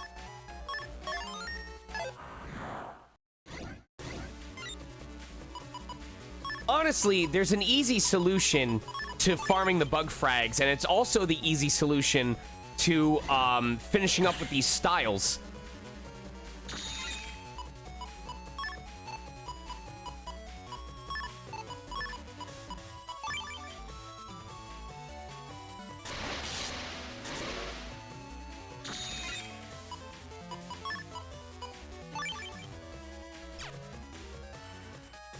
All right, hold on. Oh, I'm trying to remember how I got the one that I wanted every time. I'm trying to remember if you could... Was I able to pause the game? How did I do it on Game Boy Advance?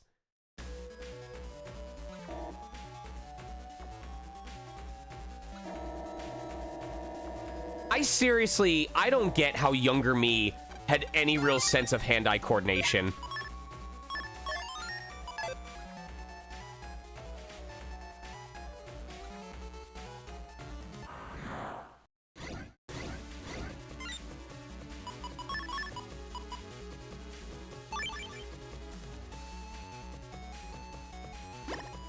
Fuck.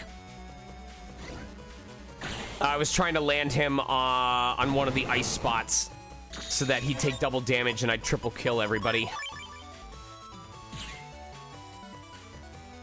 Ah!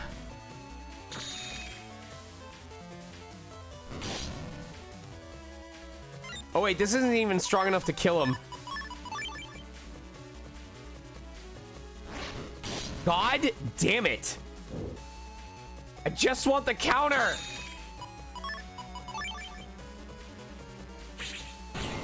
Fuck.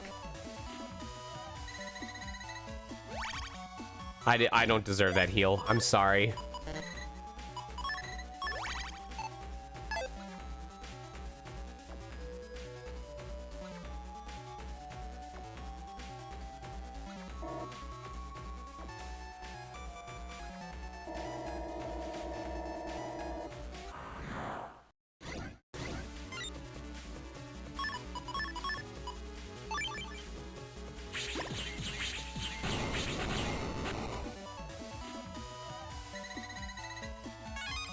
Oh, I hope I can use this money for something in the undersquare.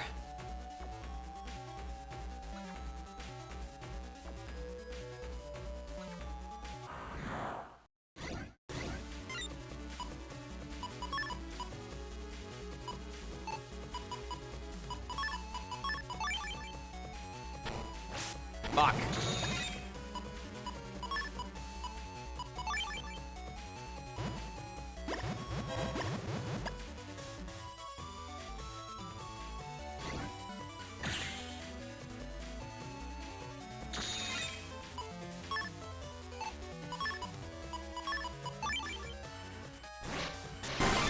A double bug frag, double delete. Hell yeah. Spamp.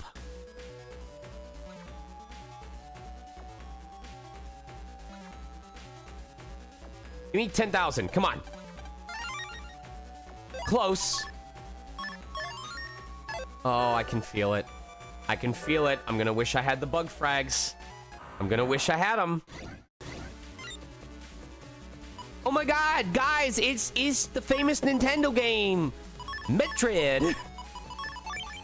I love Metroid. What a good game, Metroid.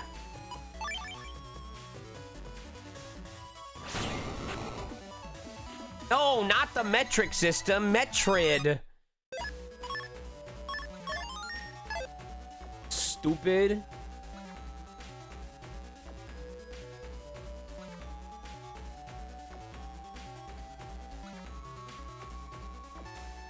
Yeah. That. Good job.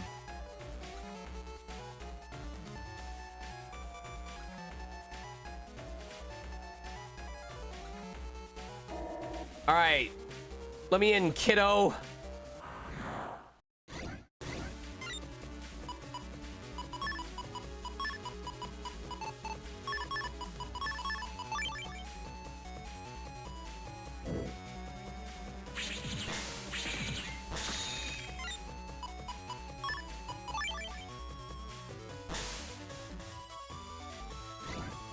Bunk.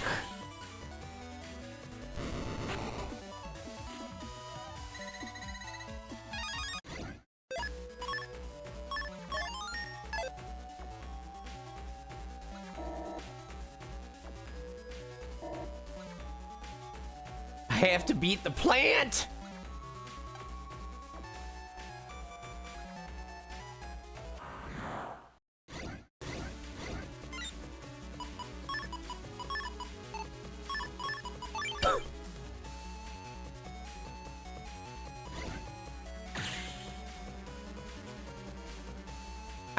I do not have enough damage for most of these dudes. There we go. Yeah, give me that triple delete.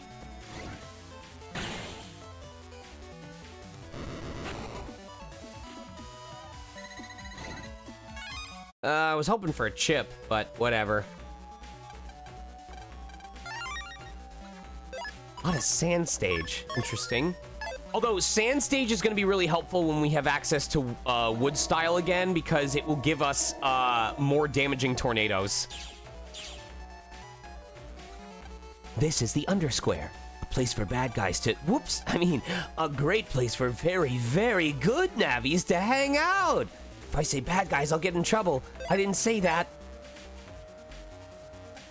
Even bad guys have a code. Our code is the ranking. It's our version of survival of the fittest. You want to live in the Undernet, better learn the rules.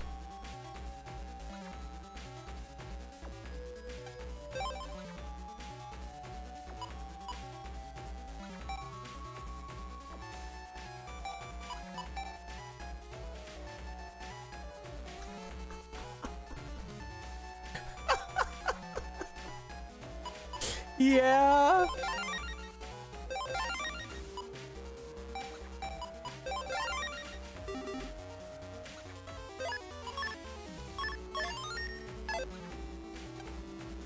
Oh. No! No! How? How did I ever win this game? How did I ever win this fucking game? What is the prize for this?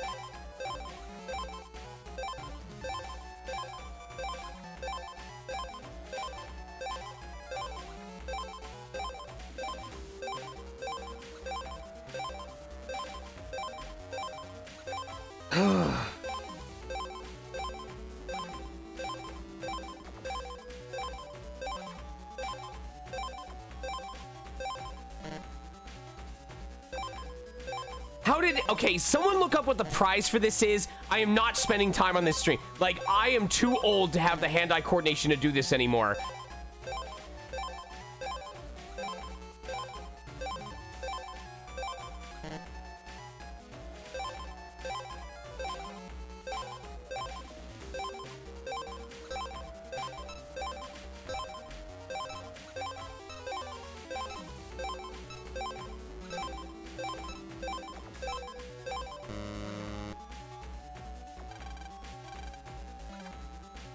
What is the price for doing that?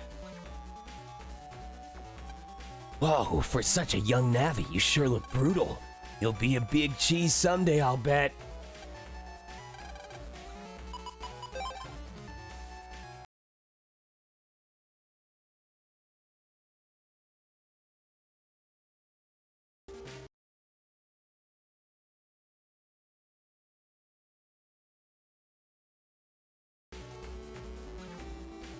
Oh, hold on. I gotta update my Go XLR. Hold on.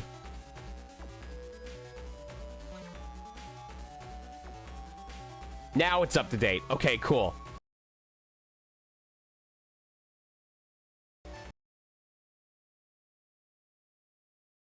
Interesting. A DCP error has occurred. Please update your firmware to the most recent version. If firmware is up to date, try repairing the driver with our driver repair wizard under help and support. Why is it breaking so bad? Oh! Testing? Oh, okay. Yeah. Okay, that works fine. Anyway. This BBS is for you punks to write info that we all can use. The Undernet's a lawless jungle where anything can happen. So the more info we all have, the better. Got it? Like life. It's give and take. Oh yeah. Anonymity is probably best.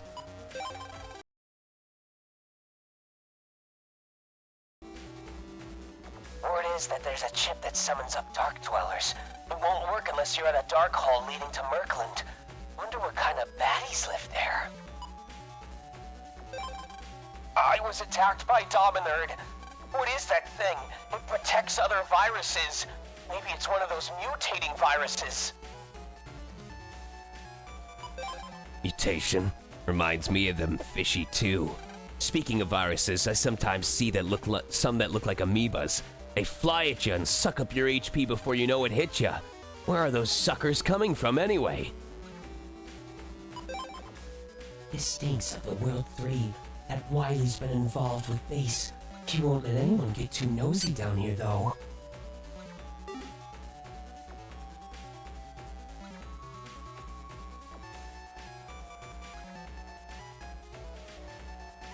It's a huge, formidable statue. It feels as though the statue might crush you at any moment.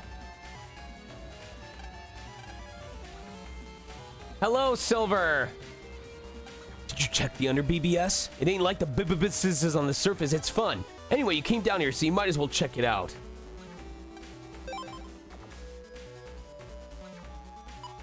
Oh...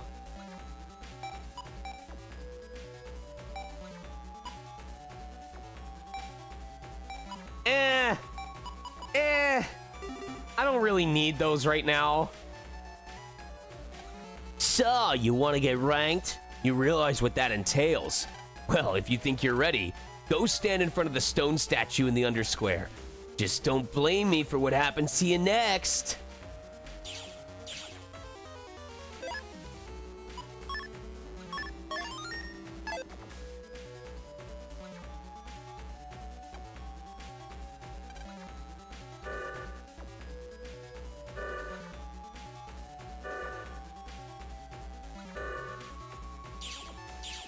So we probably aren't going to be allowed to go through to the rest of the Undernet until we're, like, top rank here.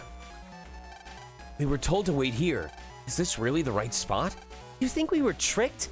This is the Undernet. There may be a lot of false information going around. Who are you? Yo, kid, this ain't no place for children. I'm gonna get ranked this time for sure. Look at all these chumps. I'm as good as ranked already. We're surrounded! Mega Man, watch out! Who knows what'll happen next? Reckless Navis who desire to be ranked. Lan, the statue's speaking. It said ranked. Yeah, what do we have to do to become ranked? If you want a rank, you must defeat a ranked... Excuse me, Navi. However, only one of you can battle. You must fight each other to determine who that will be.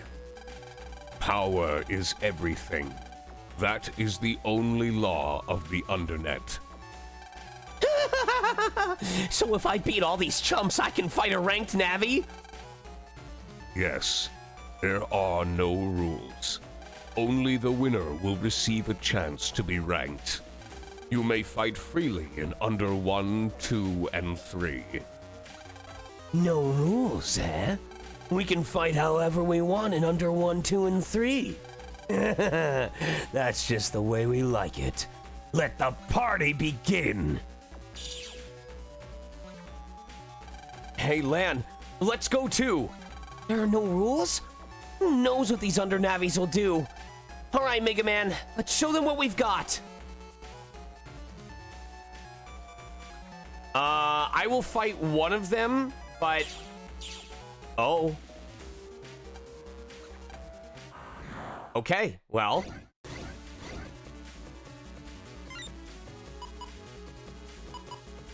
Oh, okay.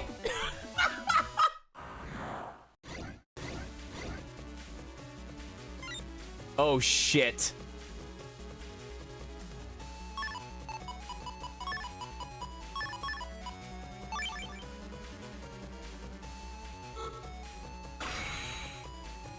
Omega Spimpy!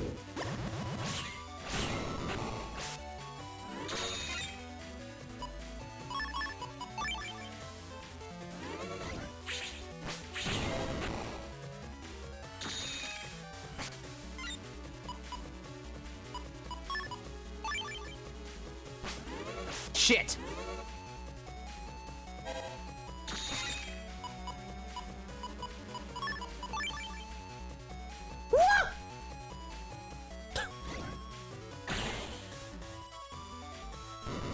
I know. Gutsman is the only consistent way to take care of him.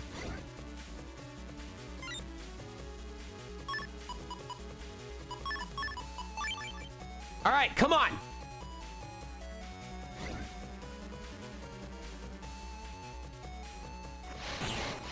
There we go.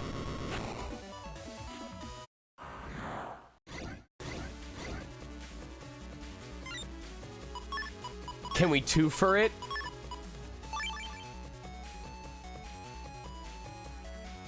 One, two, three.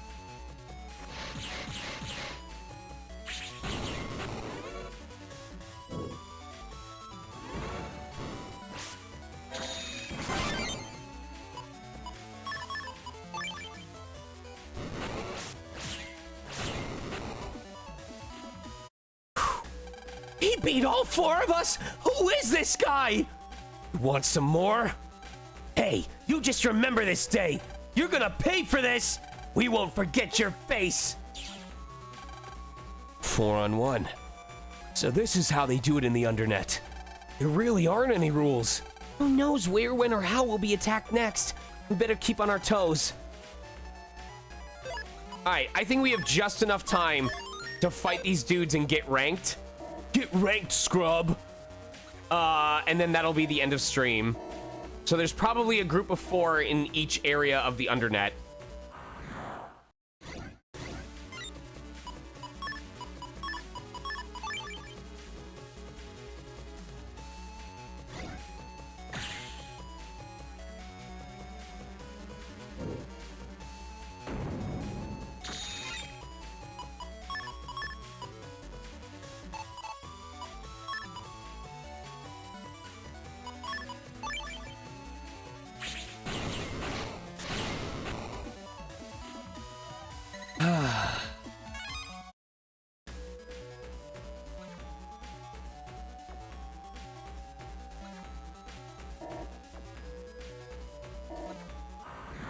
I need to figure out how to actually get back to that main area, though.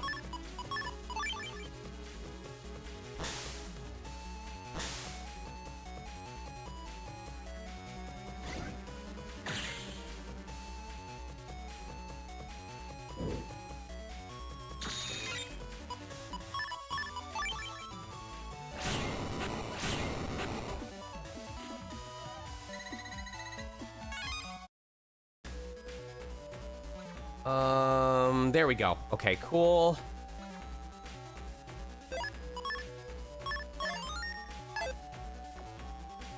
Where is our next group of 4?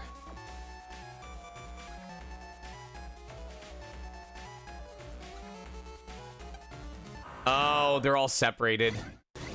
God damn it.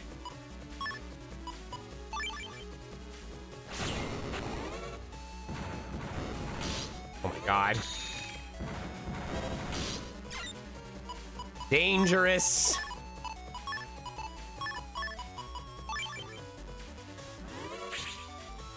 Oh, you asshole!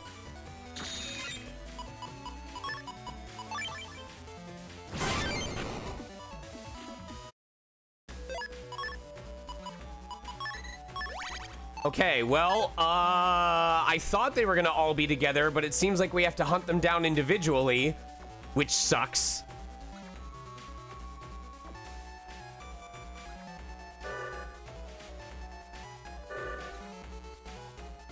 In that case, I don't know if I'm gonna find them all in time before I have to leave for this interview. I'll try.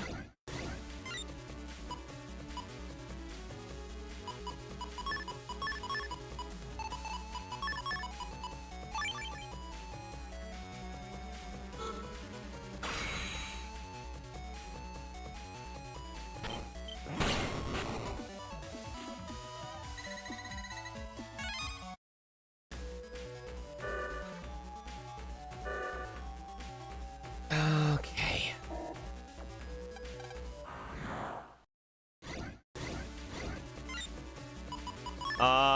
Oh, this is good. This is good. I like this.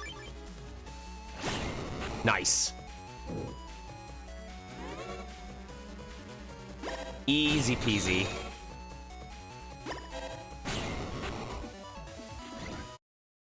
Okay.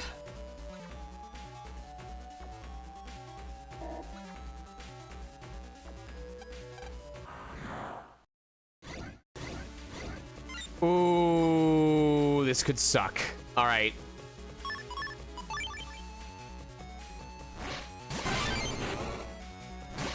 Yep.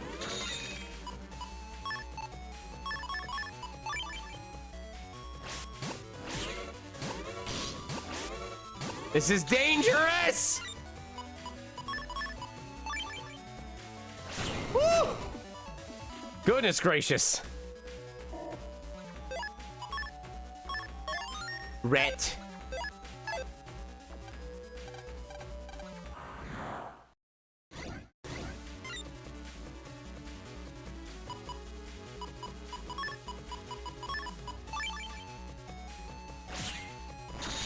Oh my god, these guys are so fucking speedy.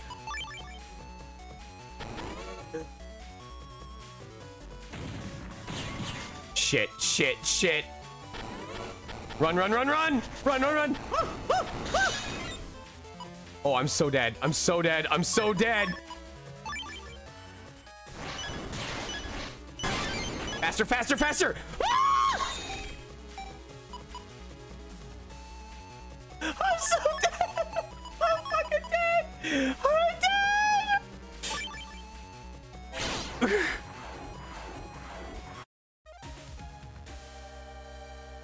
I thought I didn't realize he was taking my spaces away.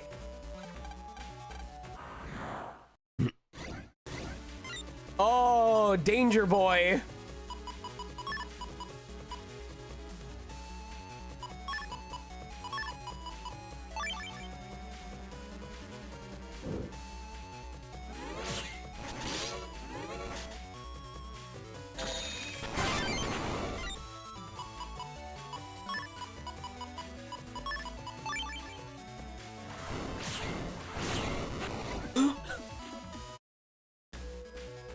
Excuse me. I just have to trust that I'm naturally running into all of them.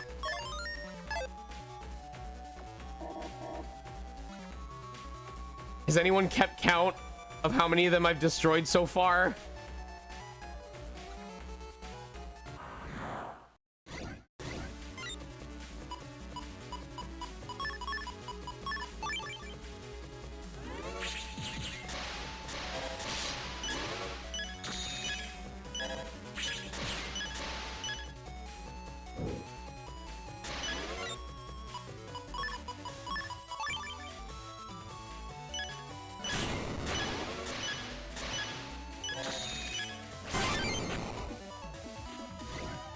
It's okay. It's okay.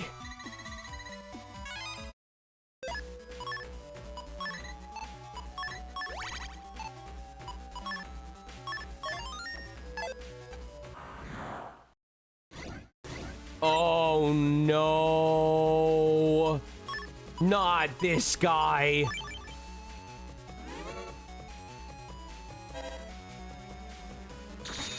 Where did he go?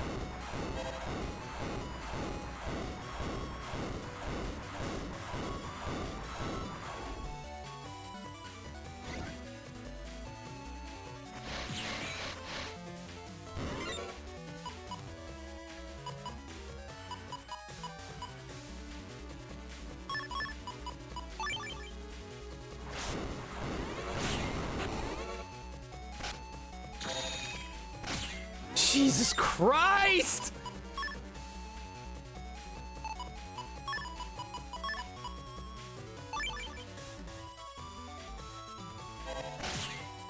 Oh my god.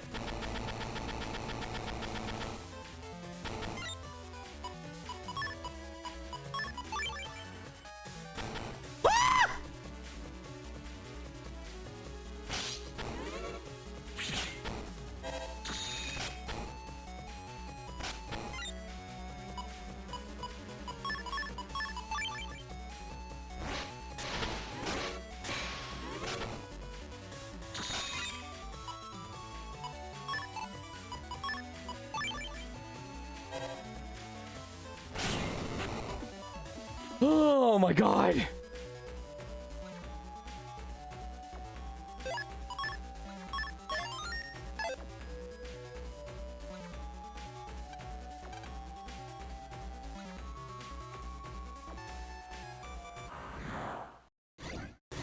Okay, well, we got rid of 2 of them so far.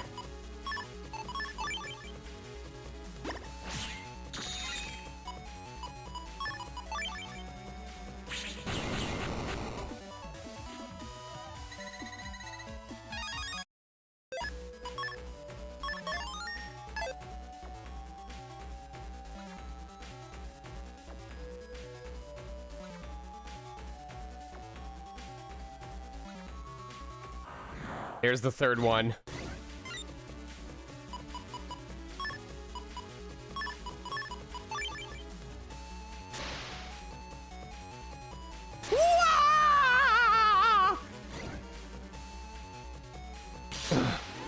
Of course. Look at me go.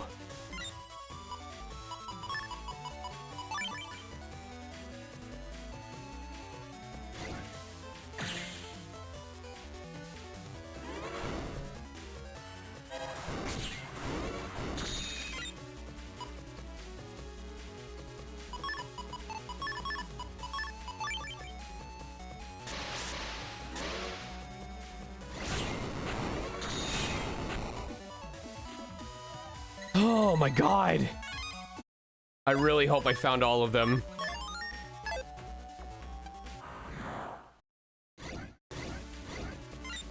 That dude is strong. Holy shit.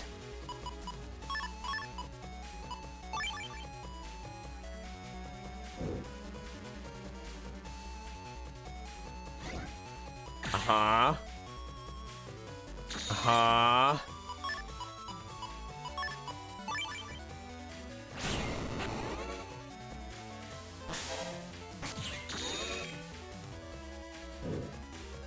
All right, that was a clean enough kill. 1, 2. Cool. That's cool. Appreciate that.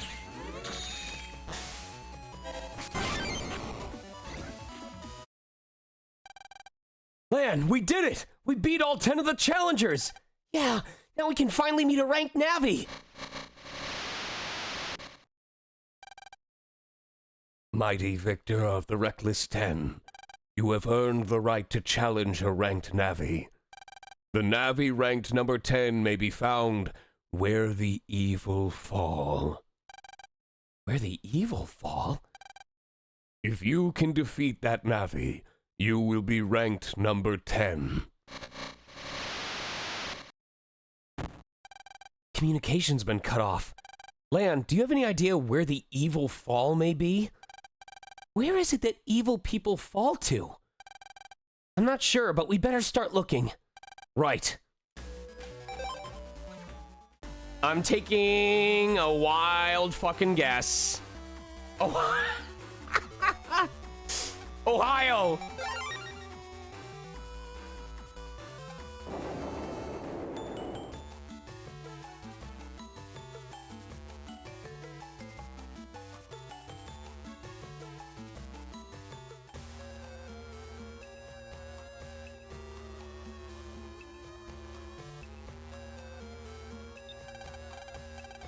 They fall to hell, right?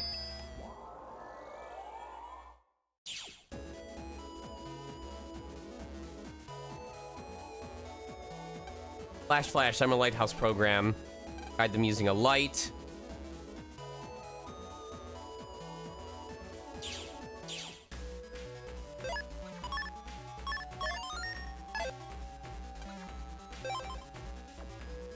Nope, but this is important for the future.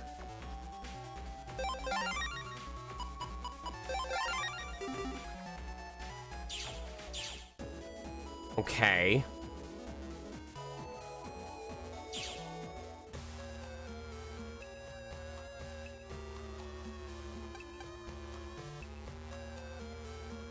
I never played Digimon World, but I did play Demi Kids.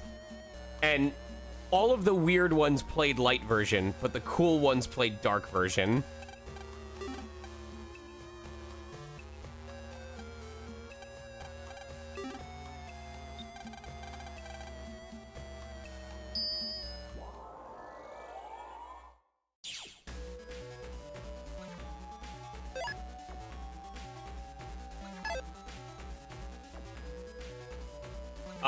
I'm gonna check something real quick because I am running up on time.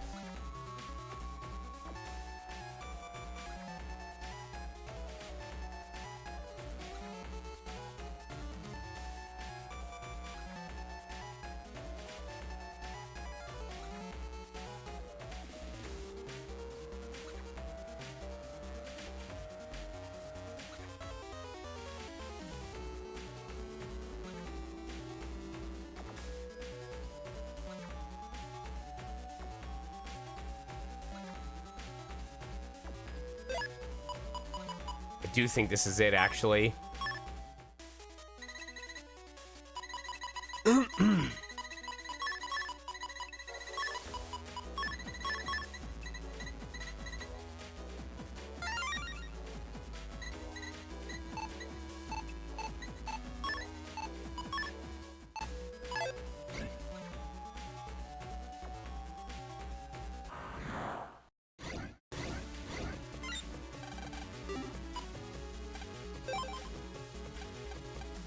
Cool.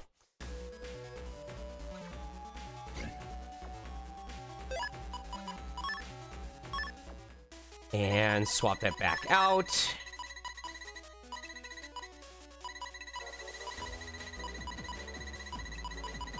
Where is it?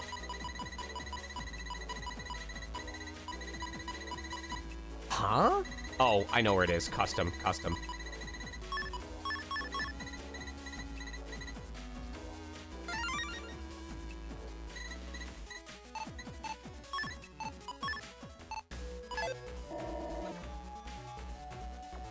There he is.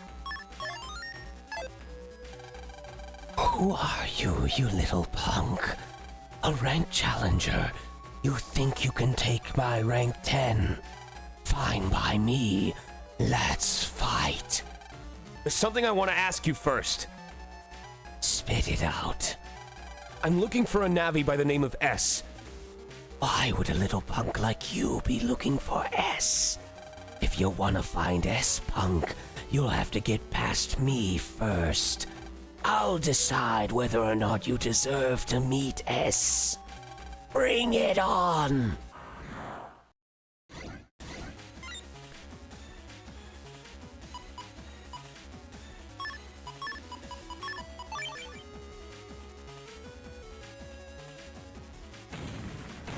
I'm so glad they brought this track back.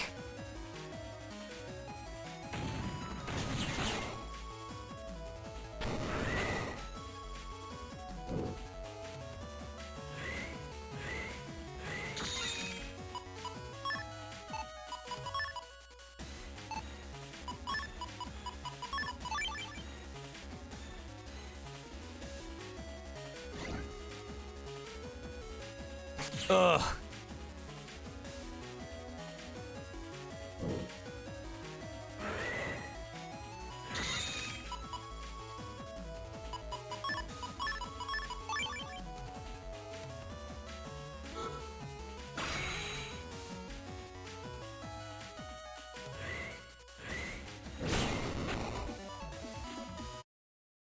Very impressive, kid. You're now ranked number 10. Here. All right. Oh yeah, about that Navi called S. If you're looking for who I think you're looking for, my advice would be to stay away from him. You know S? I've said too much as it is. You had best just stop looking for him. That is, if you value your life. But, oh, and one more thing. Just because you're ranked now, don't get too confident. Just as you came after me, others will come after you. Try to keep to yourself. Thanks for the advice, but we've got to go. Oh, well, do what you want then. I'm out of here. Later, gonna get some Chipotle. He's gone. Hey, we forgot to ask him where the Navi rank number 9 is. Now we're all out of leads. What do we do? This isn't good. It's from Mail. It says, Lan, help. Roll is in trouble in Zoo Comp 2. Get over here now, kiddo. Come on, Lan. Let's go save Roll. Right. You know, Mail didn't sound like her usual self. Nah, I'm just imagining things. Let's hurry, Mega Man. I could go for some Chipotle. Are you kidding me? Anyway, y'all, I am slightly late to go to my interview. I appreciate you all very much. ZooComp, so we're going to want to head there next time. I'm going to start myself off in Yoka and then probably immediately forget what I was supposed to do. But that is it for me. I'm going to be very busy the rest of tonight, then heading to Escanaba, Michigan tomorrow. I love you all very much. If I don't see you this weekend, let's see. Will I be streaming next week? Probably not, because I have a early afternoon session. I have an evening workshop, and then I leave for Furry Week in Atlanta. So probably the next time that you will see me will not be until mid-May. But I'm glad that we got to do a double stream, or at least 2 streams over the last 2 days. I appreciate you all very much. Who are we rating? Axis Games is doing Despera drops. Oh, they're done. Any recommendations? Because most of my usual people are not on right now. Oh, Moonblaze Wolf is doing Final Fantasy X, and we might have a surprise guest that you know from this community helping out along the way. So